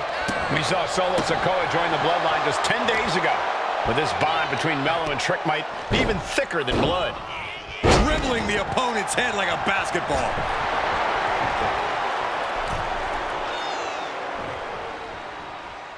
Oh, an overhand punch. And Carmelo gets stifled. This is a situation you want to avoid. Oh, God, face first. Trick Williams has been quite the difference maker for Carmelo Hayes over the last year. How many times has Williams helped Hayes and saved that North American title? Yeah, but 10 days ago, Solo Sikoa did the same thing for Roman Reigns when he attacked Drew McIntyre at Clash at the Castle. Sikoa has blood on his hands, too. Hayes is being cut down at every corner. And it looks like Solo has all the answers for Carmelo at this point. Another attack to the head and looking a little dazed.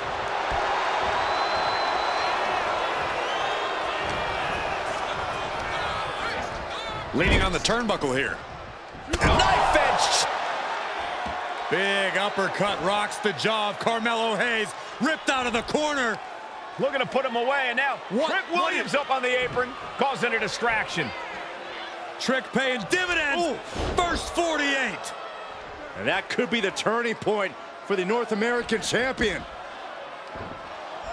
Oh, Samoa drop by Sikoa. Cover now for the win. Hayes kicks it too. And Williams once again on the apron. You can see how concerned Trick Williams is that Carmelo Hayes' championship hopes, might be fading away. Super kick drops Williams.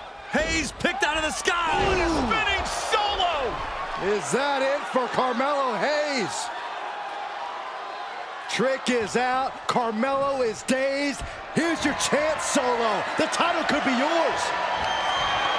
Winding up. Samoan spike. Could that be enough to gain the title? Sikoa seems to be executing his game plan. And the power of Sikoa proving too much for Hayes right now. Solo lining it up. Maybe moments away from capturing that North American title. Rearing way back. Samoan spike. The challenger clearing a path to the title. What the? Sikoa is the new champion. Here is your winner, and new NXT North American Champion, Solo Sikoa! Solo is your new champion. It is the North American. I ain't doing this one.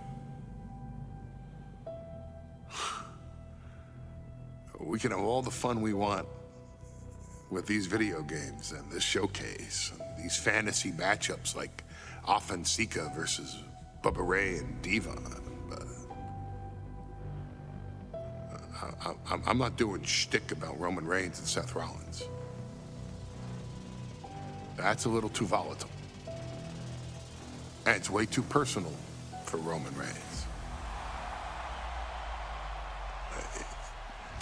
Roman Reigns and Seth Rollins came up together in the Shield. And Seth Rollins took it upon himself to disband the Shield by blindsiding Roman Reigns with a chair. At WrestleMania 31, Roman Reigns, in the main event of WrestleMania, was about to win the WWE title when Seth Rollins cashed in Money in the Bank. and stole the main event, the match, and the title from Roman Reigns. Roman Reigns lost the undisputed championship after almost 4 years, the greatest title reign of all time, to Cody Rhodes. Not because Cody Rhodes was the better man, but because Seth Rollins was right there. And the seduction, the bloodlust that Roman Reigns had for that moment of revenge was too much for Roman Reigns to give up. And for the first time in Roman Reigns' life, he took his eye off the ball for that much time and smashed Seth Rollins with a chair, the same way Seth did a decade earlier to Roman. And that moment gave Cody Rhodes all he needed to end the most historic title reign in WWE history. I'm supposed to do shtick about Roman Reigns versus Seth Rollins for a showcase? I mean, it's smart, because the next time Roman Reigns steps into the ring with Seth Rollins will be the last time Seth Rollins steps into a ring.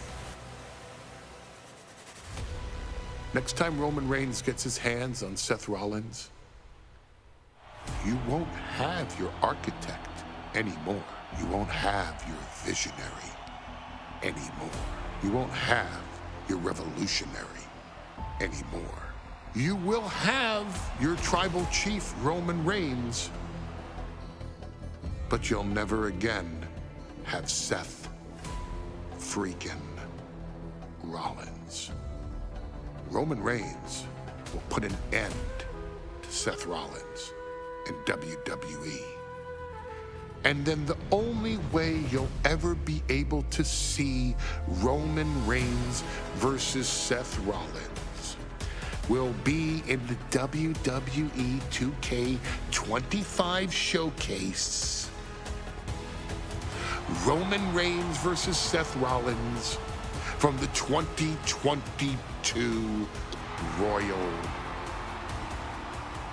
Rumble. And that's not a prediction.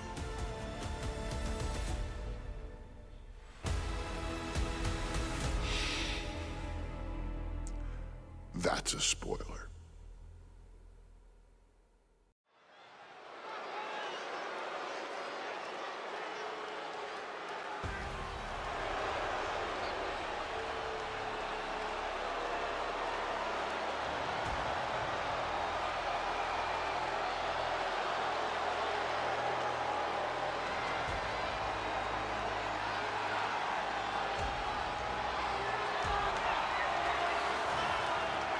The big question as we kick off Royal Rumble, will Roman survive tonight? Well, the man who's walking down the aisle here in front of 44,000 plus is the greatest champion of all time, transcending the business. And tonight, it's personal.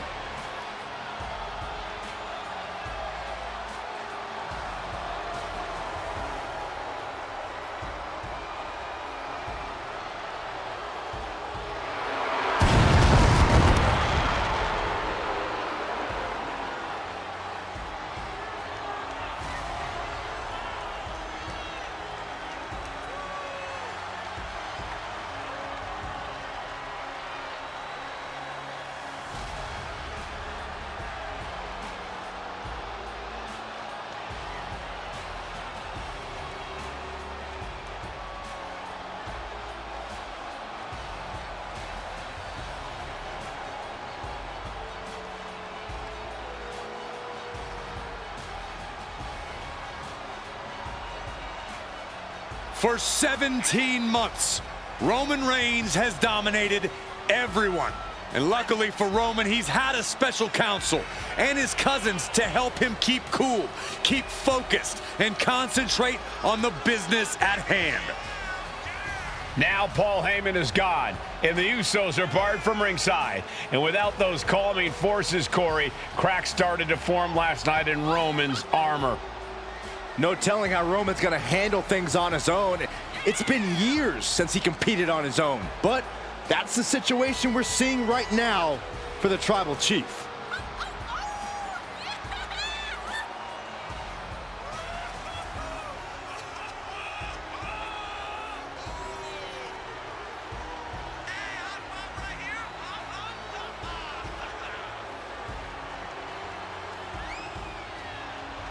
In recent weeks, Seth Rollins touched on the one thing that Roman Reigns has not been able to get over: the dissolution of the Shield at the hands of Seth Rollins.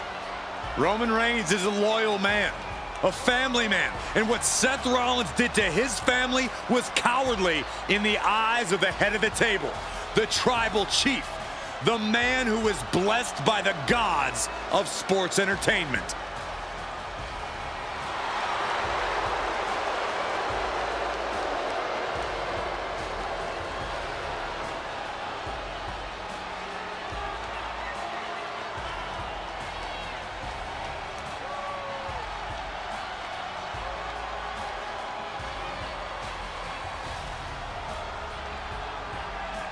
Corey, on SmackDown last night, we saw one thing that we haven't seen out of Roman Reigns. We saw Roman Reigns lose his cool.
Look at this. Even more mind games from Rollins. As we heard that music pop right there, the Shield, you can't help but have a little nostalgia. You can't help but think back to the glory days of when the Shield would go to town, beating everybody down. Until that man right there, Seth freaking Rollins, decided to tear it apart. Seth Rollins says he knows Roman Reigns so well. He knows how to prey on the insecurities of the Universal Champion. He knew there was one thing that Reigns will never get over, and that is that Seth Rollins chose to end the Shield. The infamous blow to the back of Roman Reigns with a steel chair many years ago, which broke up perhaps the greatest faction in WWE history. Well, tonight, Rollins will use that to get in the head of the champ and win the Universal title.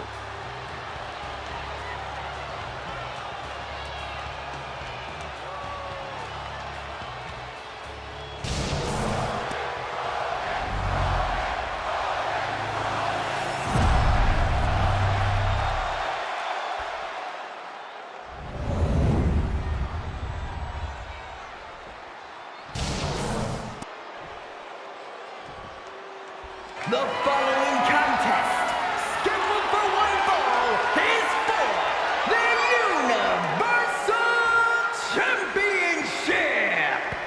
Introducing the challenger from Davenport, Iowa, weighing in at 217 pounds, Seth freaking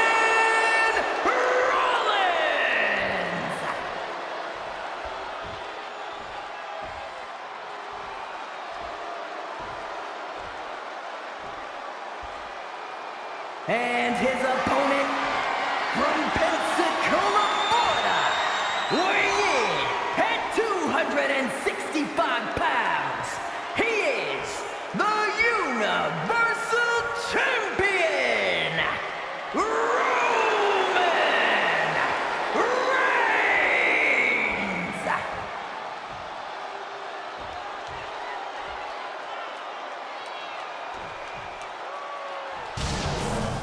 And that title, the WWE Universal Championship, has been in Reigns' possession for a record-breaking 516 days. Can he extend the reign even further tonight?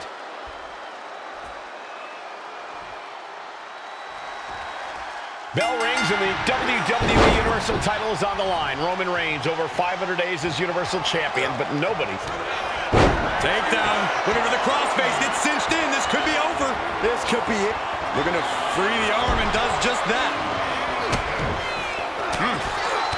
And the Wiseman, Paul Heyman, will be at ringside for a championship match tonight, just not this one. And that's just sickening to me, Cole. Reigns had just cause for firing the Wiseman, and now Paul's right back with his old client. Heyman has zero loyalty to the bloodline. Okay, Corey, did you forget the fact that Roman attacked Heyman? Anyway, Reigns just needs to forget all of that tonight. Rollins is already playing next-level mind games in this match. Reigns cannot let Paul Heyman's actions affect him. Roman Reigns, 516 days as Universal Champion, putting the title on the line against his former Shield brother, Seth freaking Rollins. In the corner, has to find a way out of there. Versatility from Rollins. Single leg drop kick caught him. Even before Seth put his gear on, he came into this match with a clear... Going head-to-head, putting each other to the test. Ooh. Neither competitor is backing down. Looks like a hockey fight's just broken out. Boom! What impressive determination from both competitors, keeping at each other no matter what. Who will break first? That is the question. Exhaustion setting in, and neither one of them is letting up. Two fighters putting their haymakers on autopilot right now. And he's coming too, about to stumble his way into danger. Oh, shoulder to the gut. Gentlemen, for 17 months, Roman Reigns has dominated. He had special counsel and cousins to help him stay in control, to keep his cool, to concentrate on the business at hand. But now Paul Heyman is gone, and the Usos are barred from ringside. Without those calming forces, cracks have started to show. Every comment Rollins has made about their past cuts deeper. Every mind game breaks Roman's spirit even further. This might be the toughest physical battle the Tribal Chief has faced, but it definitely is his toughest mental battle. Roman getting ready to finish this, to finally vanquish the demons of... Rollins being put into the guillotine. This is the biggest danger Seth has faced. This is the tightest I've ever seen Roman... The guillotine locked in. This is... Oh, that was an incredible counter. Steering cleat. Schoolboy into the pin. And the rope stopped the referee's count. No way. Barrel tope? What? Soaring out of the ring, looking to do as much damage as possible. Jumping knee right to the face. Oh, man. He quickly gets out of dodge. Oh, gut punch. Nasty. And his body seems to be the preferred target.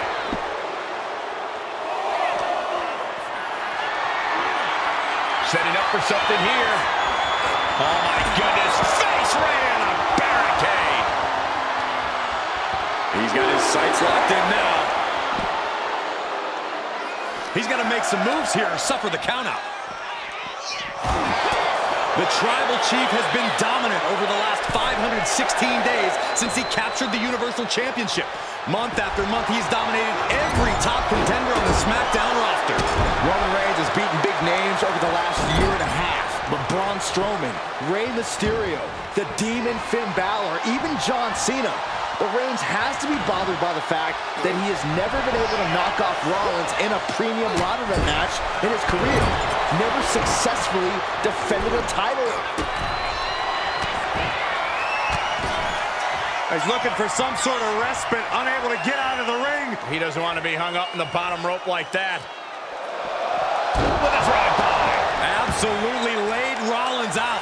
And now Reigns can finally overcome his former Shield brother. Taking things to the top rope. To the sky. Oh, gosh. That looked like a bad landing. Picture perfect drop kick. I hate to say this, but the Tribal Chief has become extremely frazzled without the benefit of having the Bloodline by his side. Every little move Rollins makes seems to put Reigns on edge. This outfit, the Shield's entrance music. I bet if Rollins gave Roman a fist bump, it would make the Tribal Chief go nuclear. Roman Reigns so dominant. Oh, guillotine choke. Seth Rollins in dire straits, and Reigns retains the title. Here is your winner, and still the Universal Champion, Roman Reigns! Roman Reigns has finally done it. Finally earned that title defense against Seth Rollins. Finally exorcised the ghost of the Shield. It looks like a huge weight has been lifted from the shoulders of the Tribal Chief. Roman may...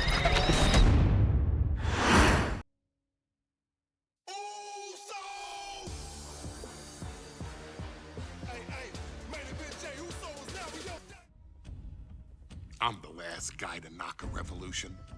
I've led a few of those, you know. I admire revolutionaries. I respect evolutionaries. They are the lifeblood of the bloodline. So when Solo Sikoa seized the moment and became the Tribal Chief in Roman Reigns' absence, I didn't like it. I don't even think I respected it. But something deep down in me admired it. That took some forward thinking. I'm the chief now! Now we all know what happened when the OG bloodline, led by Roman Reigns, faced the new rogue bloodline, led by Solo Sikoa, in the War Games. But there was a discussion here while planning the WWE 2K25 showcase that has me, your wise man, admittedly a little intrigued. What if War Games was limited to only OG bloodline, no honorary uses, versus Solo's rogue bloodline, no honorary uses? It's 4-on-4 Roman Reigns. The Usos, Sami Zayn, versus Solo Sikoa, Tama Tonga, Tonga Loa, and the most dangerous new competitor WWE has ever seen, the Samoan werewolf Jacob Fatu. What happens then? This is your moment to determine who is the real bloodline. This is your moment to determine who is the only bloodline. This is where the bloodline's legacy and the bloodline's future is in your hands.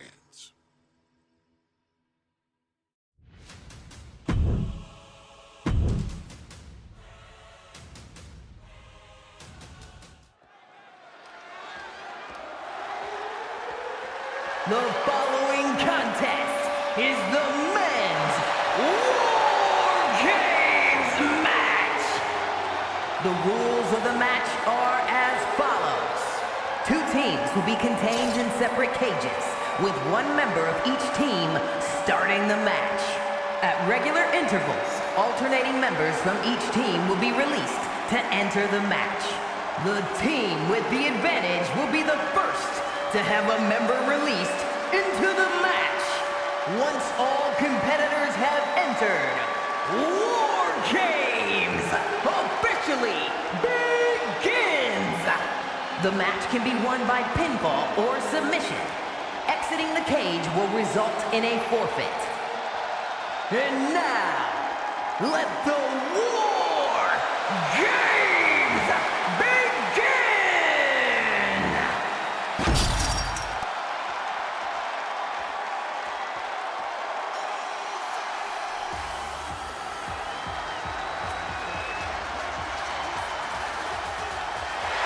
The bloodline is in chaos. This wrestling dynasty is on the brink of collapse. This conflict goes far beyond acknowledgement, Michael. This man and the original bloodline are fighting for their livelihood.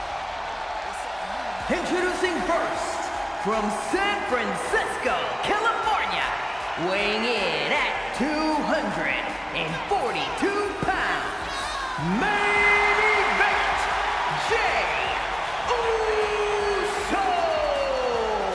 This man and the rest of the original bloodline is under attack. The new bloodline will do whatever it takes to wipe out the old guard.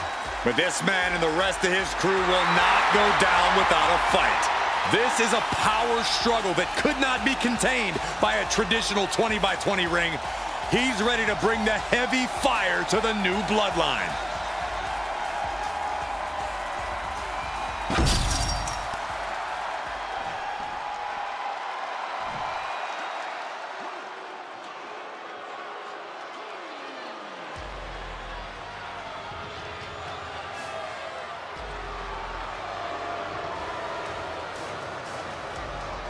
The original bloodline was created with the wisdom of the elders, but this man and the new bloodline are destroying what was built. Well, this conflict was unfathomable until now. The new bloodline is ready to hunt. And from Sacramento, California, weighing in at 285 pounds, the Samoan werewolf, Jacob.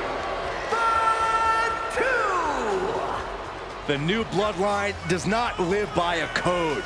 They do not act with honor. This man says the OG bloodline will suffer the consequences of their disloyalty. We are looking at a heavy hitter with pure malice in his eyes. And he's looking to make his name at the expense of the old guard of the bloodline. The OG bloodline have never faced a threat like this. The island of relevancy is no more. The OG bloodline is fighting bloodthirsty savages who will feast on whatever they can. There will be no hesitation in pulling the trigger, and the OGs have got to match that ferocity. Here we go. First two combatants locked in the War Game structure. The original bloodline versus the new bloodline in the match beyond. The WWE Universe has wanted to see this war for some time, gentlemen. Roman and his old guard versus Solo and the new crew. So many questions. Can Roman's teammates put their past animosity aside? Can the rest of Solo's gang handle a match against competitors with more War Games experience? Well, Byron, I think we'll know the answer to all those questions in just a matter of minutes. If there's one man here with the most to prove, it's got to be Tonga Loa. We've often seen that the man with the most to prove ends up being the difference maker in War Games. Many folks think Tonga Loa is just a foot soldier for Solo. But let's not forget, this man is the son of Haku. Just like his father, Tonga Loa truly excels in a brawl. And there is no bigger brawl than War Games. A lot to prove from the new bloodline tonight. Gentlemen, do you think they can do it? Absolutely, Cole. Solo Sikoa, Jacob Fatu, Tonga Loa, and Tama Tonga have been competing on a different level as of late. They have won some major matches and earned titles too, but I worry they might not be as ready for War Games as Roman's crew. There's a lot more big match experience in general on Roman's side. No, that may be true, but Solo's side has youth and a devil-may-care attitude that can work out tremendously inside War Games. I expect Solo's side to go all out here inside this sadistic structure. Sami Zayn, who so much is a member of the bloodline, it really gave him a sense of self-worth. Yeah, but part of that self-worth came from defying Roman, from defeating the Usos, which begs the question, and I wish there was a better way to phrase this. Is Sami Zayn still Usi? I think he is, Corey. Sami seems elated to be fighting alongside Jey and even Jimmy. Those are his dogs.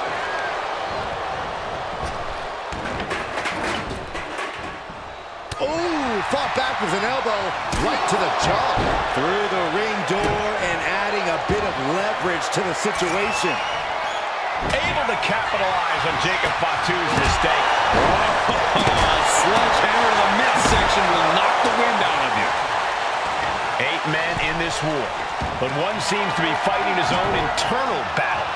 That man, Jimmy Uso.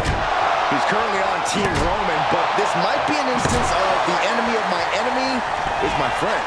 Well, Jimmy had clashes with Roman. He went to war with his brother Jay, but the men who put Jimmy on the shelf for months stand across the ring. Jimmy's up for every member of Solo Squad tonight, and he'll deal with the rest of his fractured family later. The timer is running out, and this next competitor will equalize things inside the cage. Catapulting down on the opponent. Tonga Loa now entering the fray of Bloodline War Games. And he's only got one thing on his mind right about now. OG Bloodline leader Roman Reigns has so much on the line in this one, guys. Oh, absolutely, Michael. Solo Sikoa took his spot at the head of the table. He says he's the new tribal chief. And that is Roman's legacy. Those names, this group, they mean something. But the Bloodline represents all that Roman has built in his career. And he needs to take it back tonight. Ooh, treading all over their opponent. Up on their shoulder. And that was an effective attack, guys. His stamina is getting tested here. Yeah, and this is the hostility Jacob Fatu wanted to bring. Oh, one step ahead there. Solo Sikoa, leader of the new Bloodline, has called himself the head of the table. Called himself the tribal chief. And when he asked the WWE Universe to acknowledge him, we're hearing more and more of the crowd agree. Well, Solo is growing in power with big wins and title reigns, but this is his biggest test yet. If his crew can defeat Roman's, Sikoa will be everything he says he... But then to Sami Zayn. Is Zayn closing this out? Old Bloodline, new Bloodline, both sides engaging in a brutal battle. Every one of these men is fighting with every fiber in their being to be considered the true Bloodline. And walking through the... Both wrists captured. That was nasty. No way Sami recovers from that. Hey guys, this is what War Games is all about. Both Bloodlines leaving it all in the ring. The old guard and new school trading their biggest shots in one of the most dangerous environments in all of WWE. Solo Sikoa's group at a decided disadvantage. His side has less experience inside this structure. But look at how young and hungry Team Solo is. In particular, Tama Tonga is a real wild card. He's like a hyena locked in a cage with a bunch of raw meat. I even asked Tama backstage if he was looking forward to this match, and he just said to me, great journalism there, Byron. Thanks, Michael.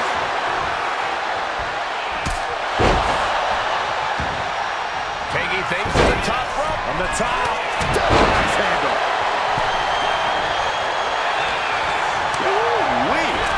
Just took a very unpleasant trip from ring to ring.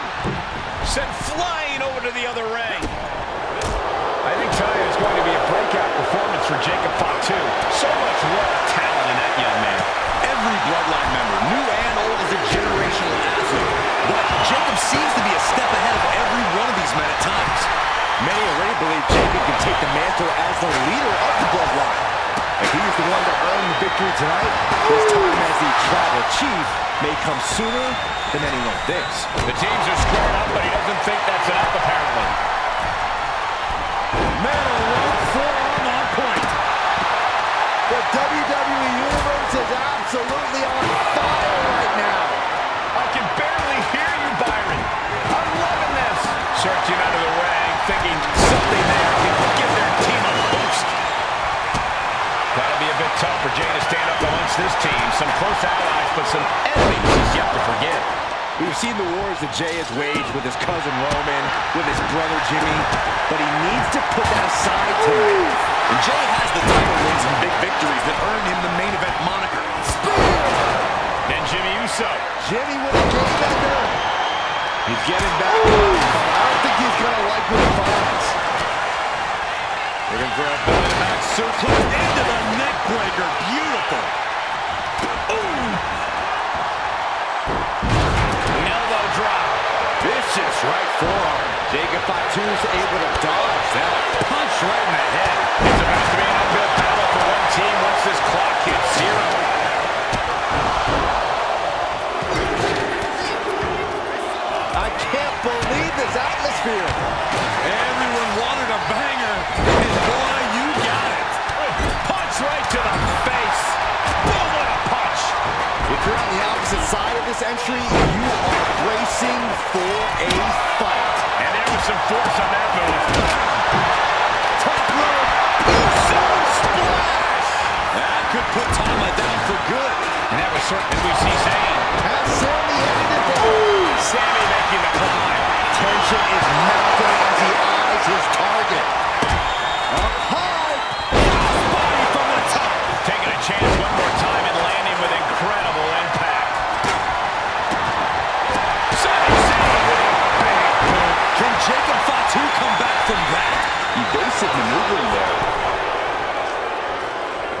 Up on their shoulders.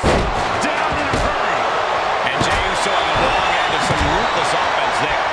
And each of these lethal maneuvers have got to be taking a toll.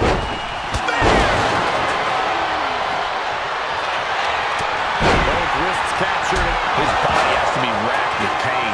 Tonga Loa put a stamp on this one. He tosses him over and into the other ring. Counting down the seconds as this match gets closer to being even.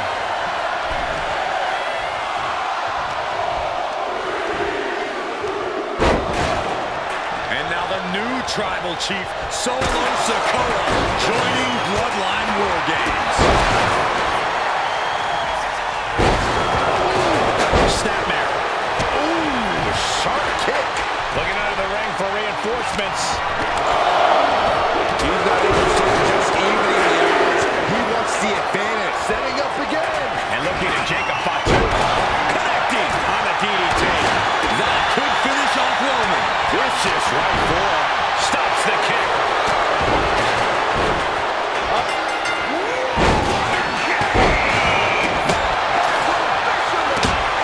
The cage is locked for the last time as War Games officially begins. Each of these teams calculating what their fastest way to victory is now. And that is to bring Jimmy down a peg. Yeah, that's the kind of offense that opens people's eyes to Jacob Fatu. Oh, that can rock you. It's a girl. Right on the mark. And Zayn getting knocked around there. We're going to end this once and for all. He breaks the pin before a 1 count. What a jaw-dropping show of strength this late into the match. And that was a first-hand example of a dirty attack. And he's just been tossed aside into a new terrain. The neck breaker. Big forearm. What a knockout move. Oh, man. Snapmare could set something else up.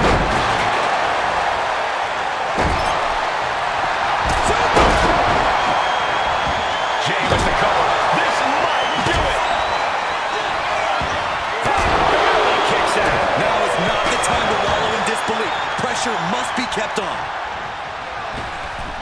I can't see this going on much cover on Tama Tonga. This could do it. The WWE Universe is pouring more fuel on his following right now. He's going for the pin. Then we see Reigns. His opponent keeps piling it on him. He has been... And Team Roman wins War Games.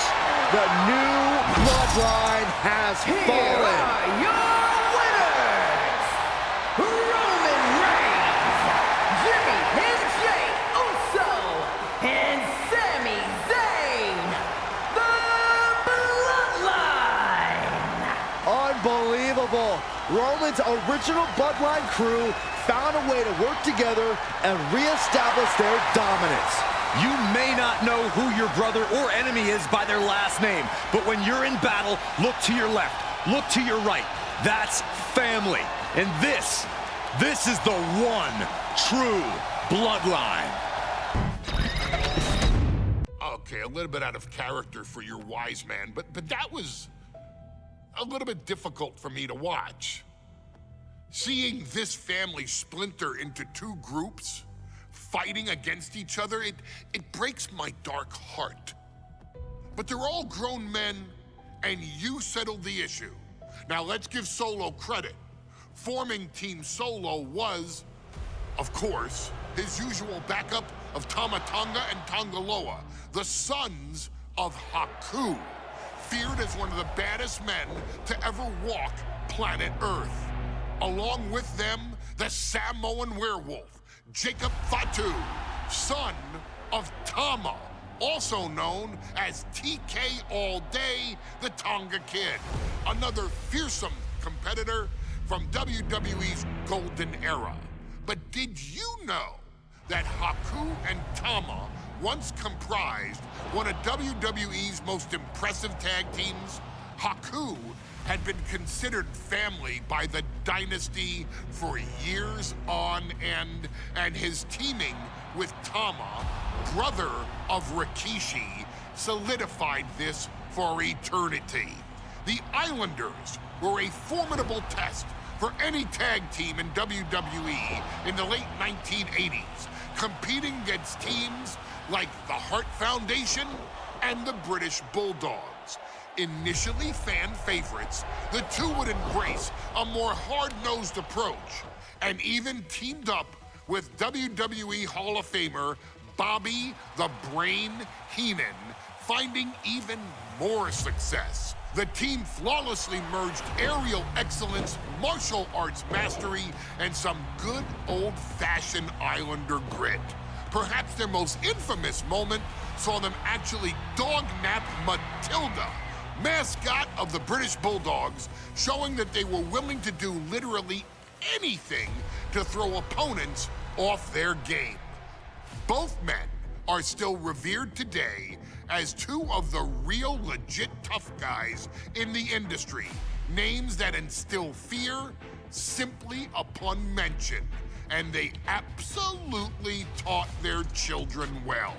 Tama Tonga and Tonga Loa both loved to slowly brutalize an opponent in the traditional Haku style, while Jacob Fatu hurls his body at opponents from all angles with reckless abandon, much like Islander Tama in his TK all-day heyday. For their inclusion in the 2K25 showcase, we find the Islanders in a dream match, taking on another team that has mastered the air, ground fighting, and has their own brand of swag that keeps opponents guessing at all times. Ladies and gentlemen, I'm talking about the Street Profits. Montez Ford and Angelo Dawkins have put together one hell of a run in WWE, and the perennial tag team champions are going to find themselves in an unfamiliar setting, taking on Haku and Tama in a best 2 out of 3 falls match.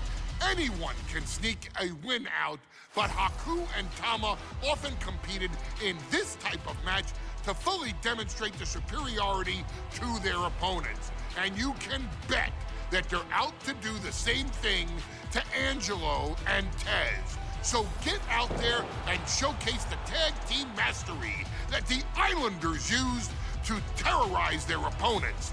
Lift your party cups and take one last sip for the Street Profits. And don't worry, no one will hold you responsible for the damage you and the Islanders caused them, because I assure you, the Islanders can handle the smoke.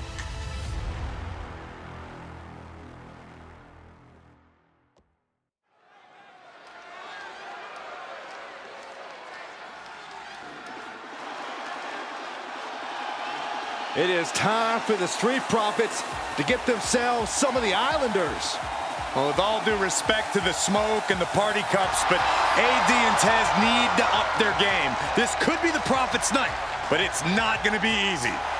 The Profits possess tremendous athleticism, but so do the Islanders. And let's not forget, the Islanders have Bobby Heenan in their corner. The following contest is a 2 out of 3 falls match. On the way to the ring, at a combined weight of 492 pounds, Montez Ford and Angelo Dawkins, the Street Profits. The Islanders are known for innovative double-team offense, but they're looking to do more than just beat the Profits. Well, under the Brains' incomparable tutelage, the Islanders have become smarter and more brutal. Tez and Dawkins better have their third eye open and their heads on a swivel.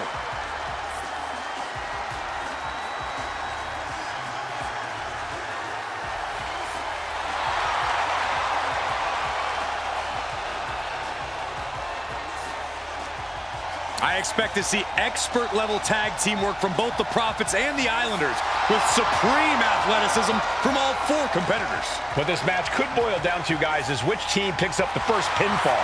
It's not going to take long for chaos to rule. The Profits and the Islanders are ready to see who is the best tag team on Earth.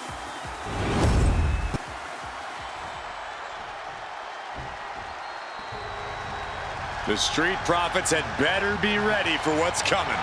Tez and Dawkins have to be ready to deal with any shortcut the Islanders can and find. Their opponents, accompanied by Bobby Heyman at a combined weight of 499 pounds, Tama and Haku, the Islanders.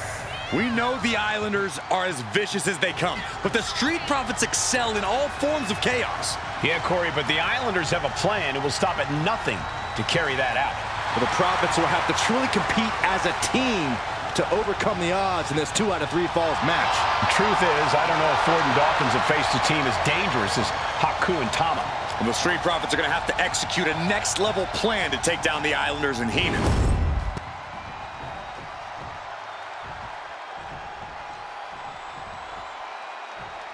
The Islanders versus the Street Profits in a best-of-3 falls match. This matchup represents 2 teams who want to rule the tag team division and have sharpened their offensive arsenals so one move can put away any opponent. The Street Profits swag levels are at an all-time high, and they told the Islanders they want the smoke. This is the best Street Profits we've ever seen, but the Islanders are exceptionally dangerous. And don't forget their secret weapon in the form of Bobby the Brain Heenan. Put into the corner, what could be next? Running hip attack, what impact? So many accolades for Dawkins and Ford, Triple Crown Tag Team Champions, multiple WrestleMania wins. This win could be another major feather in their caps. It could be, but for the Islanders, all those accolades are motivation. Haku and Tama know they're the best tag team around, so they want to knock off the Profits and prove it. Then maybe they'll get the respect they rightfully deserve. Overhand connects. Haku is picking the opposition apart. The Islanders putting a beating on the Street Profits. You can tell he's looking to end this here.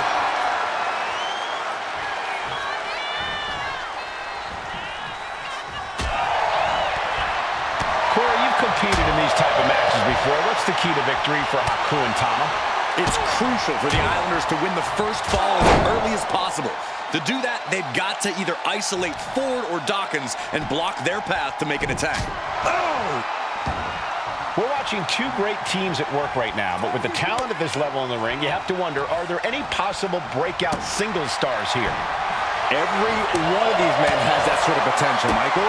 I mean, Montez Ford has had moments of single success, competing in many high-profile matches on his own.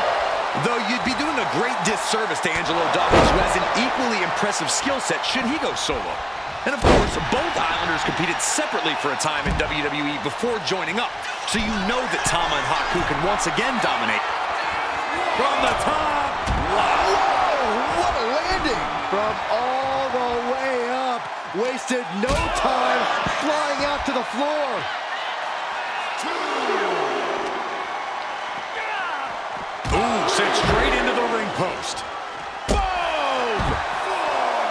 Something that Tez and Dawkins need to watch out for tonight is the presence of Bobby the Weasel Heenan. He'll do anything for his clients. Don't you dare disparage the brain, Saxton. Heenan is indeed a wise man who has quickly brought the Islanders up the ranks. They'll be tag champions in no time. Ford seems unable to turn the momentum here. The Islanders straight up crushing the Profits here. Snapmares their opponent and drops the elbow for good measure.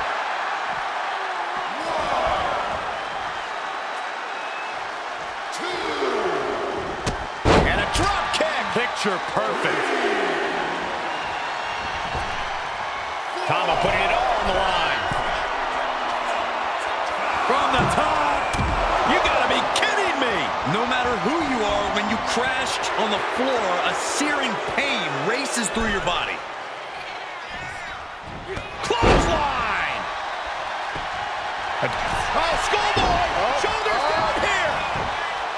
That should do it right there!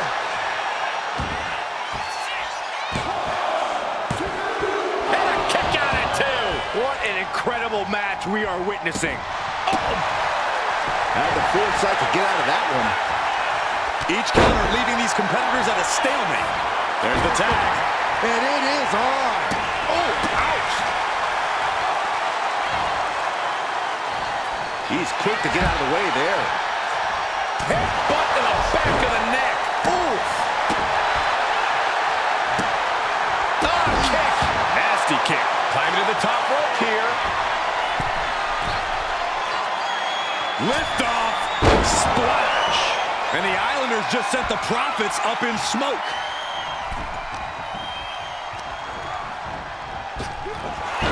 Look, I get that the Islanders are brutal, but when I look at Haku, I kind of see something royal about him. Are you kidding me, Saxton? Haku's a big, mean dude who loves to brawl. Nothing about him says royalty. Though Bobby Heenan does seem intent on taking the Islanders to the top of WWE, perhaps becoming king of the ring, is on that path. Ooh, devastating kick. Ooh, oh, what a kick. Oh, kick connects. Boom. Dawkins was ready there. Oh, to the back of the neck. What a lariat. And into the corner he goes. Tama creates an opening for himself. The Street Profits having a bit of trouble here against the Islanders. There's just something about the Anawahi family that Tez and Dawkins can't quite overcome. Roman Reigns, Jacob Fatu, Tonga Loa, Tama Tonga, and of course the Usos.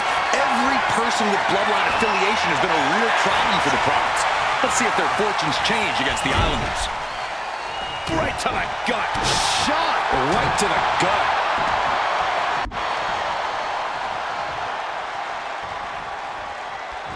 And tag! He finally made it.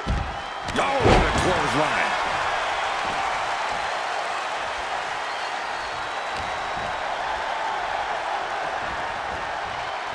Everything he can do to create space here.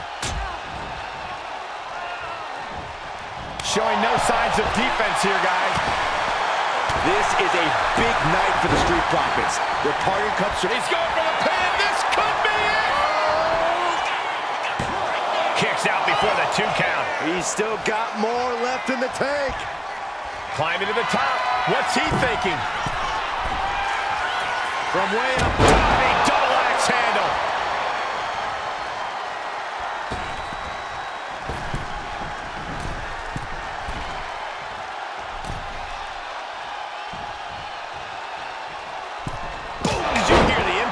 Took a gamble once, took a gamble again, and hit the jackpot twice. Tama way up high. Oh, and an elbow caught him and cleared him to the floor. I'm glad the Islanders are able to compete tonight. I was worried they'd have to serve another suspension. Oh, what a thump. Incoming! Elbow drop.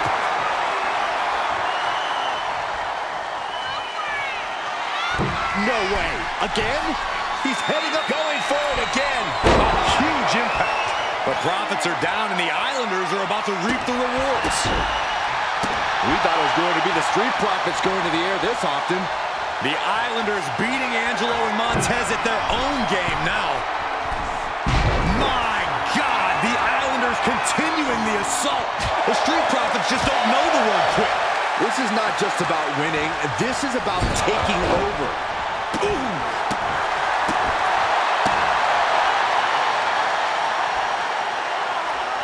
Getting up on wobbly legs, but he'll soon be put back down.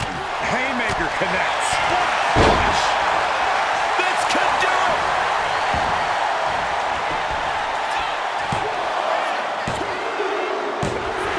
Second fall for the Islanders, and they beat the Profits. Here are your winners, Tama and Haku, the Islanders. What a matchup. The Islanders met the Street Profits at every turn in the air and the ground. This loss is going to hurt Dawkins and Ford for a long time.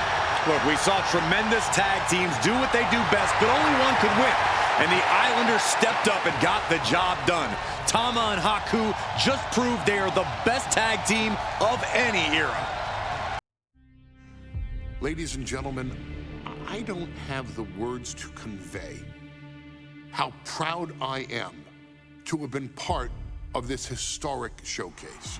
Having worked alongside this family, this bloodline, For so many decades, reliving moments that I got to experience firsthand has been a privilege of the highest order.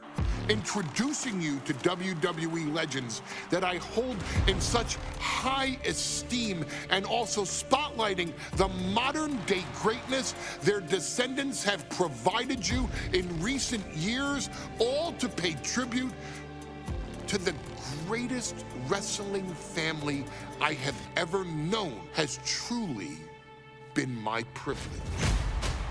To be successful in this industry is a 1 in a billion chance. To see one bloodline continuously pump out superstar after superstar, champion after champion, generation after generation, is a testament not only to the skills they possess, but also to the work they put in to become absolute masters of their craft. And it cannot be stated any other way.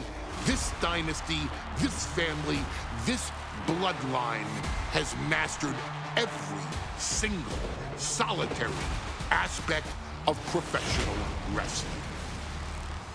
And by reliving their magnificent history, you've begun your path of mastery as well.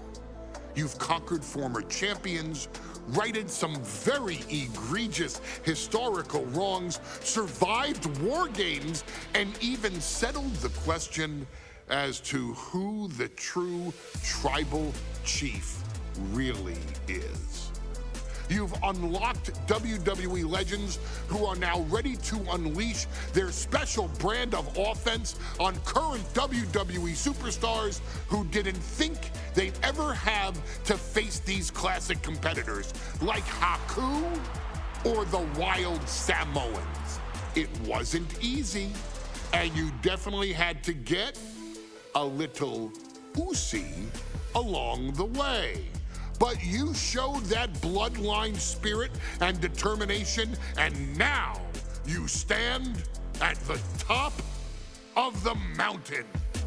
On behalf of WWE and the 2K families, we all thank you so very much for playing. And on behalf of every fan of this beautiful performance art known as professional wrestling, we thank you, the Anawai, Fatu, and Maivia clans, for decades of entertainment and generations of pure brilliance, for creating greatness with your hard work and sharing it with all of us so freely. Before we go, we do have one last surprise for you at home.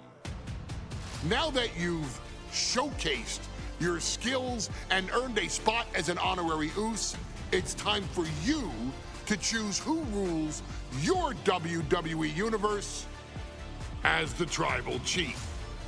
Is Roman Reigns still your tribal chief, or have you thrown in with the attempted coup by Solo Sikoa? Do you want to see Tamina finally rule over everyone, or is it TK all day, every day, don't you say? Regardless of who you choose, you've earned the right to acknowledge your tribal chief.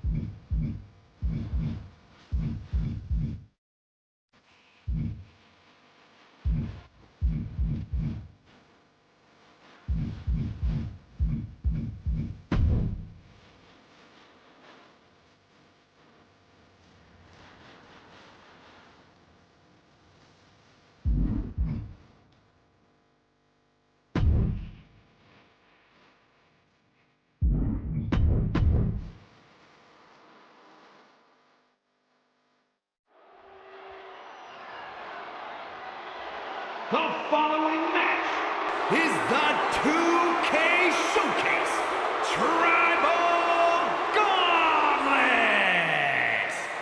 The winner of this match will be acknowledged as your Tribal Chief. The rules of the match are as follows. 2 superstars will start in the ring. When one superstar is eliminated, a new superstar enters. Eliminations can occur by pinfall, submission, disqualification, or countouts. The match will be won if the first entrant eliminates all other entrants in the match.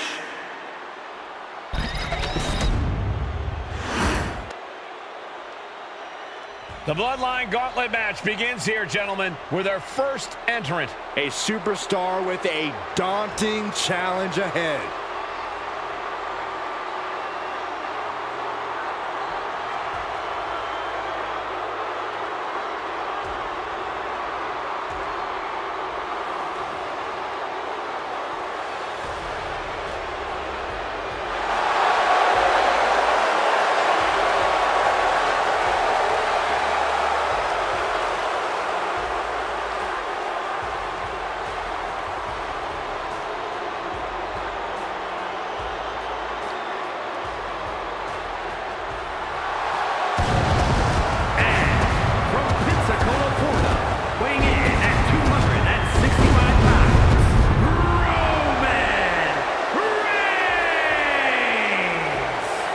Grinding your way through the Bloodline, one of the biggest dynasties in history? Is it even possible? Well, it's highly improbable, but nothing's impossible in WWE.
It requires incredible courage to take on the Bloodline.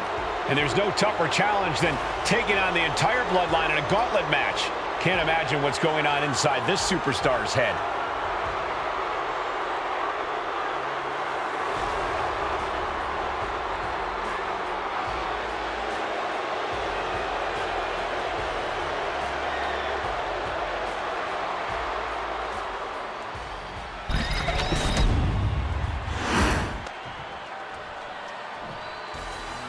Wow!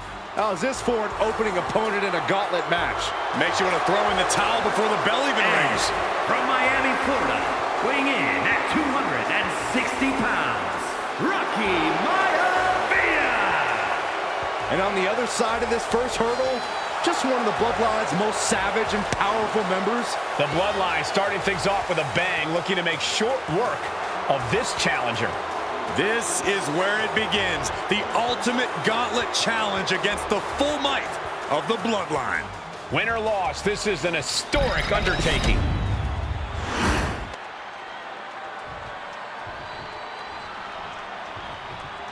It feels like it all has led up to this.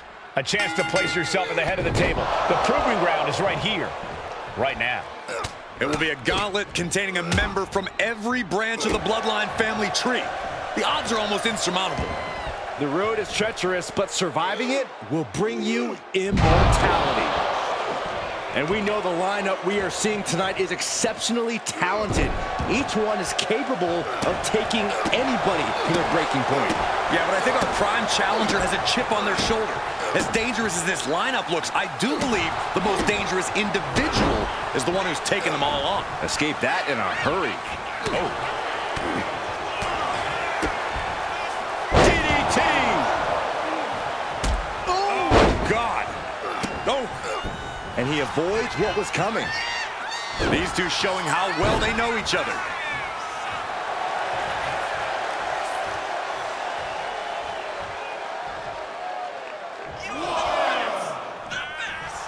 Here we go again. He made his point. Concentrate on the match instead of everything outside of it.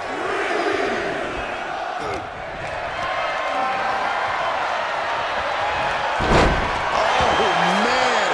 Turned it into a statement DDT. Big right connects. And we know there was turmoil in the family coming into this match, so much so they decided a gauntlet match was the only way to set the narrative straight. Let's call it what it is, Michael. The family wants to put this member in their place, wants to bring them down a peg. To me, tonight reads more like punishment for having ambition. And Reigns reverses. Rocky moves out of the way. Back and forth, counter after counter.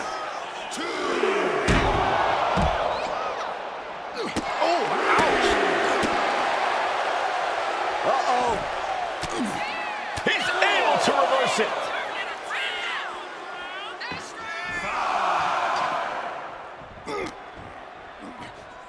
Inverted atomic drop.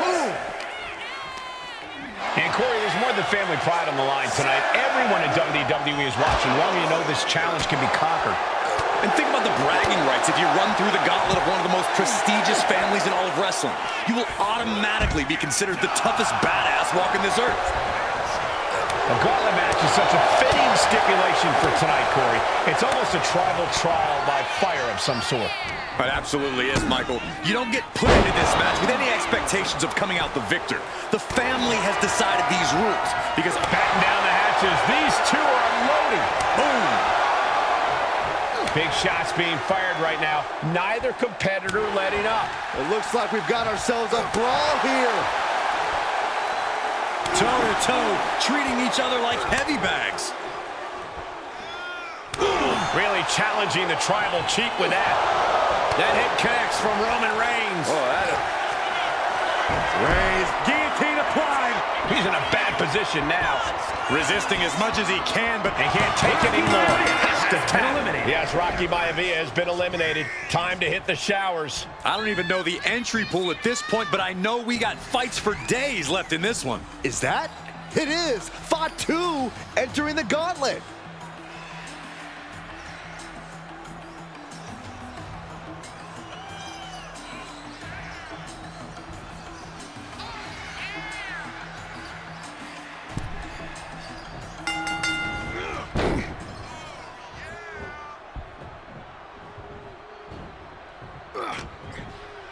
Turns it around.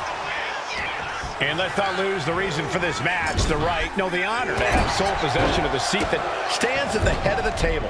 Well, if you could survive tonight, you will be at the top of the mountain, casting an enormous shadow over every possible challenger. I'm already intimidated thinking about the Ulafala adorned around this superstar's shoulders. Lift off! Diving splash from the top. Incredible impact. So this could do it. He gets the shoulder up at 2. Not yet.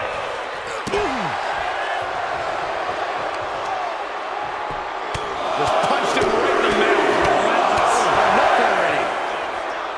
And as cruel as this match might seem, let's not forget, this is family. And right or wrong, however a family settles their disputes needs to be respected. Well, one can even ask if this is a fight to fix a family or a night to control an entire business. It's hard to say, but when the family business is all about fighting. She's starting to feel the effects of this attack. Yeah, Reigns brought the fight in a major way on that exchange. And a big right hand. Roman cannot be stopped here. Fatu. He could pin his opponent right here. kick out at 2. He got close there. It could be do or die time. Gets out of the way of that one. Tagged with a punch. And he is directed into the corner. And Reigns got turned around there. And Fatu isn't looking helpless anymore. Fatu hoping to start a rush of his own with that attack. Oh! You saw that being telegraphed. Oh, and Roman fights back. Oh, what a right! Yeah, that's some attitude behind it. Forearm smash! Still fighting back. Look at him go. Oh, big boot. Oof. And a kick. Oof. Makes the cover. And he easily stops the ref's count. Staying in this one. The head of the table cinches it in. Reigns with the guillotine. Wrapped around the neck. This is dangerous. This is an especially He's forced to tap out and no other choice. That's it. It's over. Fatu's taken out of this gauntlet match. Yeah, there's still a whole slew of entrants to go. Look who's entering the gauntlet. Jey Uso's ready to take this whole thing.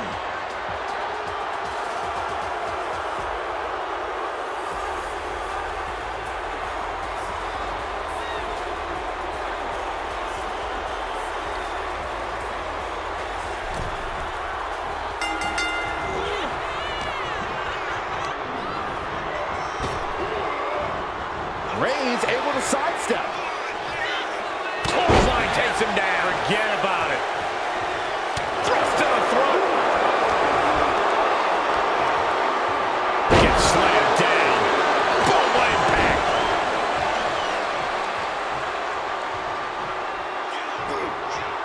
Setting course to the top turnbuckle. Blast off! You gotta be kidding me! That's gonna be on highlight reels for a long time. Incredible courage to even attempt that. Look at this, just unloading. And a stomp to the gut. Oh my goodness, dribbling the opponent's head like a basketball.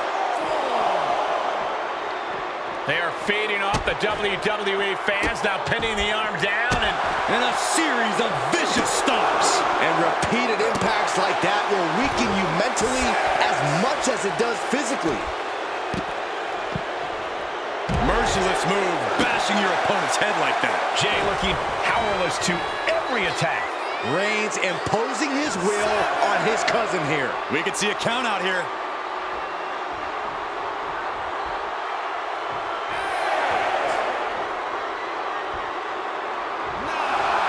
Reigns is trying to pick his opponent apart physically and mentally. Can he do it here? Powering out at one. An emphatic kick out, and there's still a lot of game left here. Just punishing their opponent. That kick will stop you in your tracks. Sliding out of danger there.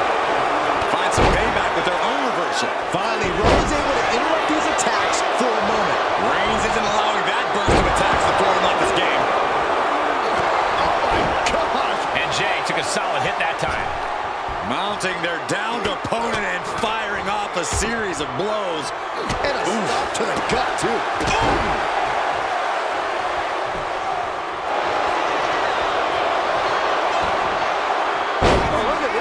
Winning combination. Here's the cover.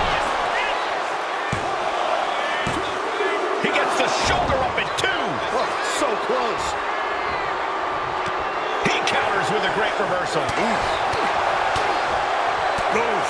Punch. Nasty.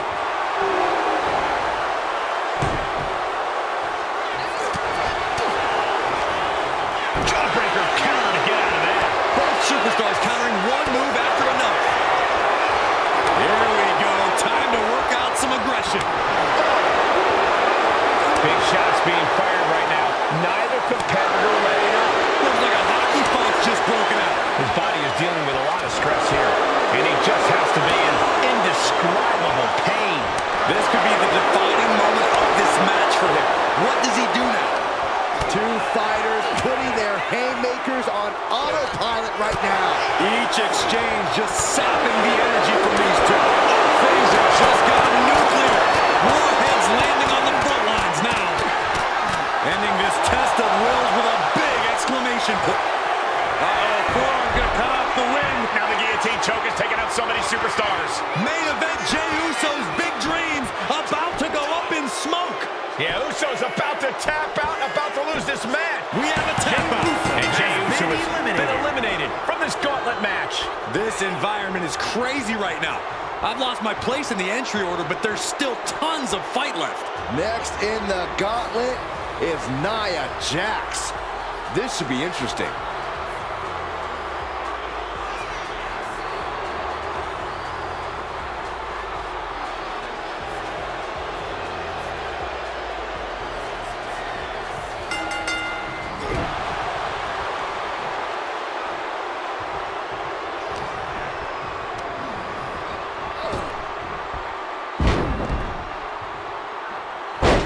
This is nasty. Brutality. Treating the cranium like Nia Jax comes early. And he gets the shoulder up. Love the confidence, but it's a little early for that. Uh-oh. Punch to the stomach and stopped in their tracks. Arm trapped. Nothing was being held back with each of those strikes. Turn it around with a reversal. She counters it. Take it over. Going for the win here. And a quick pin attempt. And now the pin of their own. Quick pin attempt here. Turns it around and the shoulders are down. And bypasses the pinfall. Clearly hoping for an early end to this one.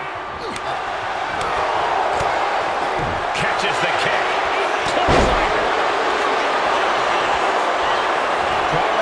Come on. Steal this one. Gets his shoulder up right before two. Probably knew that. Bear hug. The bear hug cinched in. Gotta find a way out and catch your breath. Look at this. No quit whatsoever. Raining down elbows and escaping the bear hug. Nia Jax throws a hard punch. Each shot landing with a little bit more vigor. So much pride, so much resiliency on display. Two titans trading strikes and refusing to back down. WWE Universe appreciating these athletes going all out. Who will break first? That is the question. They are emptying their tanks, going back and forth like this. Shoulders down, cover. A kick out, and you can see the frustration starting to build. A little closer to getting the pinfall there, but this is still anybody's fight. Big punch finds its mark. Propped up in the corner.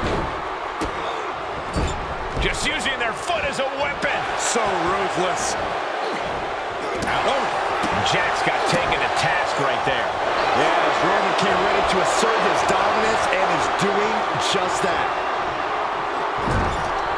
Perilous position for him to be in here. Nia Jax with her opponent seated on the top rope, and Corey, she's headed up to join them. This is the beginning of the end. Check out the power of the irresistible force. Jax with a Samoan drop. And quickly into the cover. Might be in trouble. Surprised to not even get a 2 count at this point. Slowly rising, looking like a very easy target here. Takedown gets them out of danger. Kick to the gut. DDT. And no one could have predicted the lengths these superstars would go to steal the show tonight. Waiting to strike. Brace for impact. Oh! Down on the windpipe. Look at this, just unloading. And a stomp to the gut. Making his way to the top here.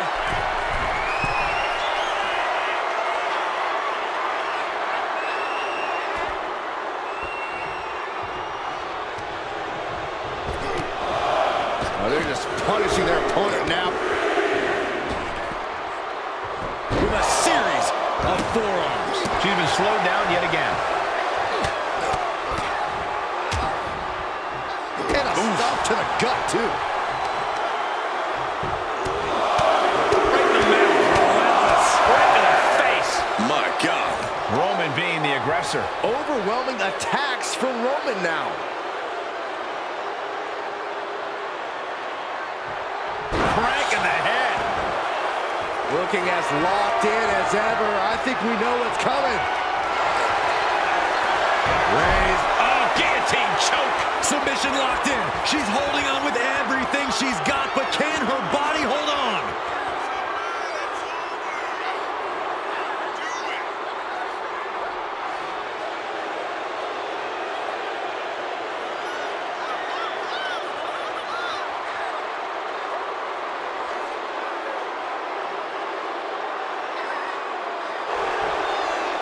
Got to find her way out of the guillotine. They're not going to last long while we're bridging out. Incredible. Oh, yeah. She has a really thunderous headbutt by Jax. And Nia is thinking about ending it right here. This'll do it. Jax hits the annihilator. Can Reigns recover from that? Two. Kicks out. Just kicked out. The head of the table almost went to the back of the line on that one. Roman better get it together. Nia. Now, Byron, what's up? Oh, we are about to find out. Oh, my goodness. It's a torture rack. Roman Reigns could be on the verge of tap. Wait, look at this. And a great counter to the submission. And she's set right into that corner. No escape from these punches. So ruthless. And now the hunter has a weak prey about to pounce.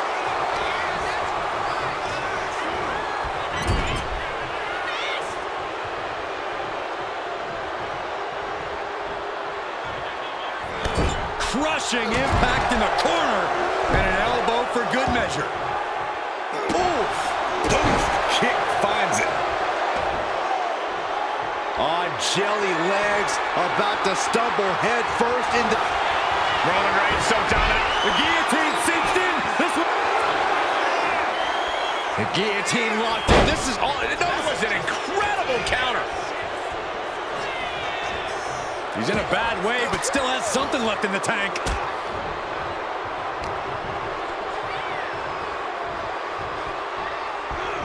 Right to the back cover.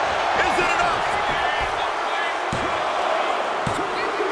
And that ends Nia Jax's time in this gauntlet match. Still early in this gauntlet match. We still have 5 more contestants on the list.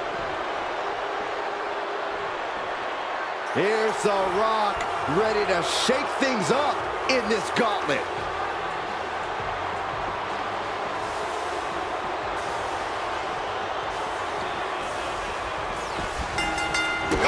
Boot to the face. Just punched him right in the mouth. Relentless. Right to the face. My God.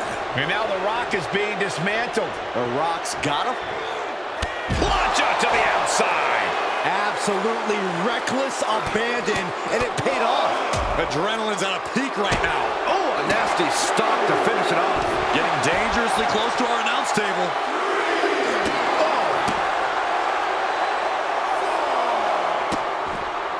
Vicious kicks to the cranium of their opponent. Ooh. Oh, what a kick. Ooh. He really felt the impact on that one. Roman just solidifying his position at the top with that kind of offense. Just punched him right in the middle. Relentless. Enough already. Reigns really having his way right here. Roman seems tapped into his endless reserve of strength.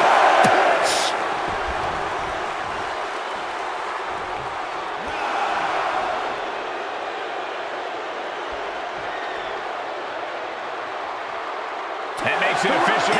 The Rock is out of this gauntlet. gauntlet match.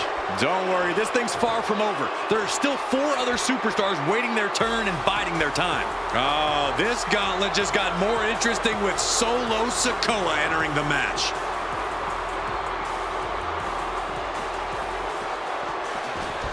On the roads with the boot. Sikoa just unable to stop this attack. Solo needs to start reacting quicker. Just grounded and pounded. What do you say? I mean, this is amazing. Crank in the head. Isolating their opponent's arm and Stop right to the hand. The proverbial mud hole has been stomped, and now it's time to walk it dry. Looks like he just got rocked there. That signature hard-hitting style of Roman Reigns. Already he's taken on some damage. Roman Reigns has just taken command. Overwhelming attacks for Roman now. Really just laying it in. Oh, my God. He gets out of the way. Ooh. Oh, God. Just punched him right in the mouth. Relentless. Right in the face. My God.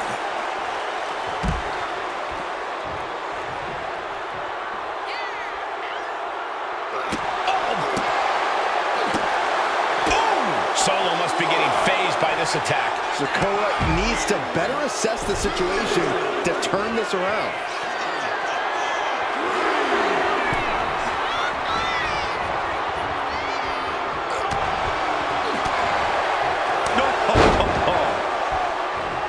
Oh no, eyes on the target. Just tossed. She get airline miles for that. And Solo looking staggered after that attack. The head of the table will keep fighting until he has nothing left.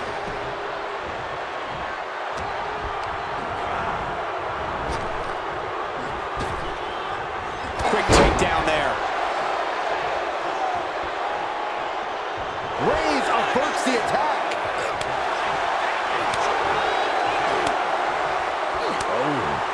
Ah, jeez. Head being targeted again, it seems. Dribbling the opponent's head. And there's the cover. Yeah, no, he doesn't get the 3. Really had less than a second to stay alive there. Reigns plans in motion. Taking flight. Oh, what a splash! Man, oh man. Will it be?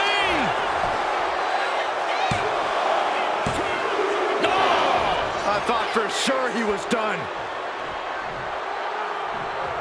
Ooh. Catches the kick. Into a dragon screw leg whip. And now he's looking to lock in this submission. Got the camel clutch locked in. After everything he's been, and he very quickly counters.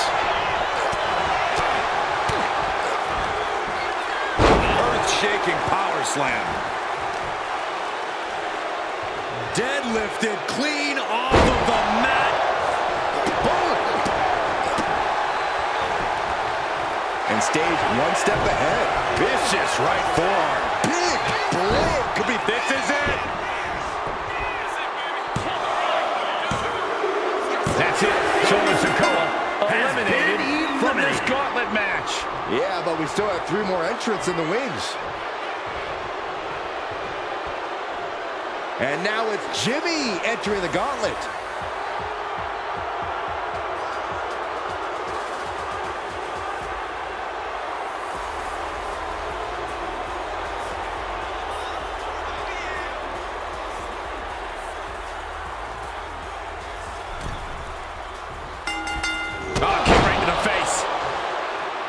And at this point in the gauntlet, are you gentlemen stunned by how long this combatant has been able to survive? Look, you should never underestimate the fire of a Samoan. In any other circumstance, I wouldn't be surprised. But if you look at the caliber of relatives already eliminated, you can't help but be impressed. He's able to dodge out of the way. A clash of counters, and these superstars did their homework. And the onslaught to these two trading one blow after another.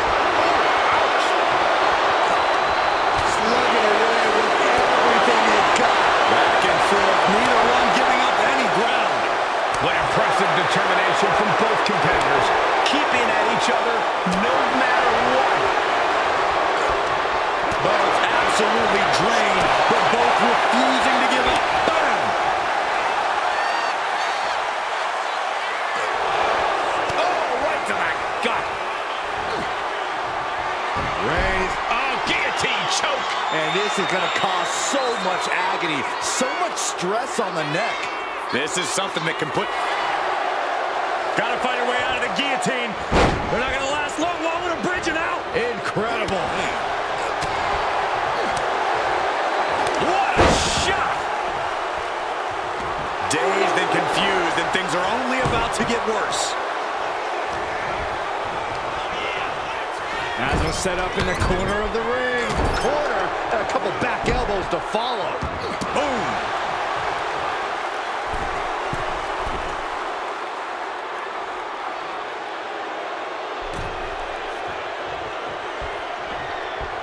Draped across the top rope. Clubbing forearm. Boom. He's in a bit of agony now.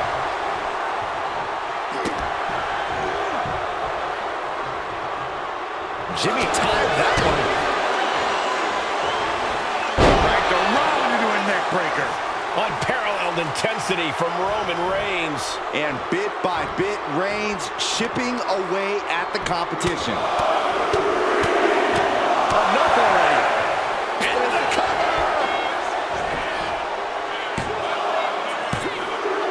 Not from Jimmy trying, but Jimmy Uso's been eliminated in this gauntlet. And now with just 2 more entrants to go in this gauntlet, anything can happen. Here's Yokozuna, ready to shake things up in this gauntlet.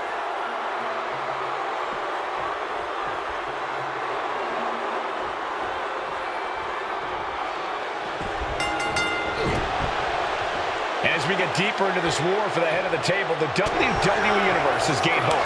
They're starting to believe a miracle is possible tonight. The energy in the arena has shifted.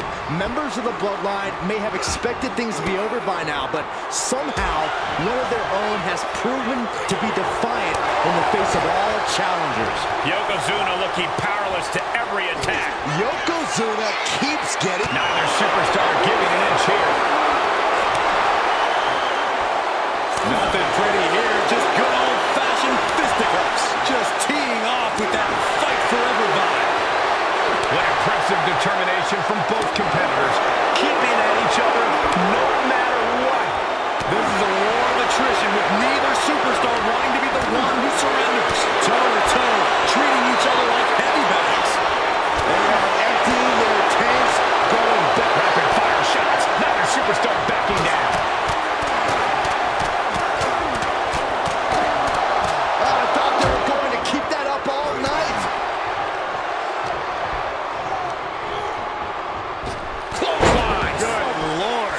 Effective. Just disrespectful. Reigns is wasting no motion. And Roman might just have more in store. Just grounded and pounded. Oh! Stopping their opponent. Forearm smash after the stomps. Uh-oh. Square in the sights of Reigns. The head of the table cinches it in. Reigns with the guillotine. It's locked in so tight. It was a very, very difficult submission to escape, but he did it. And now Yokozuna is getting beaten down. Yeah, now Yokozuna's got to turn the momentum around. Clothesline.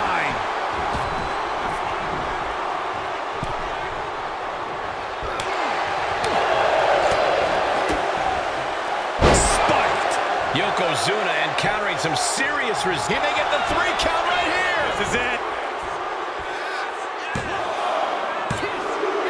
And that's it. Yokozuna is out of this gauntlet match. Only 2 competitors left now in this gauntlet. Who's going to get the glory? And now it's Tama Tonga entering the gauntlet.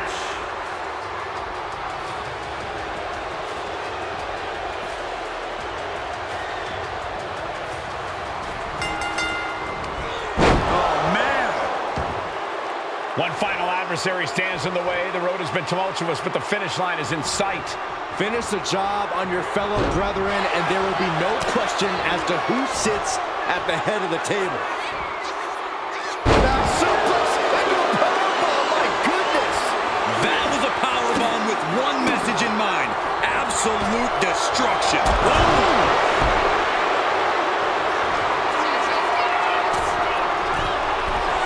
From the heavens. Oh, he paid for that high risk. Vicious right forearm.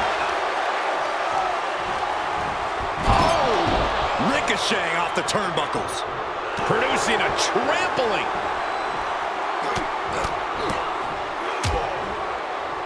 And a stomp to the gut. He's not going to be able to pull this off, is he? Oh, is he? Yeah! Whoa! Hammering down on the knee. Just muscling up their opponent into the gut wrench. Definitely some damage dealt to him there.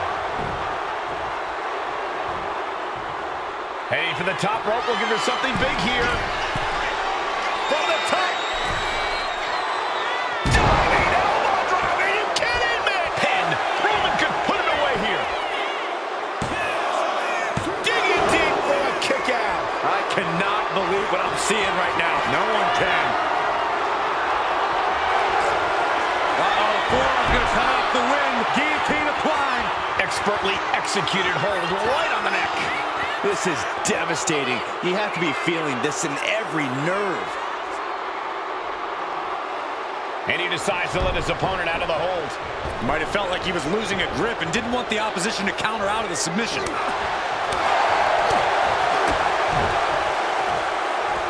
The head of the table with a thunderous power bomb. And not done yet. What is the cover? Isn't it?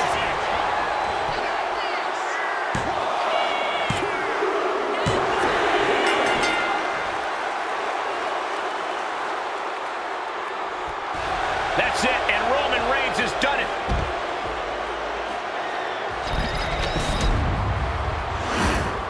The winner of this match, and officially, your Tribal Chief, Roman